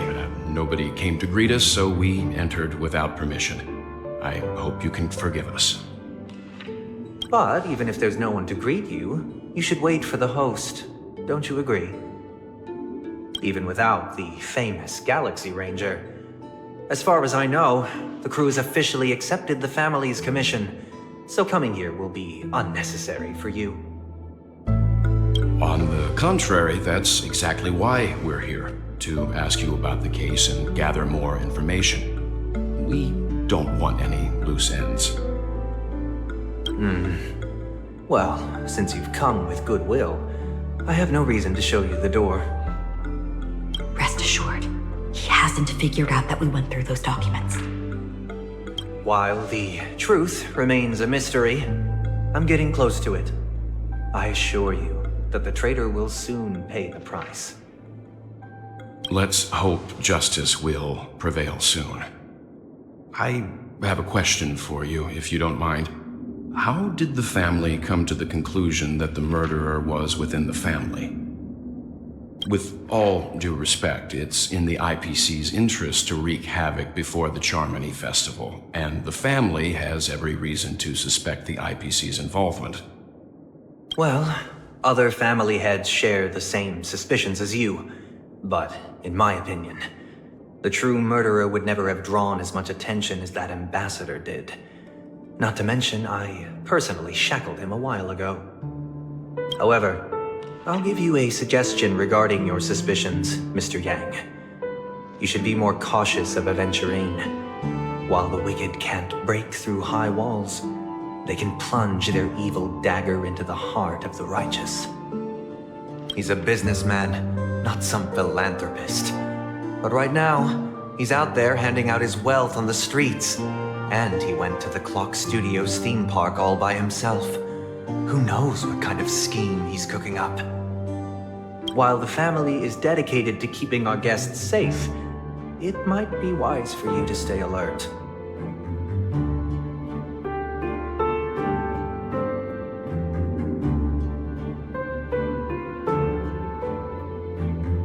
You never know what unexpected troubles could arise.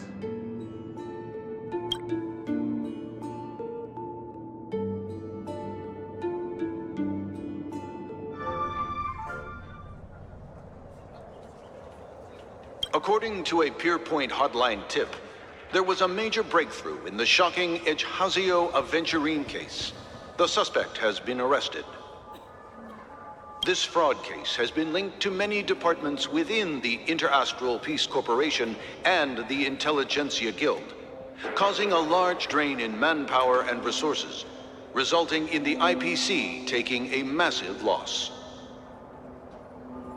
The case's main suspect originates from Sigonia 4 and is one of the survivors of the second Kataka Avgin extinction event, who does not carry an interstellar refugee travel permit. As per Strategic Investment Department Head Diamond's sentiments, the IPC has appropriately relocated the suspect in the spirit of the Charter and will continue to conduct further investigations as to the motive of the suspect.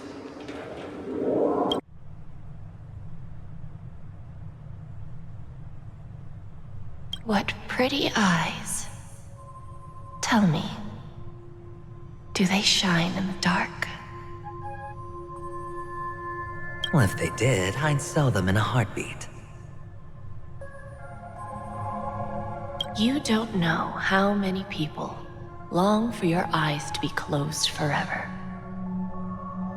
As a servant, you should not resist your master.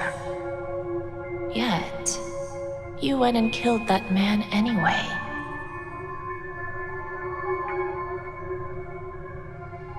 No lawyer has the audacity to defend you. Perhaps you ought to represent yourself. Not difficult, but definitely pointless. You're pretty confident on your eloquence. Did you also think that when you lied to the Intelligentsia Guild?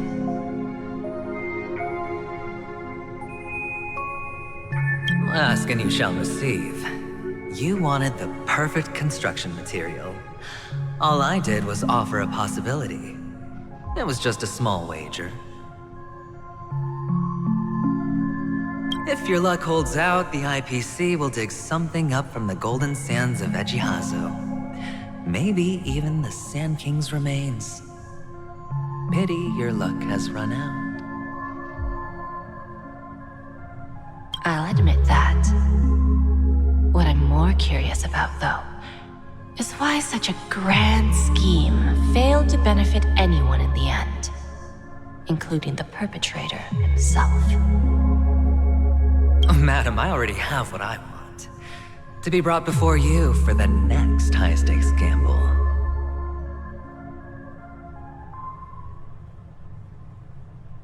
Then let's talk about the second gamble. Tell me, what are you prepared to wager this time? My life. I bet you won't send me to the gallows.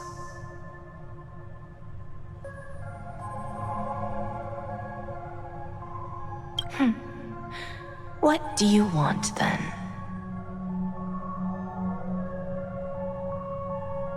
I want your Lenore to meet with me.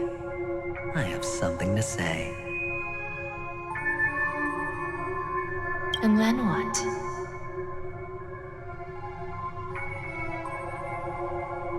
I want cash. It can't be that simple, can it? It is that simple. 30 tanbas. The remainder of my market value. 30 tanbas. No more, no less. With this money, I'll climb to even greater heights than you. Grasp even more riches than you. I wager you won't give me this chance. Which is why you should call him here. Interesting.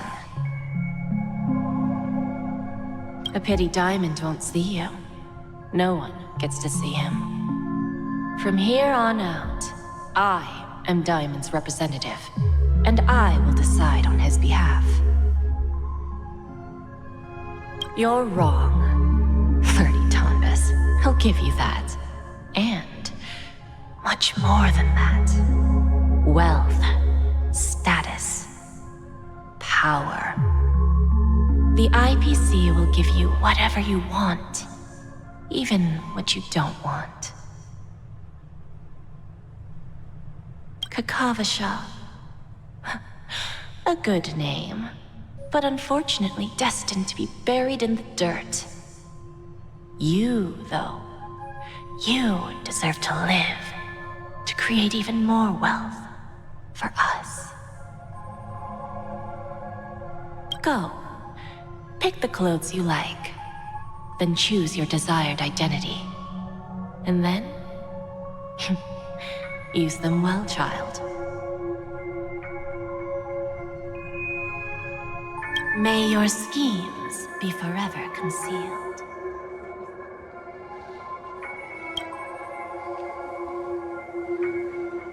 Life is like a long-term investment. Those who choose correctly, do the correct things, reach the correct outcomes, and show the world their value. People can't always make the right choices in their lives, But luck has always been on my side. I've never lost.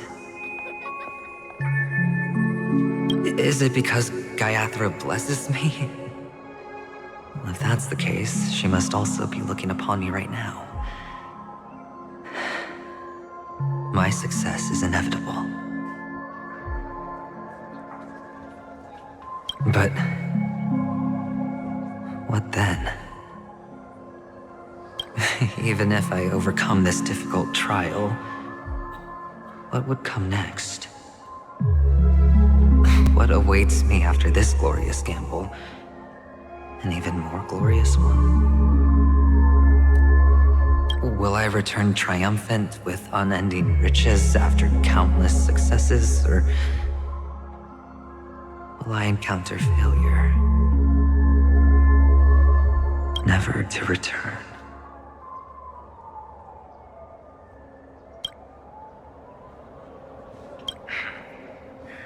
I'm pretty sure you already have some ideas. Lowly gambler.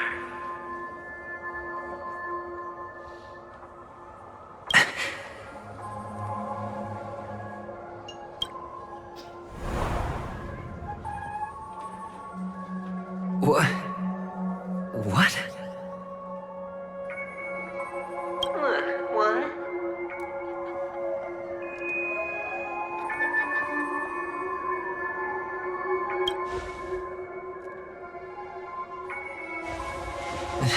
Am I dreaming, or have I gone completely insane?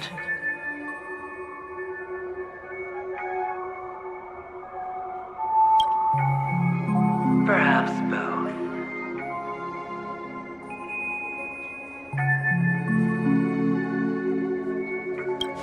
Forgotten me already?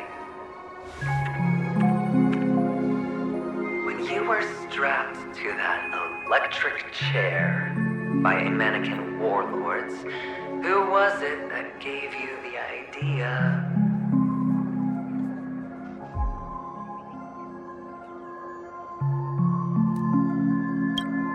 Fine.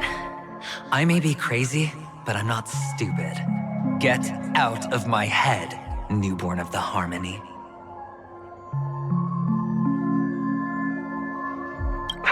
The Harmony? Oh, don't play the fool. It's not the first time we've met. No need to be so polite. I'm you, and perhaps even more aware of yourself than you. Of what exactly you want. You're dying. And you still want to drag a bunch of unfortunate fools with you through death's door.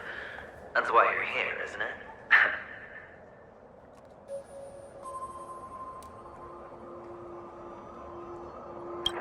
A grand unveiling. You really think you can pull it off?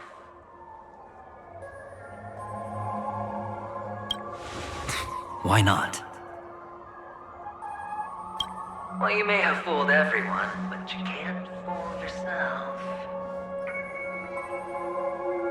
I can show you. Before you're entirely gone, I'll be with you for the last stretch of your road. Let's have a heart-to-heart while we walk.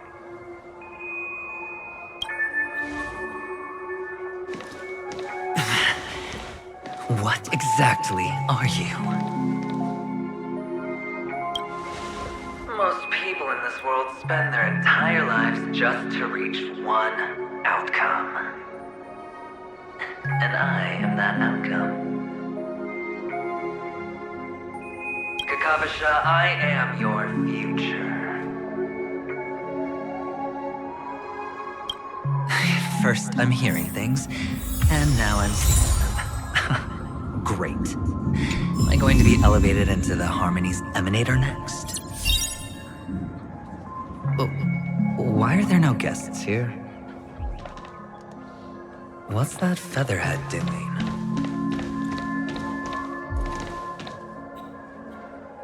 Just a Pepeshi? No.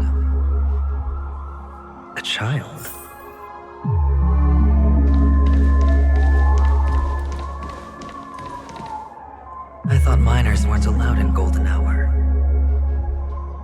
Hey kid, you okay?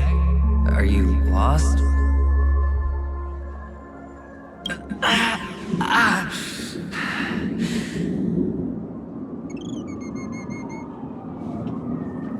What's wrong, mister? You don't look well.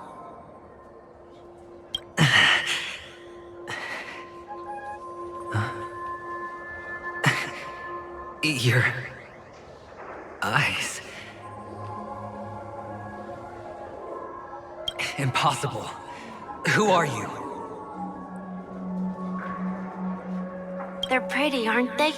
Sis said they're a gift from Mama Funga. Colorful eyes are said to bring good luck.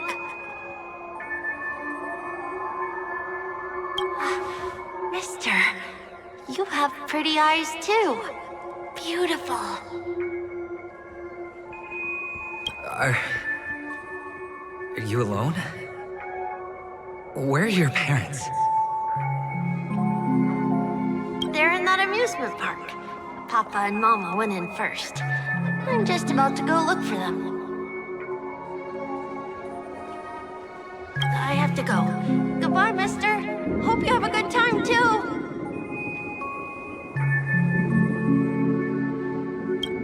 Those eyes. And Mama Funga. No, it can't. There aren't any Avgens left.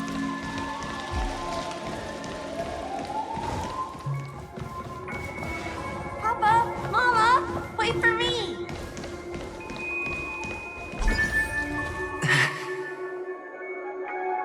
Only on Penacony, am I right?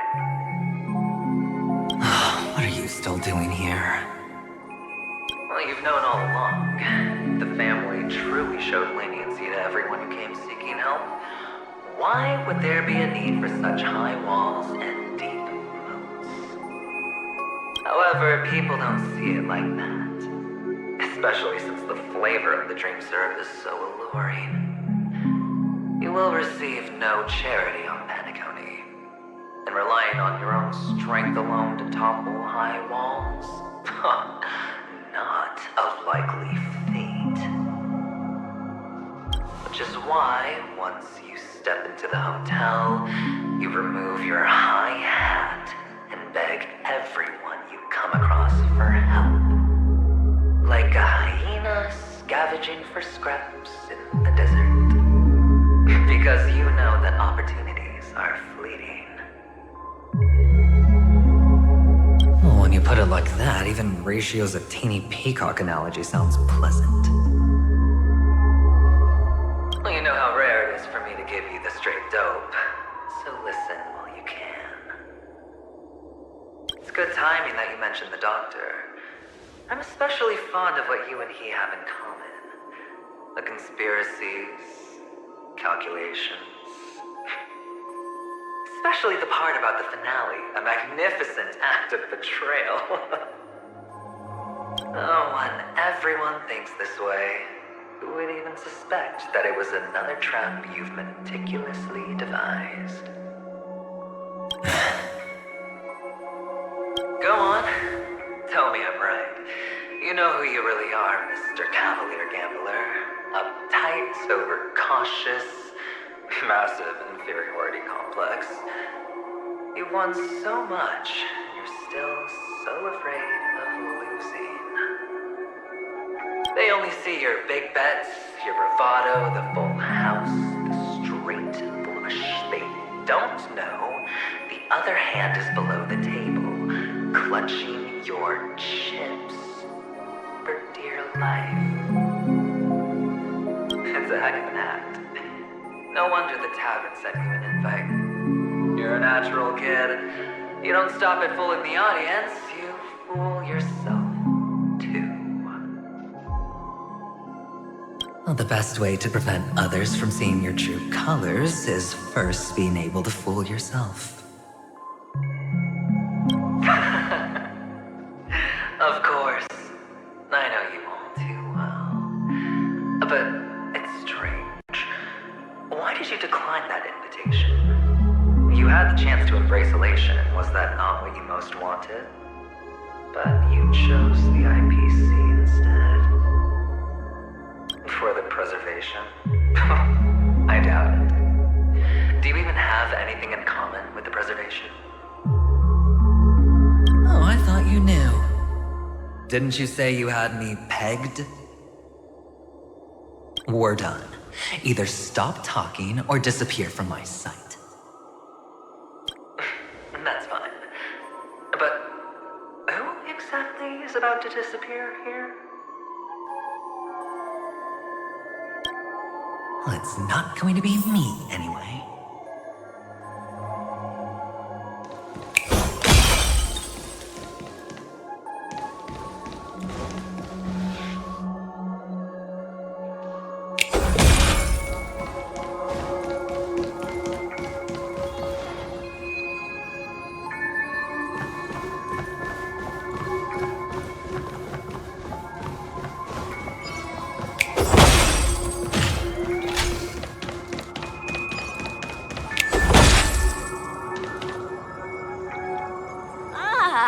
Playing hide and seek. I'm really good at this.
Wasn't ruined.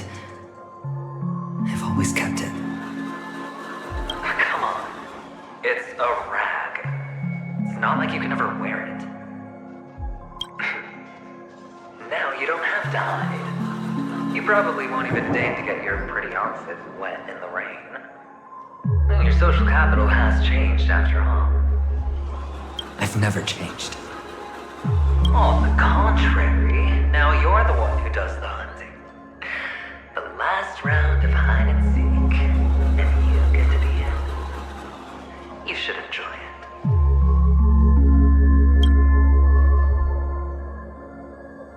That child. Could he be in here?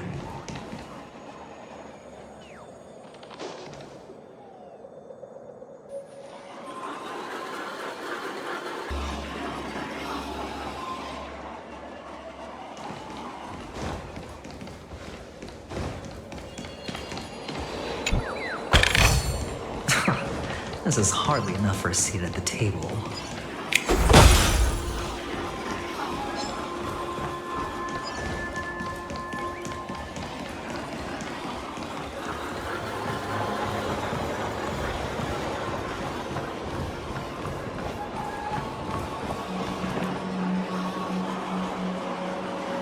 Is this...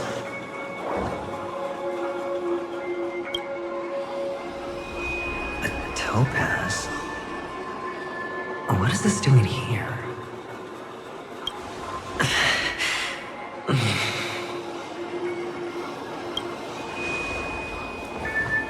What? Does your cornerstone wrench at your heart?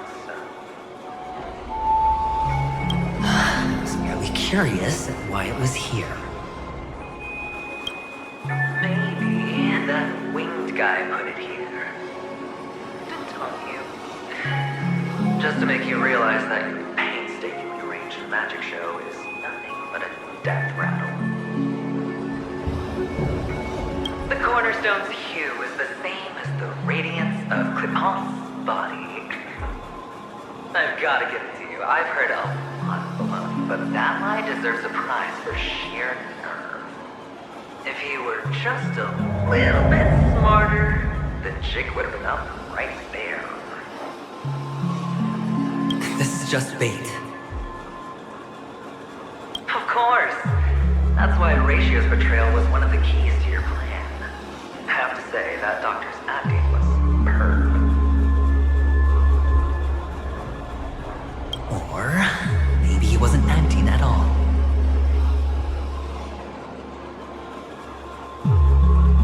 All the better for you.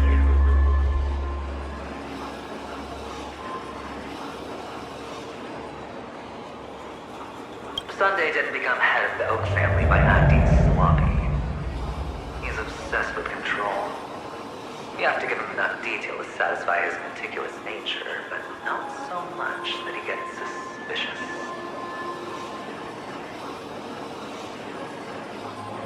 Which is why you had Horatio seek him out and leak the plan on purpose. To prevent the other party from suspecting anything. The intel you gave to Horatio was all true.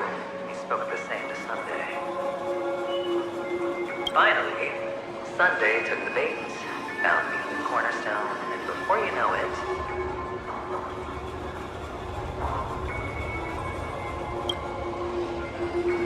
everyone's distracted enough for you to steal the third stone right out from under them.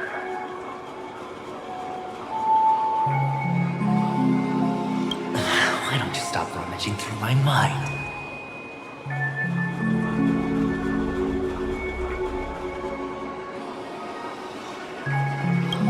Your mind. It's our mind. You're me, and I'm you. We're the same.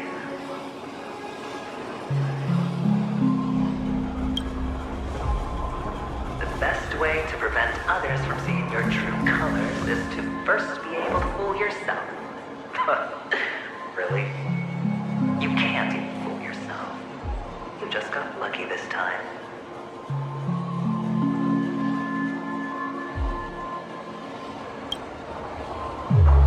This is the other cornerstone in Sunday's hands. Rather beautiful green. Just like you. Smooth. Cunning. Tell me, what's its name?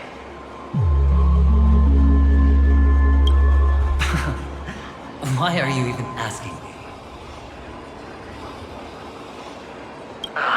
Must I do all the work? Adventurine is the stone of luck and trickery. That's what you said when you received the stone, wasn't it?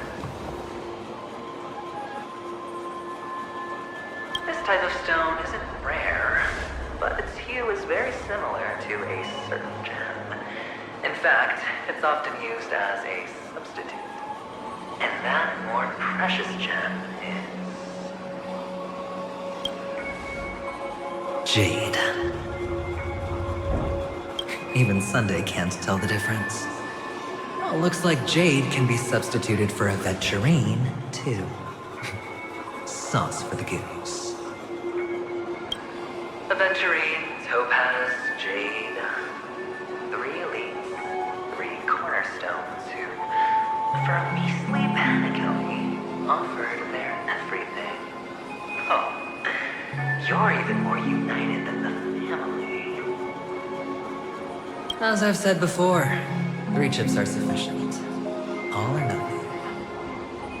But will it be the former or the latter? We'll find out soon enough. So, where's the real Adventurine stone? Take it out, let's have a look. Suddenly you don't know where it is? I just want to hear you say it. After all, it really does resemble its owner. As you wish, then. They never went anywhere. They're right where they belong. Piled up with these cheap baubles. You smashed the Adventurine stone before you left. Oh, just look at it. like your life. Poor thing. A humble pebble coated in the most lustrous sheen. I take it back. This thing is far more precious than your life. You're absolutely clear about the consequences of doing this. Blasphemy against Quipop's body. You think the IPC will let you get off scot-free?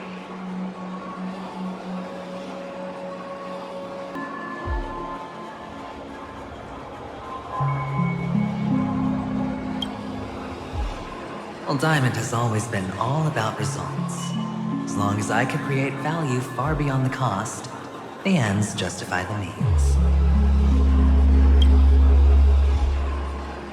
How else would the family be fooled if there was no price to pay? It doesn't matter. Even smashed to smithereens, the preservation's cornerstone can still be used. Its effect may be greatly diminished, but it's enough for me. Now I'm really curious. Why does every step you take involve reckless risks, and the choices you prepare for yourself always come with a strong impulse for self-destruction?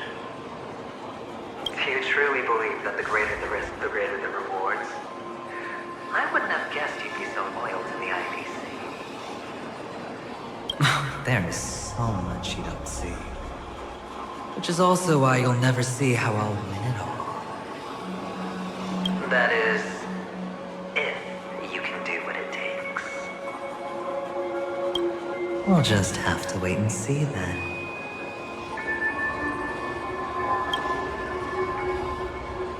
The cornerstone is gone. Another illusion of the harmony. Huh?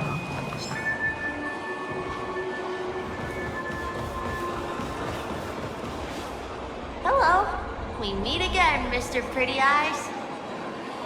Yes. We meet again. Did you find your mother and father?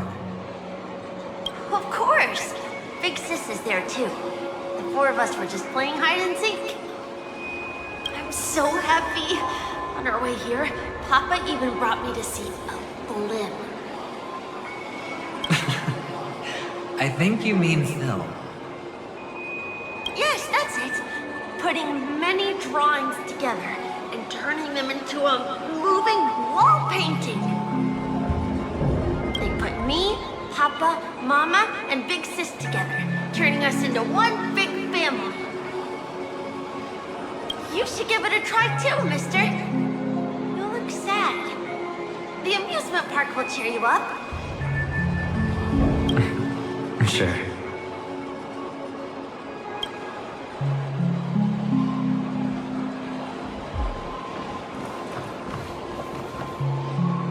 Go, give it a try, mister.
How's that?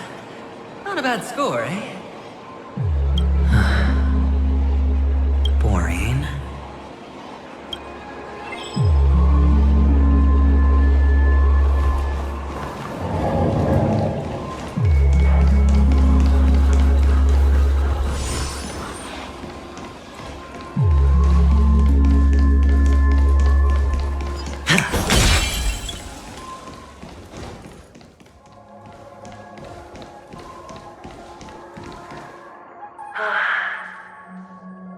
why aren't you talking? You've piqued my interest. I'll admit that there are still aspects of you that I don't completely understand. Well, you sound sincere this time, at least. Well, sincerity is one of my traits that everybody likes. And I have precious few of those. Moving on. See that maze over there? I'll know everything about you before you reach the exit. Our quaint journey through this amusement park still isn't over. And I wouldn't mind stretching this out at all.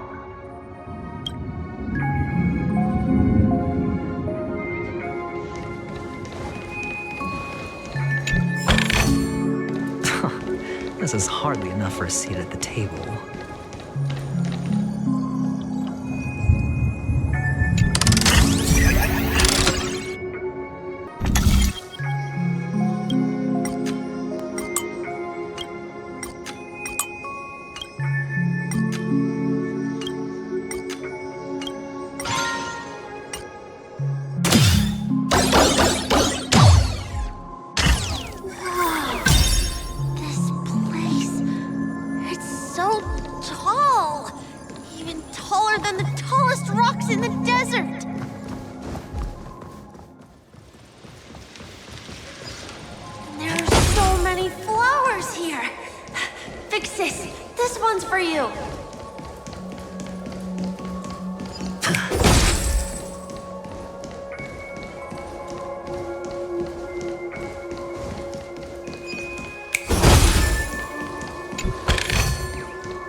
Dead end? Oh, is this the wrong way?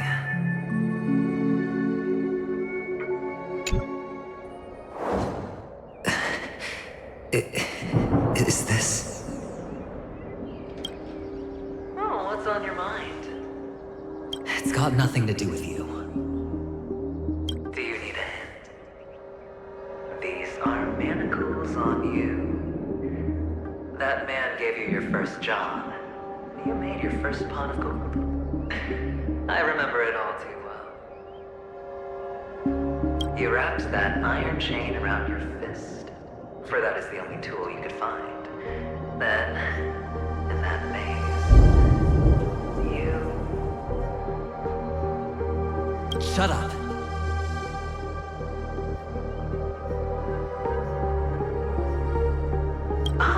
You don't wish to face your past. Unwilling to admit that your life is worth only 60 topaz. Well, from what I see, you refuse to confront it, because it only proves your weakness. How could a weak person take such daring risks?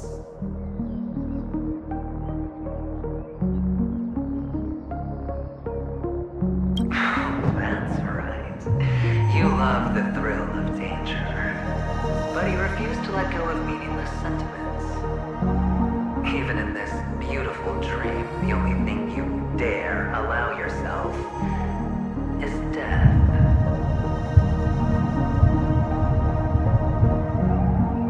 In your hands, those who follow you could have become Joker cards. They're far more useful that way. It's not like this is the only place the family ever cut corners. You could have had tons of action if you weren't so all or nothing. All it takes is a meager sacrifice.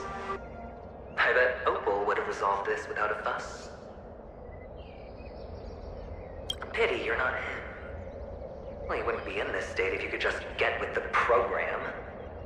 And why couldn't you? Out of professional integrity.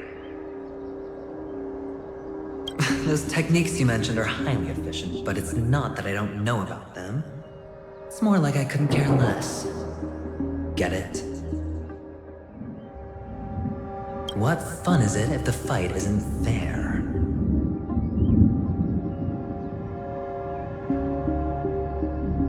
Fair? You assume your opponents would fight fair in the first place. The odds are obviously not in your favor, so how are you just breezing by? Did that masked fool's words awaken something in you? Well, she gave me an answer that could turn everything upside down. Everything?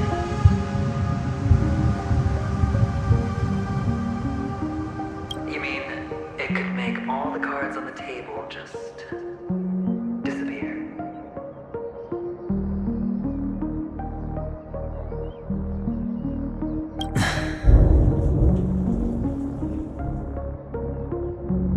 That's cheating.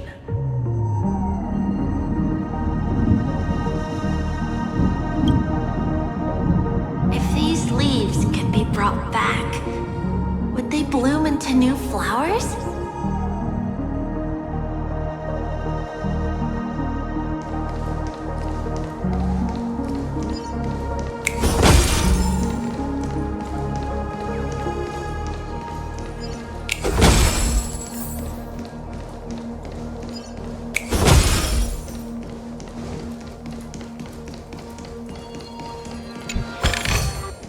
A reward with no risk? I'll take it.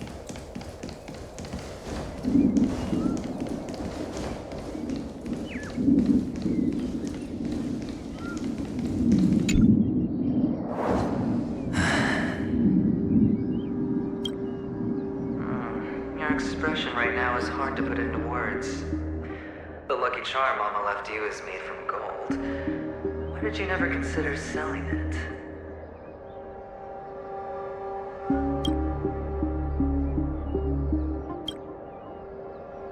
You obviously could have lived a normal life like Big Sis that way. Looking back, that was the better choice. Mama only left us with 2 pieces of jewelry. A necklace and a lucky charm. There won't ever be a 3rd piece. That's what you always say, but you actually regret it, don't you? That you didn't sell them. You can zip it if there's nothing to talk about. I know. You must remember what Big Sis told you. You're a child blessed by Gaiathra Triclops, and can lead the clan to happiness. So always remember to protect yourself and never resent the pain and poverty you're going through. The words still ring in your ears, don't they? You're a good kid, so you definitely won't have forgotten. So, you surely won't forget how tragic her last moments of life were. How the piercing laughter behind you felt like it was drilling into your heart. You ran away without looking back, just as she told you to.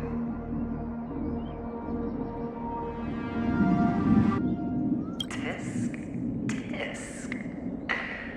A lifelong regret indeed.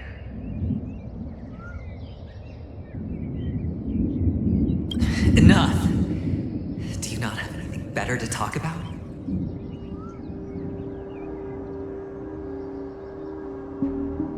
Oh, shut me down like a champ! Well, I guess when it comes to mind games, this isn't exactly your first rodeo.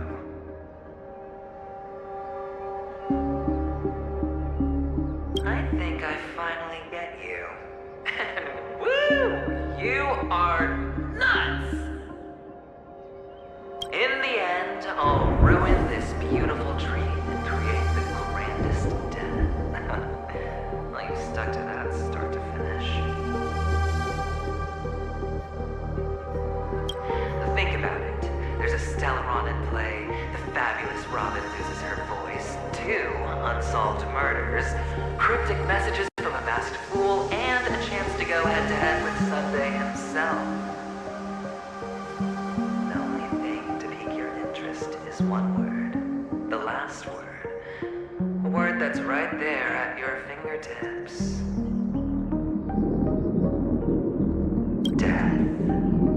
But whose exactly?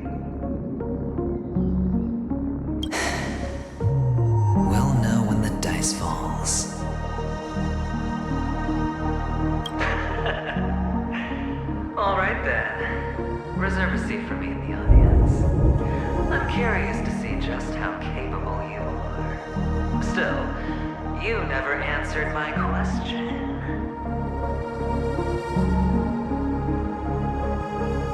If you could start over, would you still want to be the child who received Gayathra's blessing?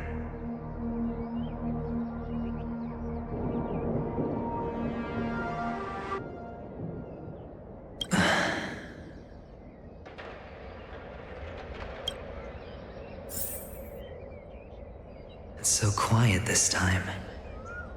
Is he finally gone? Or am I the one about to disappear?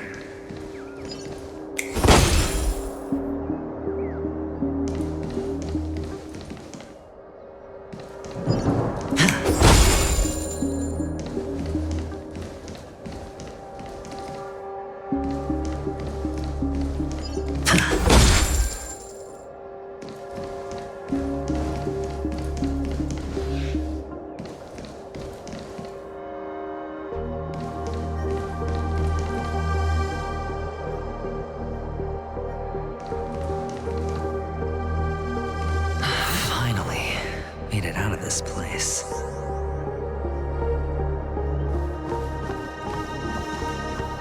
We're going home?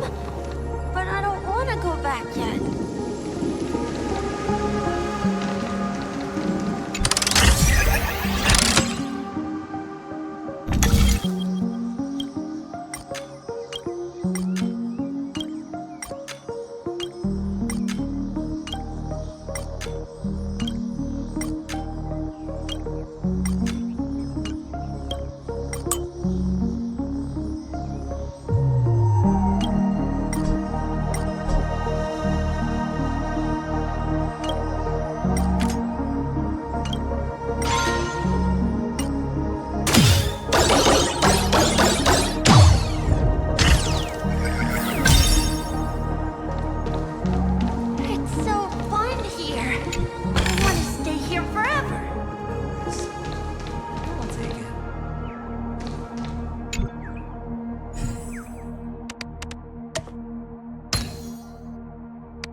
A 10-to-1 payout? Music to my ears.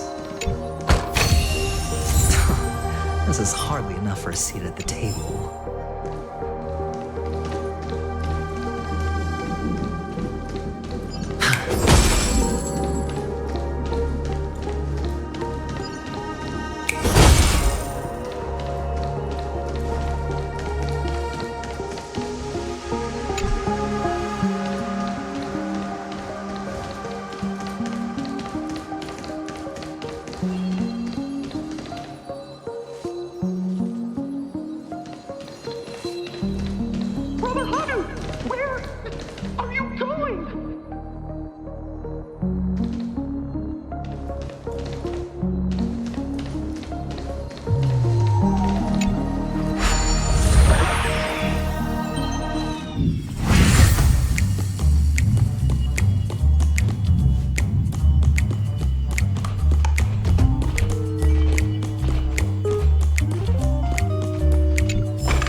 the past, present, or future.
A 10-to-1 payout? Music to my ears. Fortune follows luck, just like it always does.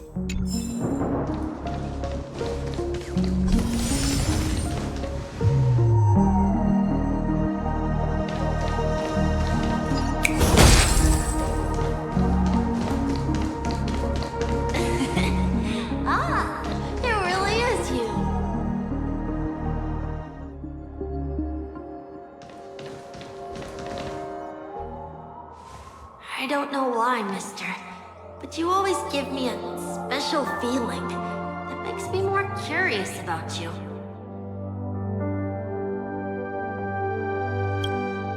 It's sad that I can't get to know you more. We have to say goodbye. Did you have fun? You're going back? Yes, I should go home. The day's getting dark, and it's going to rain. I don't want to worry the others.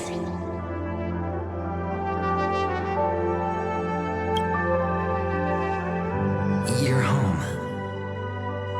Where is it? What a strange question. It's where Papa, Mama, and Big Sis are. In this dream.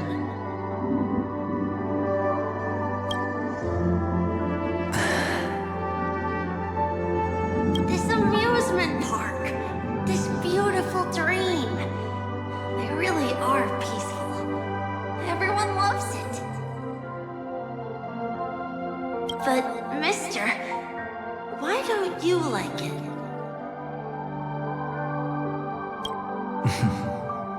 Because they're not here.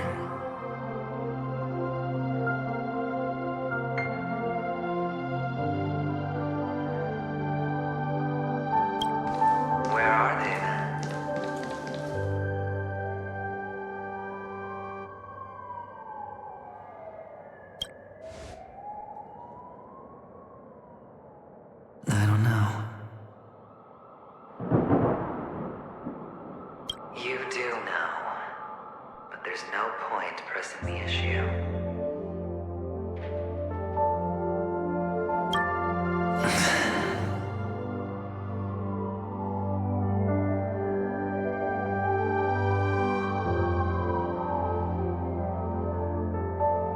Admit it. You're tired.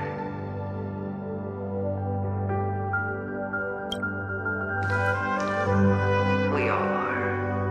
Which is why we chose to stay here. Me and him.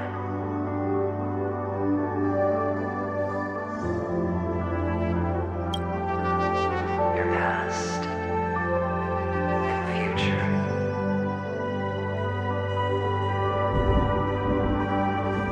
How long will you stay?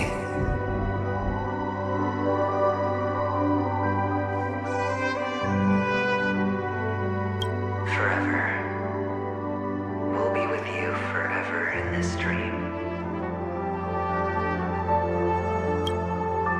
This is the greatest honor that we can offer to those who hurtle towards death.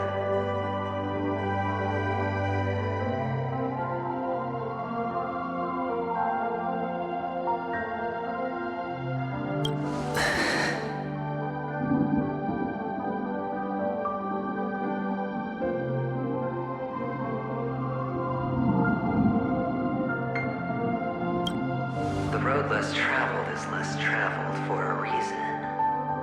But you've never gone in any other direction. Your own life is the chip you're most eager to lay down. Always has been. You don't care who the real murderer is, and the Watchmaker's so-called legacy couldn't be more boring.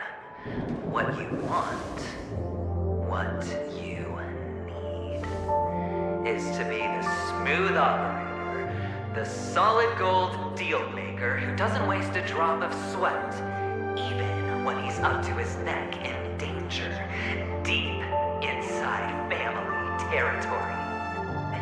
You want to be polished up, cuffed with red-hot chains, and spotlit center stage.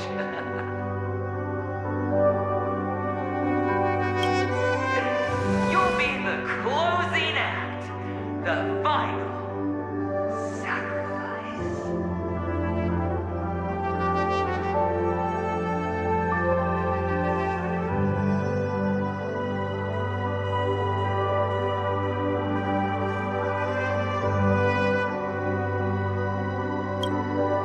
I can do it. And it will be flawless.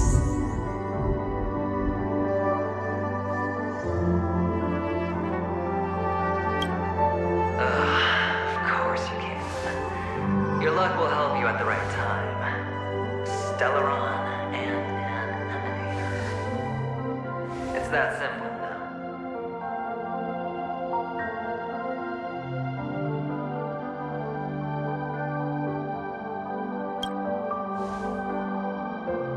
That way, the IPC will earn a place at the table. And as for you, you'll just happen to slip the leash, sweep the rat race, extract yourself from this endless debacle. You'll have the freedom you've always dreamed of.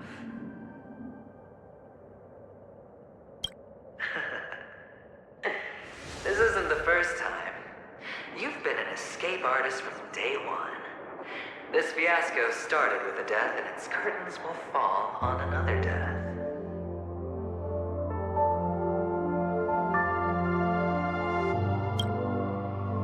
Oh, so that's why Diamond chose you.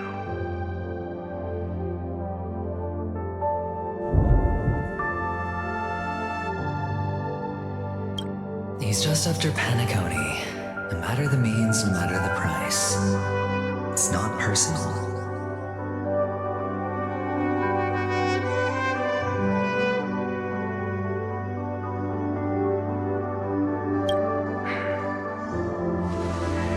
It's hard, isn't it?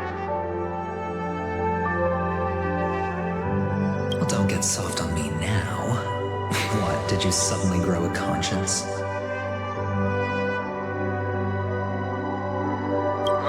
I was born from yourself. I'm well aware that climbing out of the hole you've dug is basically impossible. I can't stop you from doing what you want. We can't change where you want to go.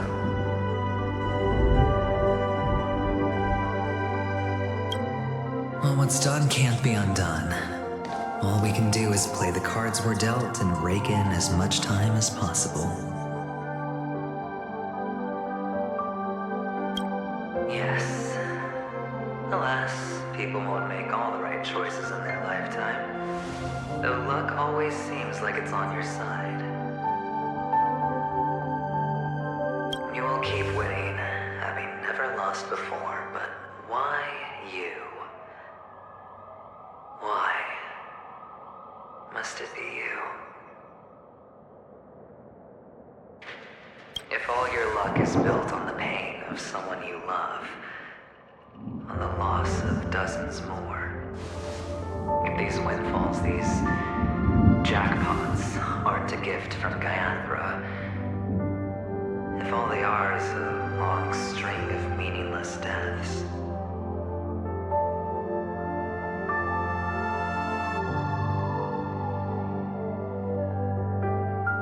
then what did we do to deserve living in a world like that?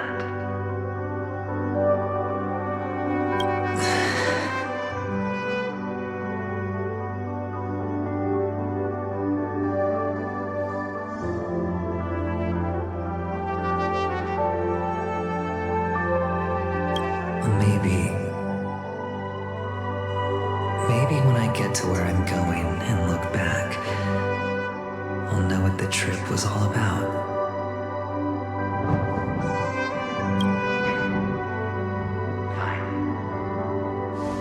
Time to make a move, my friend. I'll be waiting up ahead.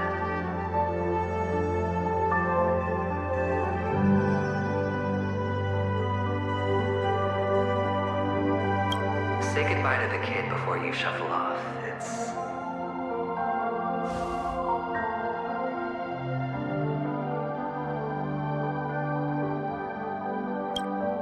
It's best to die without regrets.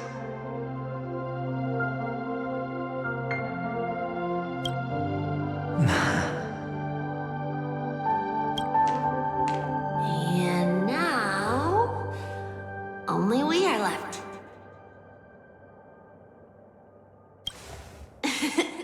Can you take a photo for me? I want a memento.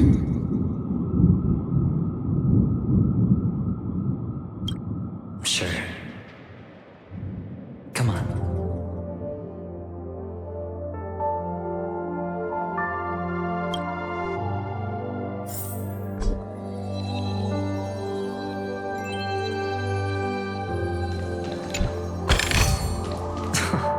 This is hardly enough for a scene.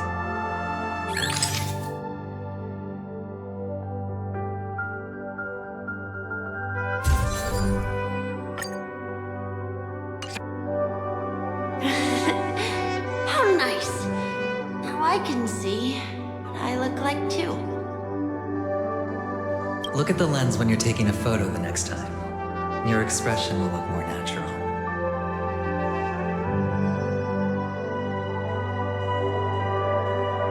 Sure, I will. Then, mister, are you going back too? I can't leave yet.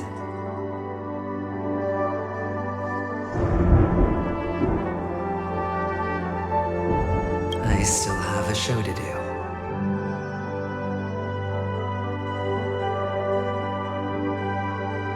Oh, you're about to go on stage, aren't you?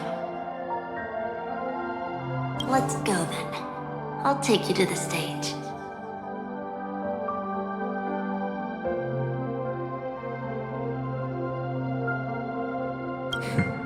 Sure.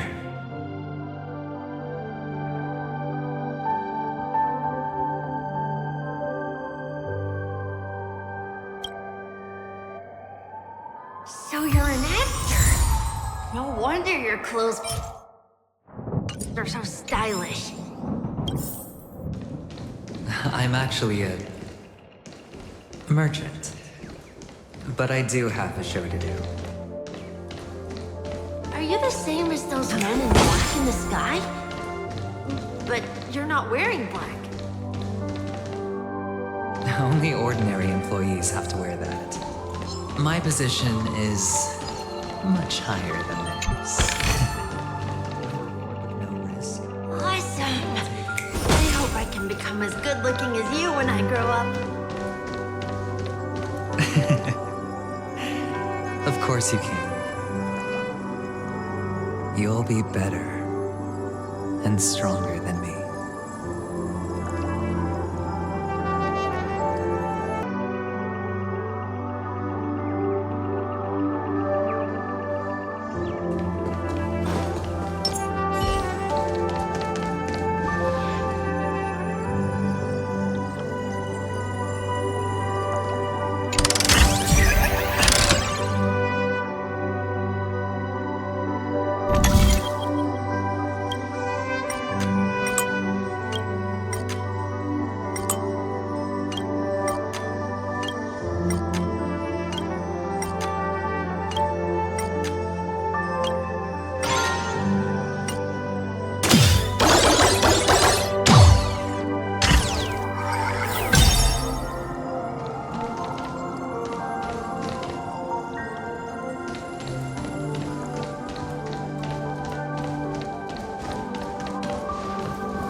A reward with no risk? I'll take it.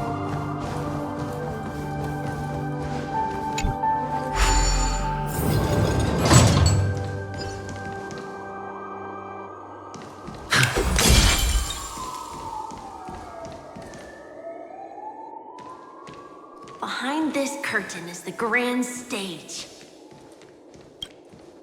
It's almost time to go on stage. Are you ready? Good luck with your show. Thank you.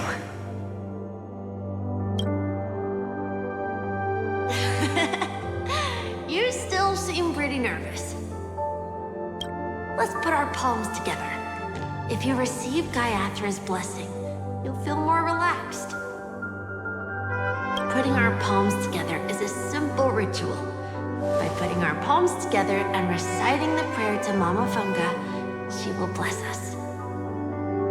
If you're not familiar, I can guide you. It's all right. I know how to do it. Of course I know.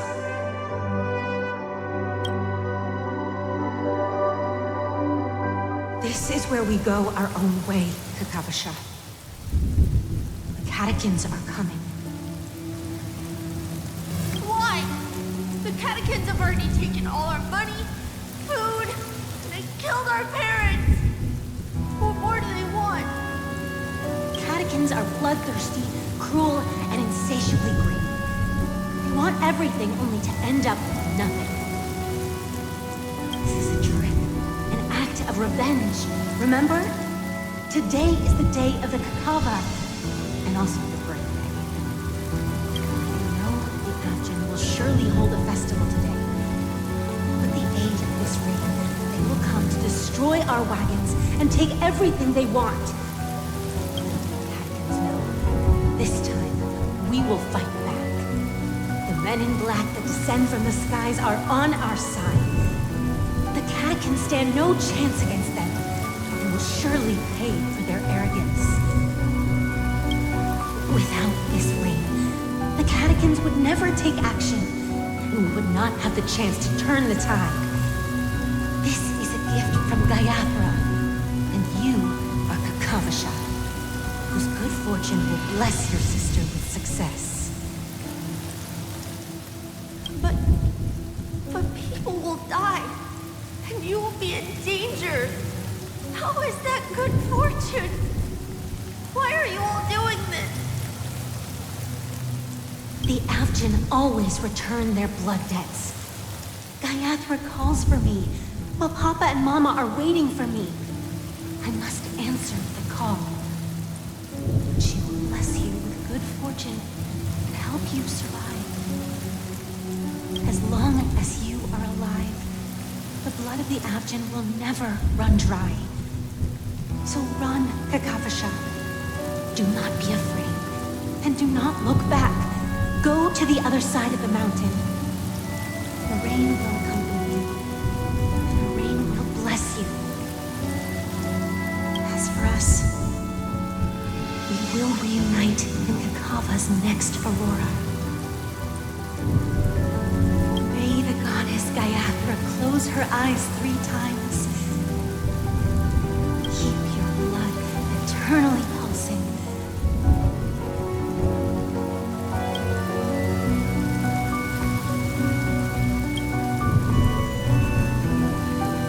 Let your journey be forever peaceful,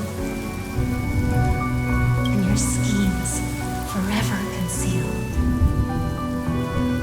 Farewell, Kakavasha.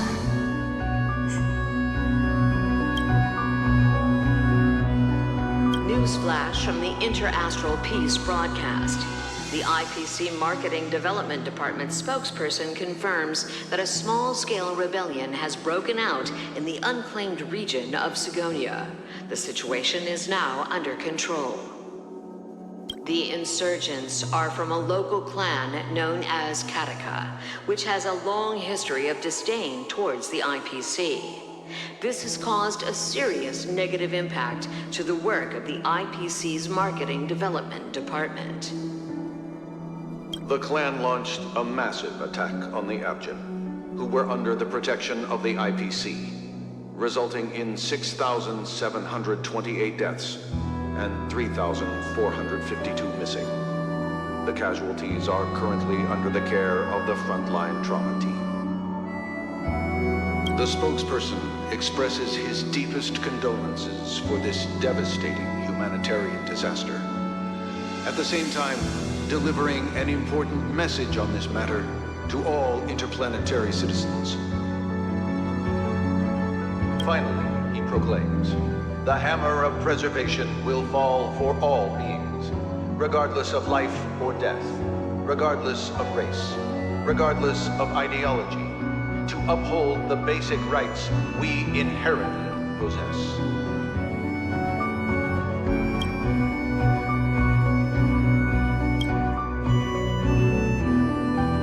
Kakavasha?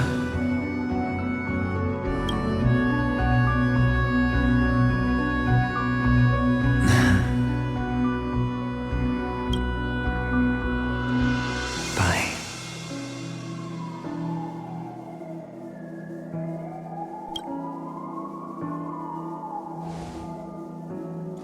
Okay. All the actors are in place. It's time for the show to begin.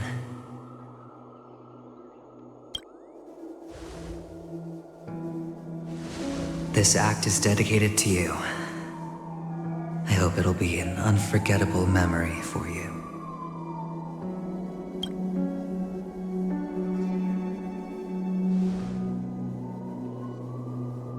Kakavasha.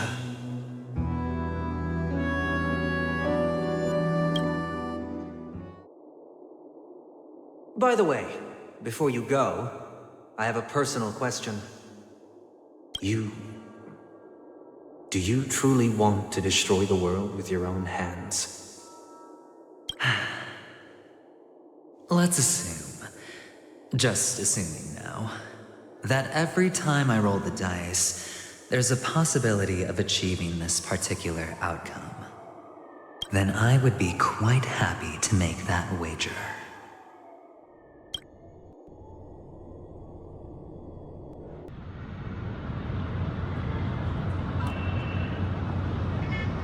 Is this Miss Acheron? Hello, I'm Himiko, the Astral Express's navigator. Hello, I'm Mark 7. I'm sure he needs no introduction, as you definitely know him.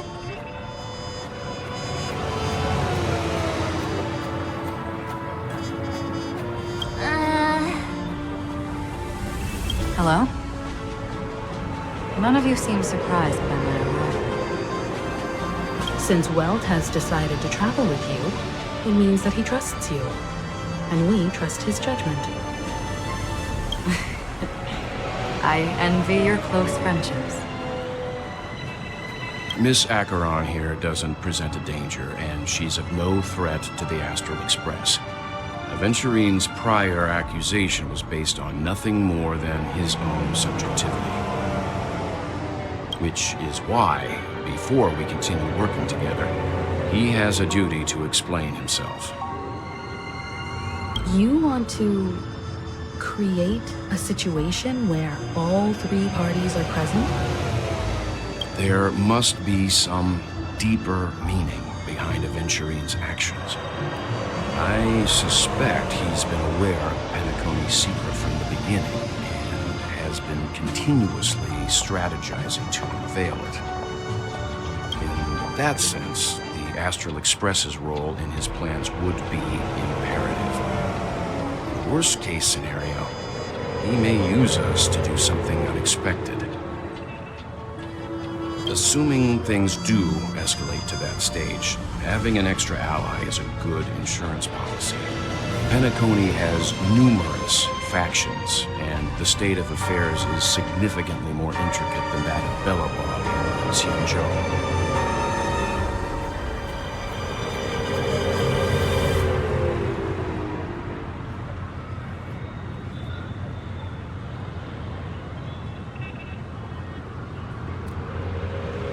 You're talking weird again. But it's a good vibe. No matter what, we can't ignore the safety of Penacony. To solve the mystery of the Watchmaker, it is crucial to get the IPC's intel. The path ahead is fraught with danger. But what's trailblazing without a little danger? Sounds like we've reached a consensus. Now, Miss Acheron? I will accompany you, of course. Let's move out then! But where do we start looking for him? No need to rush. If he truly has laid a trap, he will definitely use every means to lure us in. Ladies and gentlemen, the most wondrous, most magnificent show in Penacony's history is about to begin. The IPC cordially invites you to Clock Studios theme park. Look. Should both the performers and spectators fail to arrive, won't all of Adventurine's plans be for nothing? Let's get going, everyone. The hour of trailblazing is upon us.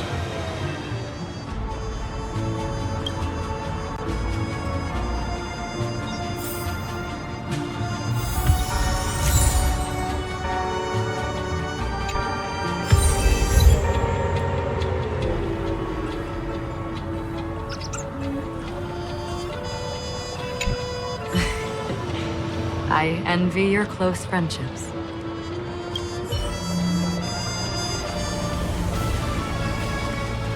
Let's get going, everyone. The hour of trailblazing is upon us.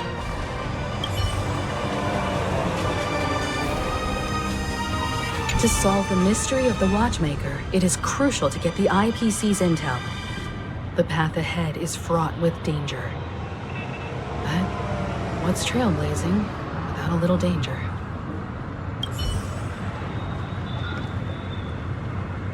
I have a bad feeling that something big's gonna go down. Are you ready? Let's waste no time and head to the theme park then.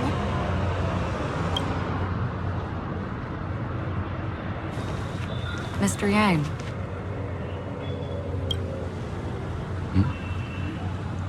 Why did you not tell your companions about my true identity? It's just like you said, an inability rather than an unwillingness.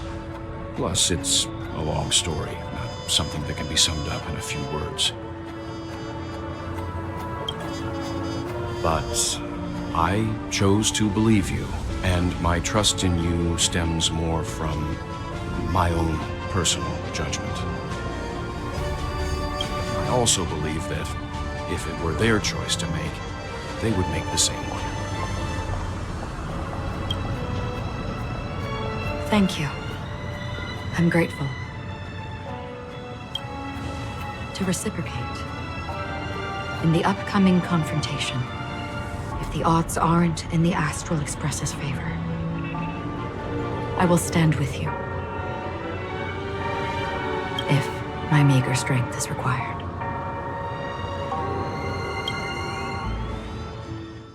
We're back here again. Adventurine actually chose a really conspicuous location.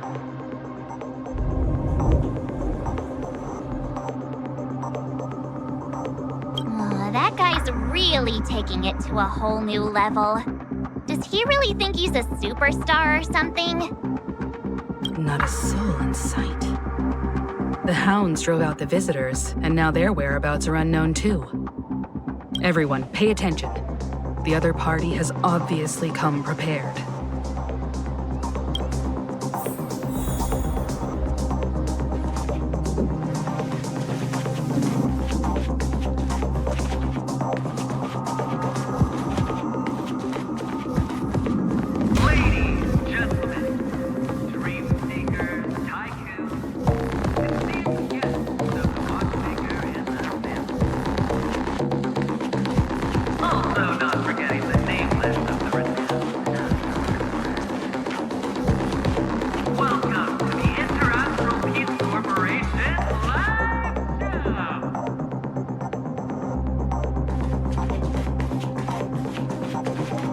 Astral Express, you're late. And this, unsung guest. We've kept your appointment, Mr. Adventurine. It is customary to show yourself as well. Well, I will, naturally. But before that, I've got to introduce our guest of honor. Everyone, give it up for Mr. Stellaron!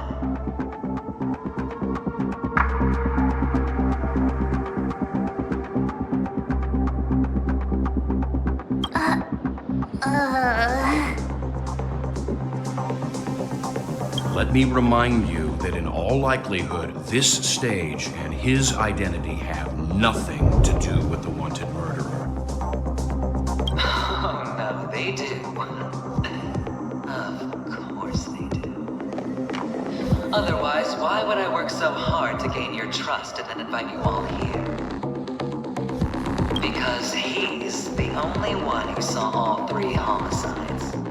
He is the key to proving that the family's death that does not exist in Train's promise is nothing but a sham!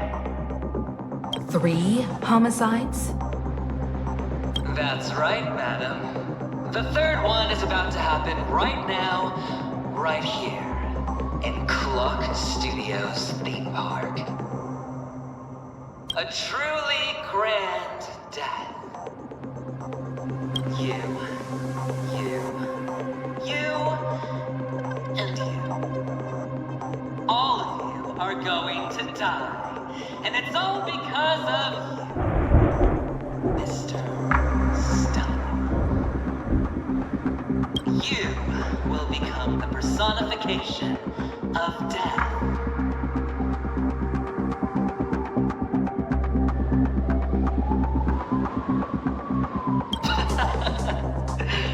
Oh, don't underestimate the preservation. The cornerstone of the Amber Lord will surely guide me. Let me be a little clearer. I will detonate the Stellaron in you and cause a teeny, tiny accident on Penacony. Bam! The entire theme park will be reduced to a shattered dream. Then before the family can even react, I'll become the IPC fleet's navigator. Your bluff isn't fooling anyone. If you could really do that, you would have done so earlier. You wanna bet? Sure. I'll bet with you. I'm betting that it'll be a sweeping victory for me. By detonating an unprecedented explosion to prove that the vow of harmony is a complete and utter joke. You won't do it.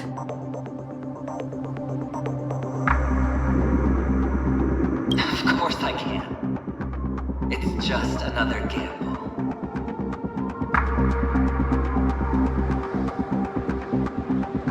I came from the wastelands of Sigonia.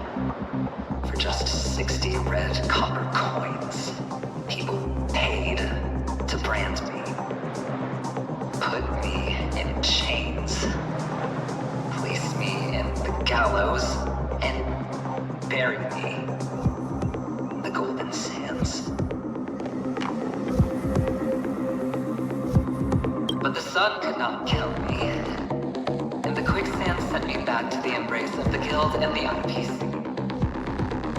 Bear in mind, my victory wasn't just a stroke of luck.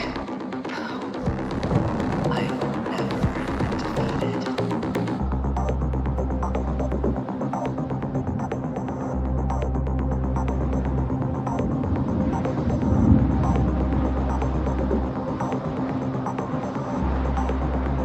Have you ever heard the saying, sleep is the rehearsal of death? Why does life slumber? All because we are not ready for the final breaths. Every night is practice for the end. You and I are escaping into our dreams for fear of death at this very moment. And death will surface in our dreams.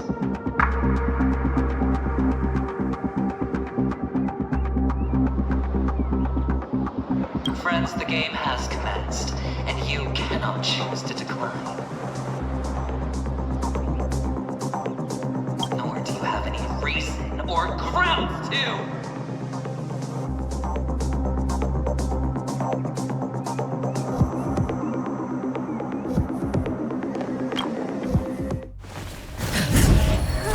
The dice are cast. Ladies and gentlemen, ready to unveil your cards? The architect's flawed stone. Of no value at all. I'm putting down the bet. I'm taking the gamble. I'm claiming the win. Oh, and fate spin the wheel. A daring gamble. Walking the brink of death for rebirth. Oh, for the Emperor Lord!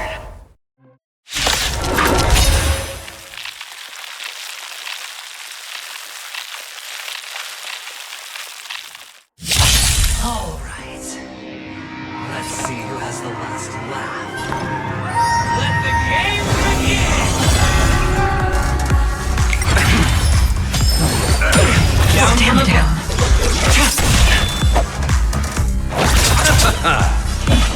You asunder! I hope for an end to strife resonate all together.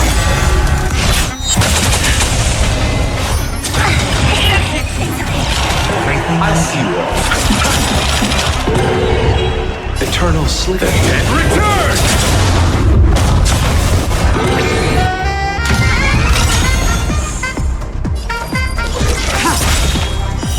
Later, all will be revealed. The lunar flame.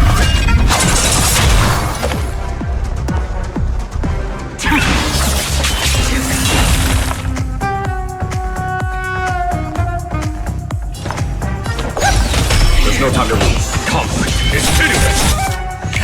That is, prepare for slime. Receive divinity. Repay. You chose the wrong end. Have nowhere to run. Listen to the final song of life.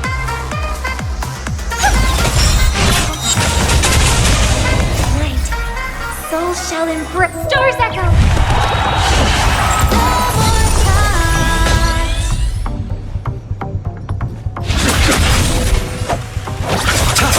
Ready for death. into strife in the world. Let's settle this. Save it for your own. Receive divinity. There's no time to lose.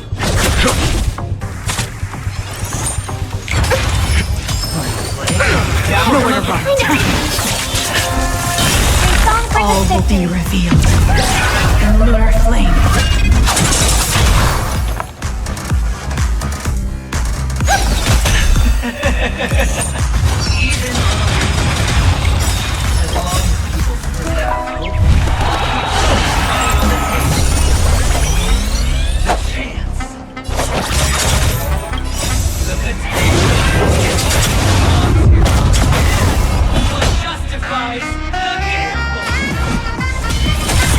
Ready for death. Prepare for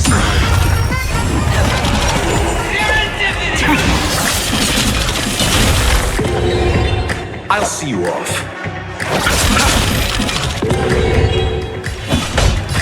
Conflict is pitiless.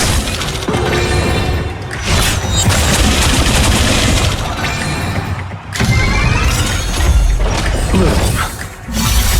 Repay. It's all or nothing!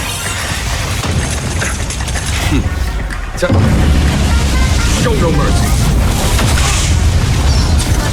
Can't see this one! Harmony and unity. Tedious. Later than all will be revealed in lunar flame. Follow my charm.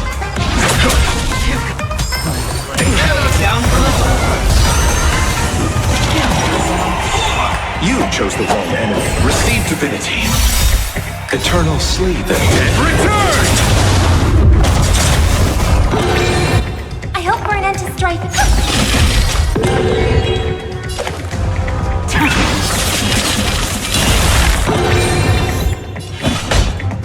Here is thunder!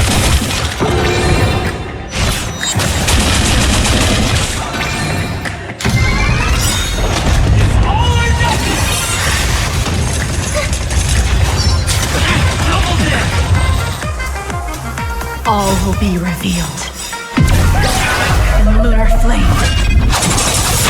Eternal sleep. The dead return!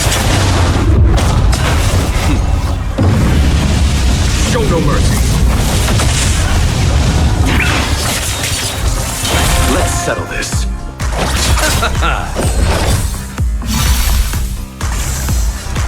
Resonate all together. Light. Stars echo.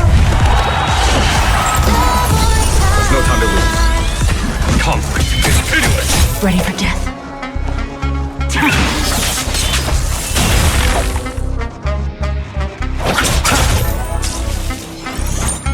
Prepare for something.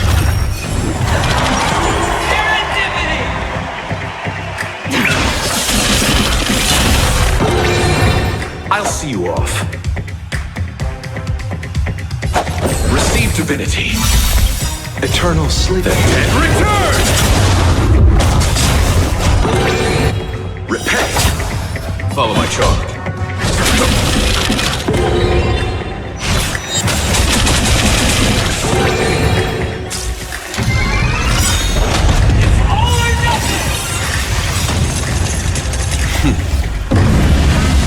Show no mercy.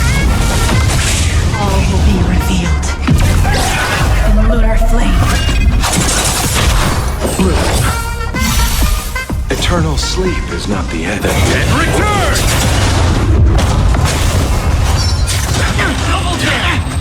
May song bring us victory. Nowhere to run.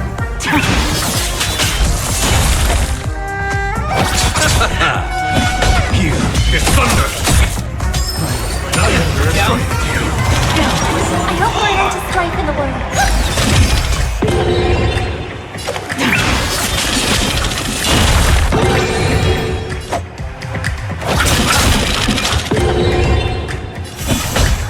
Conflict is pitiless!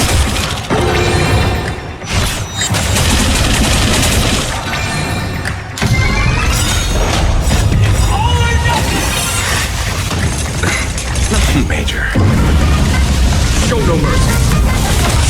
All will be revealed in lunar flame.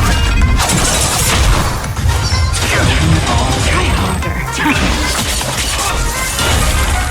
Everybody's like that, down to the last place. So why can't I be happy too? Why can't I feel that free?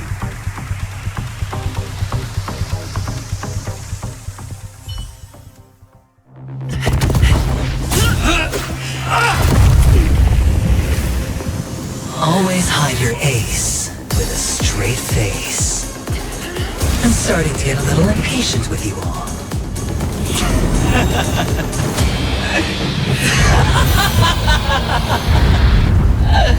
Friends, to fully relish this, I'm betting every last chip. Only by casting aside reason does one truly gamble.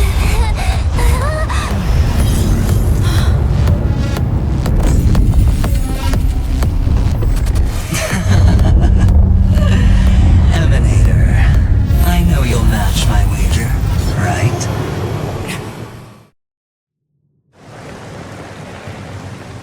You're leaving?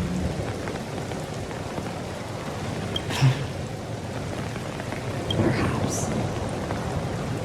I might pass through the place you mentioned. Penacony. What do you hope to find within the dream? I'm not looking for anything.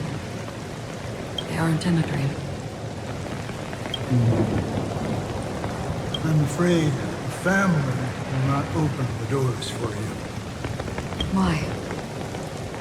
Because the path you walk is not accepted by the Harmony. Even if that's not what I want. Precisely because it's not what you want.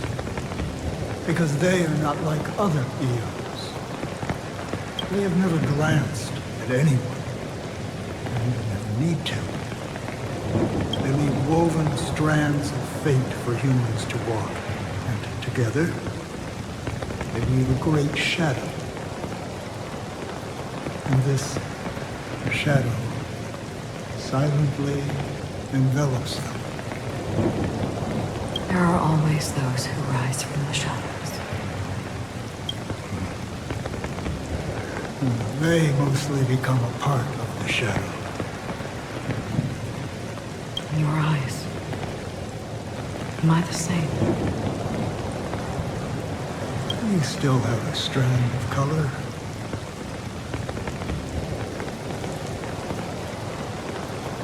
Not much.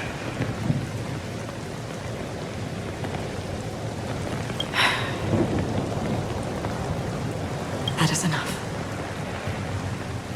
Before they vanish completely, I will reach the nihility's end.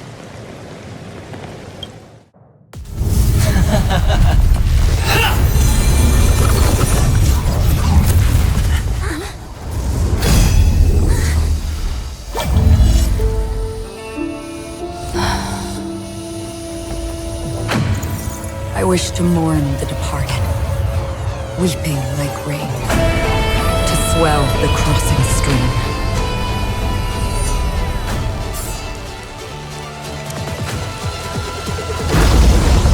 As the tide arrives, leading you back home.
And have I succeeded?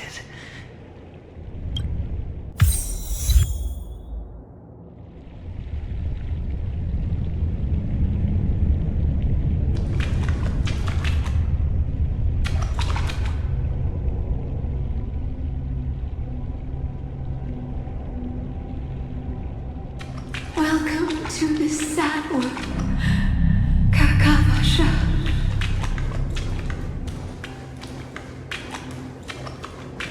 Your good luck is the most precious wealth we, all Avgin, have.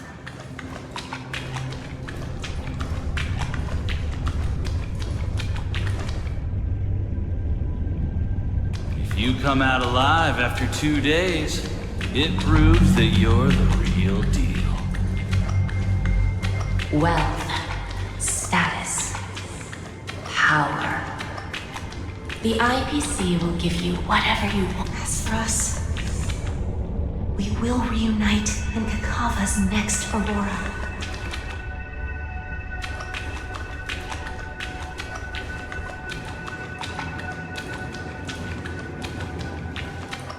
It's a pity this is not the place you were expecting.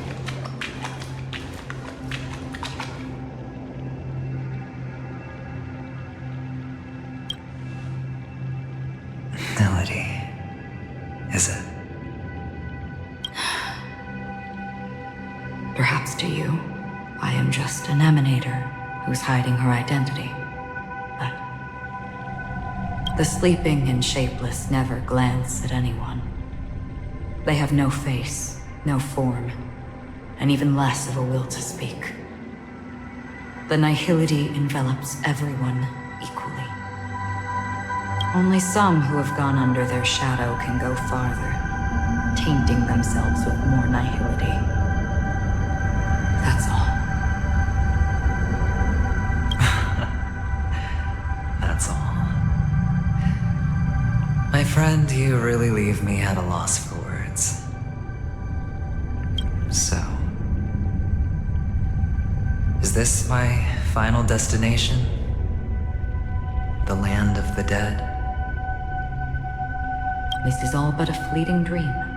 One of the thousands of manifestations of IX. Under the watchful eye of nihility, we momentarily linger here before moving on to our own paths. It seems that my death has already been determined. Even if you wish for it, I can't promise you anything.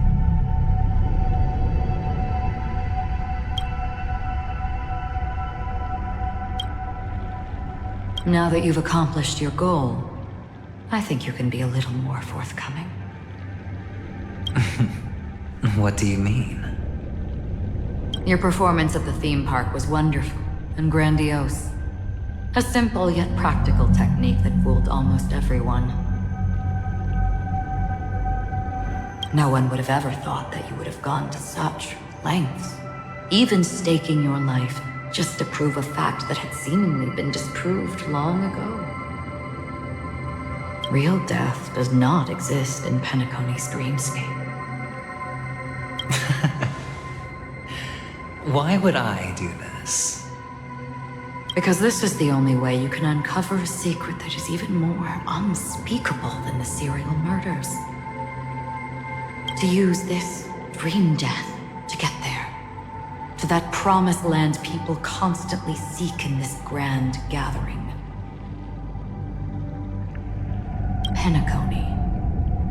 The legacy of the Watchmaker. The true land of exile.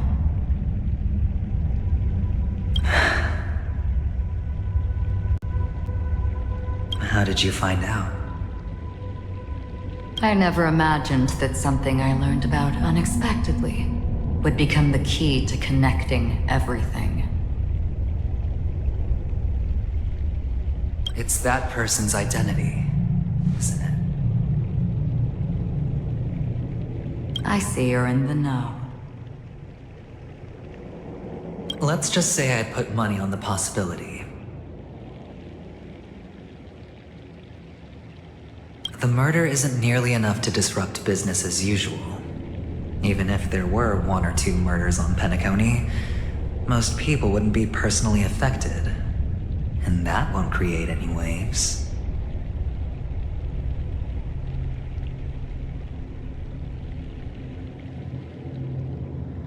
This dream of theirs isn't a boundless sea. It's a lonely island. The family used the Harmony to build a high wall and isolate them from the vast and treacherous ocean of the outside world.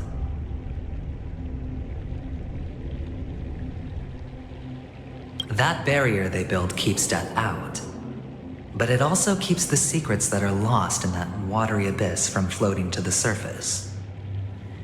In a beautiful dream, free of suffering, who would want to go fishing for those secrets? No one.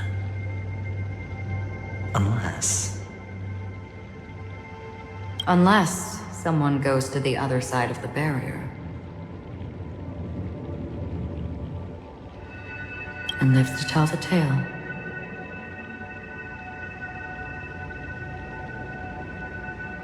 Someone already has.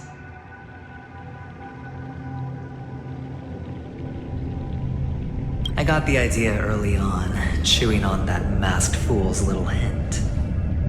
If a mute isn't someone who cannot make a sound, then it has to be someone who cannot speak.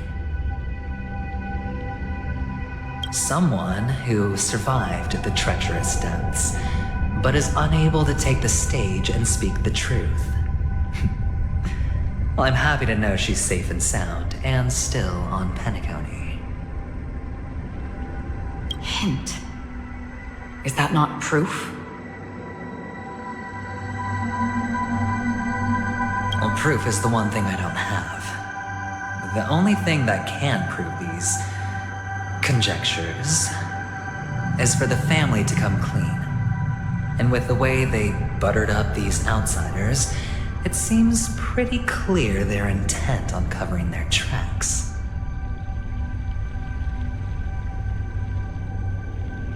But you don't need proof to have a suspicion. And for me, suspicion is enough. I didn't need to find the memory zone meme. I just needed for someone to kill me like it killed that silver-haired girl. You don't sound very confident to me. Going out of your way to make citywide broadcasts in an attempt to involve more people. You are simply betting on the possibility of someone being able to break down the barrier. You're very lucky that fate has decided to let us cross paths. I happen to be equipped with a very sharp blade, sharp enough to slice through the veil of dreams. I can also carve the Harmony's brand off of you.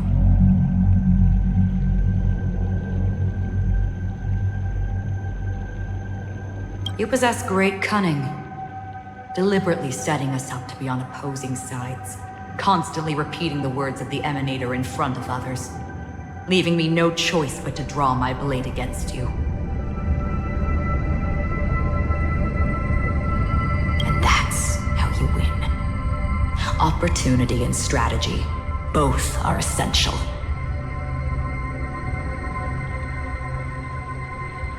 And in your plans, the IPC always wins. Even if you lose the bet. To the family, the life of an ambassador is still invaluable. Well, it's a huge gamble, isn't it? But allow me to point out a mistake. The IPC's success is not guaranteed. I, unfortunately, have no contingencies for such an important matter.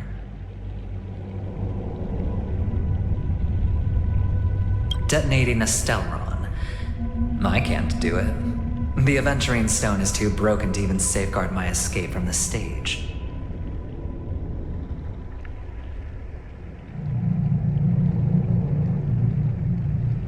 If, at the end of the day, you did not unsheath your blade, I would have lost the bet. It is pointless to discuss what-ifs. You have won, Your prize is an entry ticket into that deep sea. And after this, whether you can return from the abyss is another gamble of yours.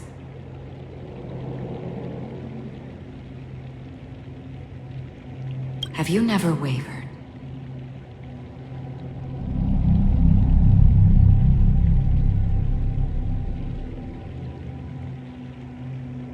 Wavered? Of course I have. But I can only bank on my own good fortune. Because other than that, I have nothing.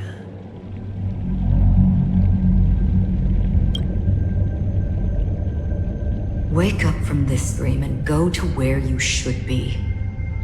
Your gamble is not over yet.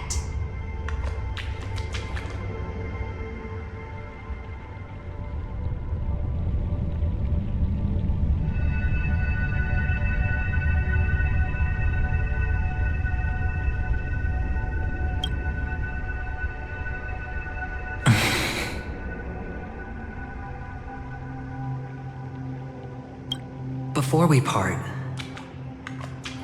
can you answer one more question? As someone who has traveled on that road, can you tell me, why are we born into this world? If it's just to die. I don't think this and never have. Nor do you. But the nihility envelops you and I. And everyone.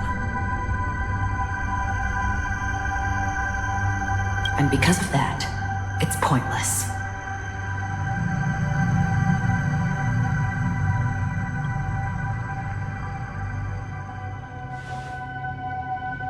But it is still there.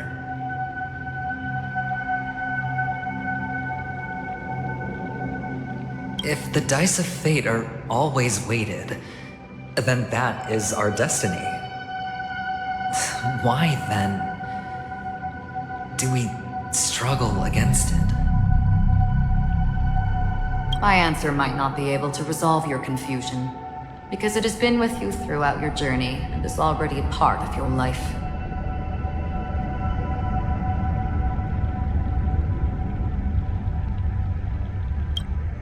But you said, sleep is the rehearsal of death.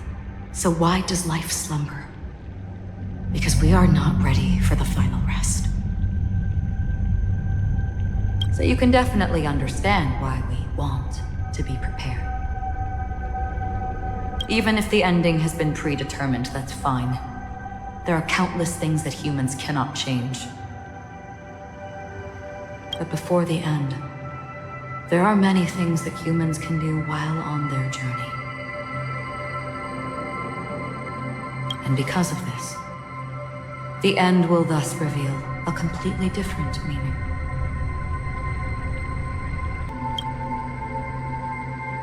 Take a good look at your pocket. Your friend has already given you the answer. Good luck.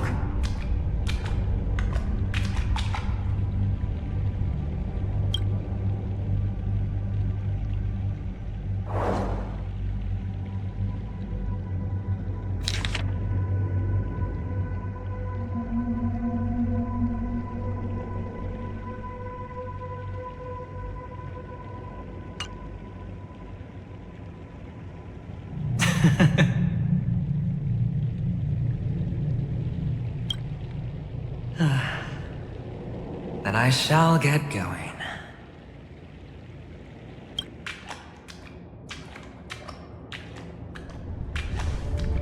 Mister? You're leaving? You ultimately chose to leave this dreamscape?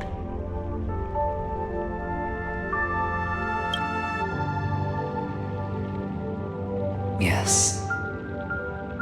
Because they are not here. My papa, mama, and big sis.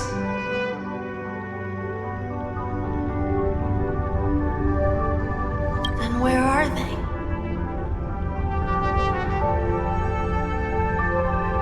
They are in a place where everyone will go. A very, very distant place.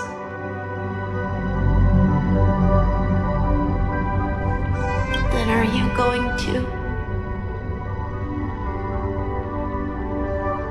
I'll get there one day. But not now.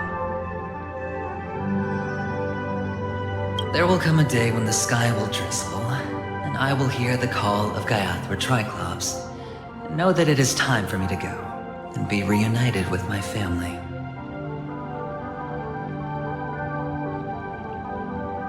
So, until that time comes, I should be preparing. Preparing? For what?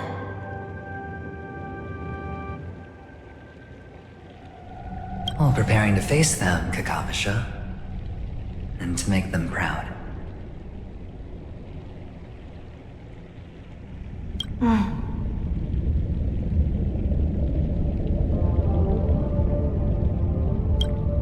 I know you'll be able to do it. Good luck.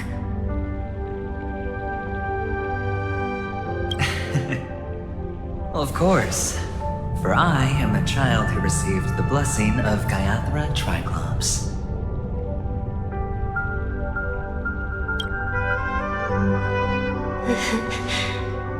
But you still seem nervous.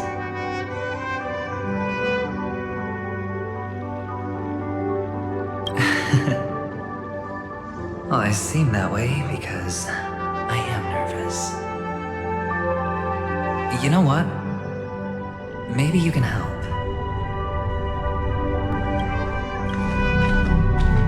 What do you say?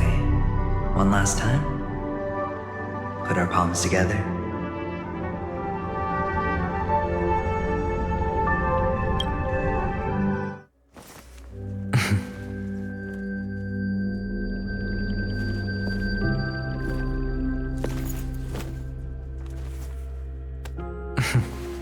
Are you going now?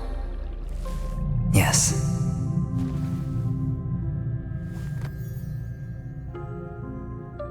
May the Mother Goddess thrice close her eyes for you, keeping your blood eternally pulsing. May your journey be forever peaceful, and your schemes forever concealed. Our paths will cross again beneath Kakava's shimmering auroras. Farewell, Kakavasha.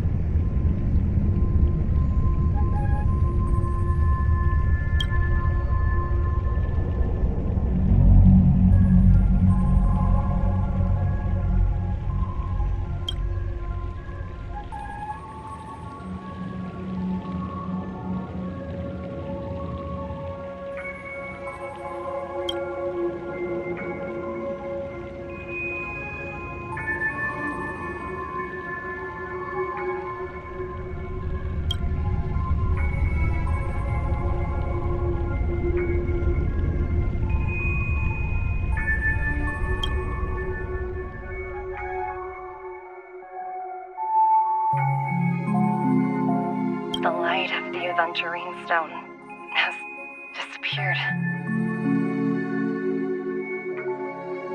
This only represents one outcome.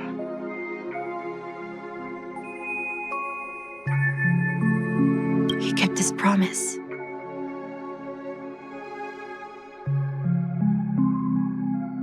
And got what he wanted.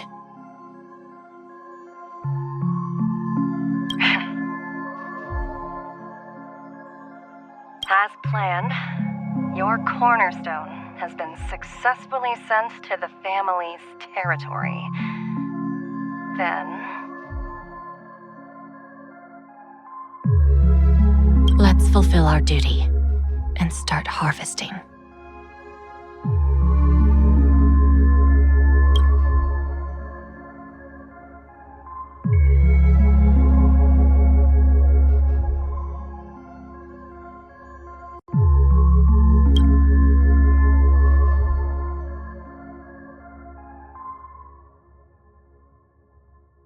I come for an audience. I come to fill wine, and I come to claim. I bestow poison in the guise of sweet dew. Come the toil of spring and yield a fall. I patiently wait for the branches to be heavy with withered fruits. All for the Amber Lord.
You're awake.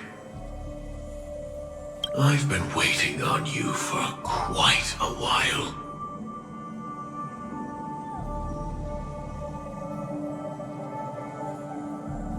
A crevice between dreams. You've met me before. I'm Sam, a Stellaron hunter. I originally planned on showing up earlier to reveal some truths to you.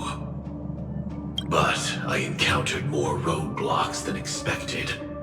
11 times I've tried, but ended in failure. Before I knew it, this world and I became too intertwined, and it became too difficult to escape the constraints of the script. Elio is right. In this land of the dreams, you and I will reap unforgettable gains. I don't know people's hearts as well as he and Kafka do. Nor do I have a specialty like Silverwolf and Blade. Most of the things that I'm good at only apply to villains who need no mercy. So, there is only one method that I use. This is to show you.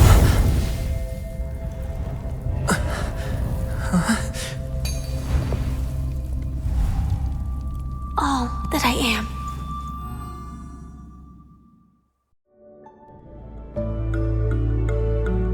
Labyrinth-like corridors and halls, traps everywhere. The owner of this mansion must be a bit paranoid.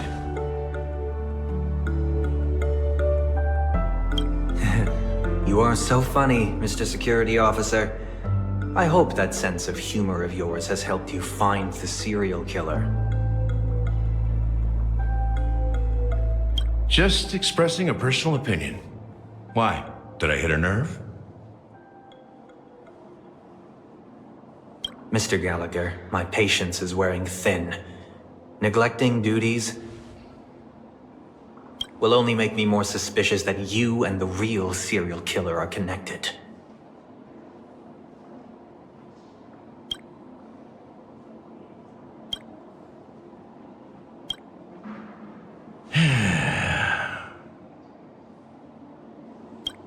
Scoundrel, punk, drunk, hooligan. I have heard this trash talk all too often. But I have never once thought that I'd be treated as an accomplice to a murderer. I take back what I said. Your problem isn't paranoia. You're just crazy, you know? Lunatic.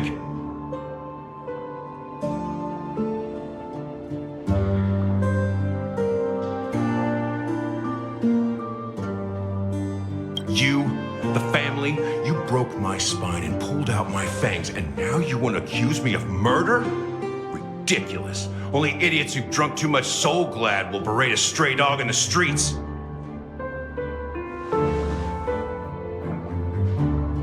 What exactly is making you say all this nonsense? You should be more concerned about the Outworld visitors who are making a scene in the theme park than me.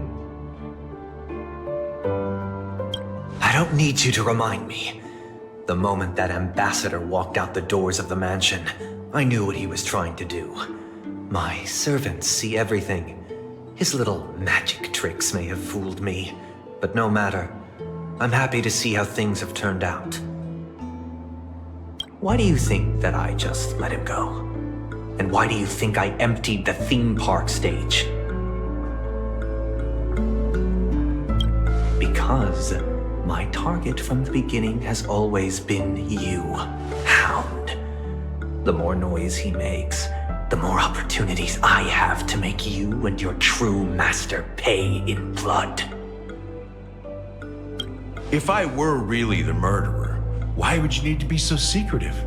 Ha! I forgot. You also have a difficult master to serve, telling you to ignore the murder case and focus solely on that Charmony festival. Isn't that right, my brother? Looks like your disguise has helped you successfully understand every facet of the family. Disguise? You must be blind to be accusing me of being a fake. Open your eyes, take a good look.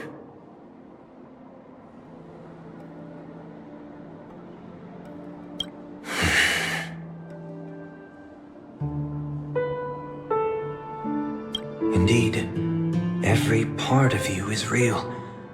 The brown hair, soft and curly like Benny's. The orange eyes, which make me miss the gaze of Sir Whitaker.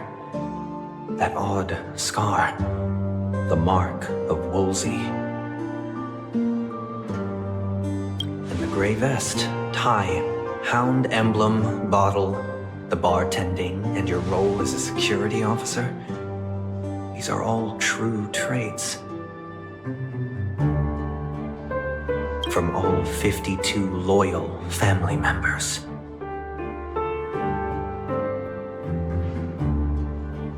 When they are gathered, countless tiny truths are woven together into a lie. You collected a small piece of each of them and claimed them for yourself. Then you invented this facade, a complete Gallagher. Tell me I'm wrong, minion of the Enigmata.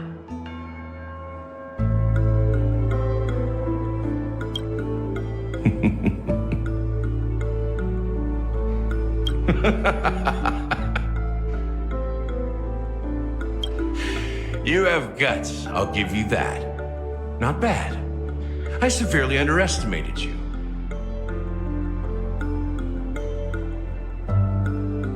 Admirable. But so what? Can this prove that I murdered your sister and that stowaway? This proves that you and the Memory Zone meme death are linked, and that's enough. Listen up. I don't care how you did it. I only care about one thing. The answer to a question.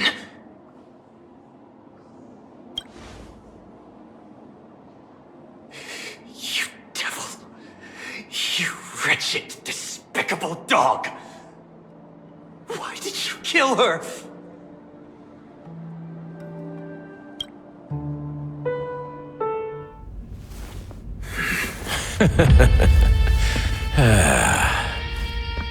You know, in the thick of things, people are blind to the grit in their eyes. Yet they can always feel it scratch. Want the answer? I'll give it to you. The whole thing is just fate playing a cruel joke on us.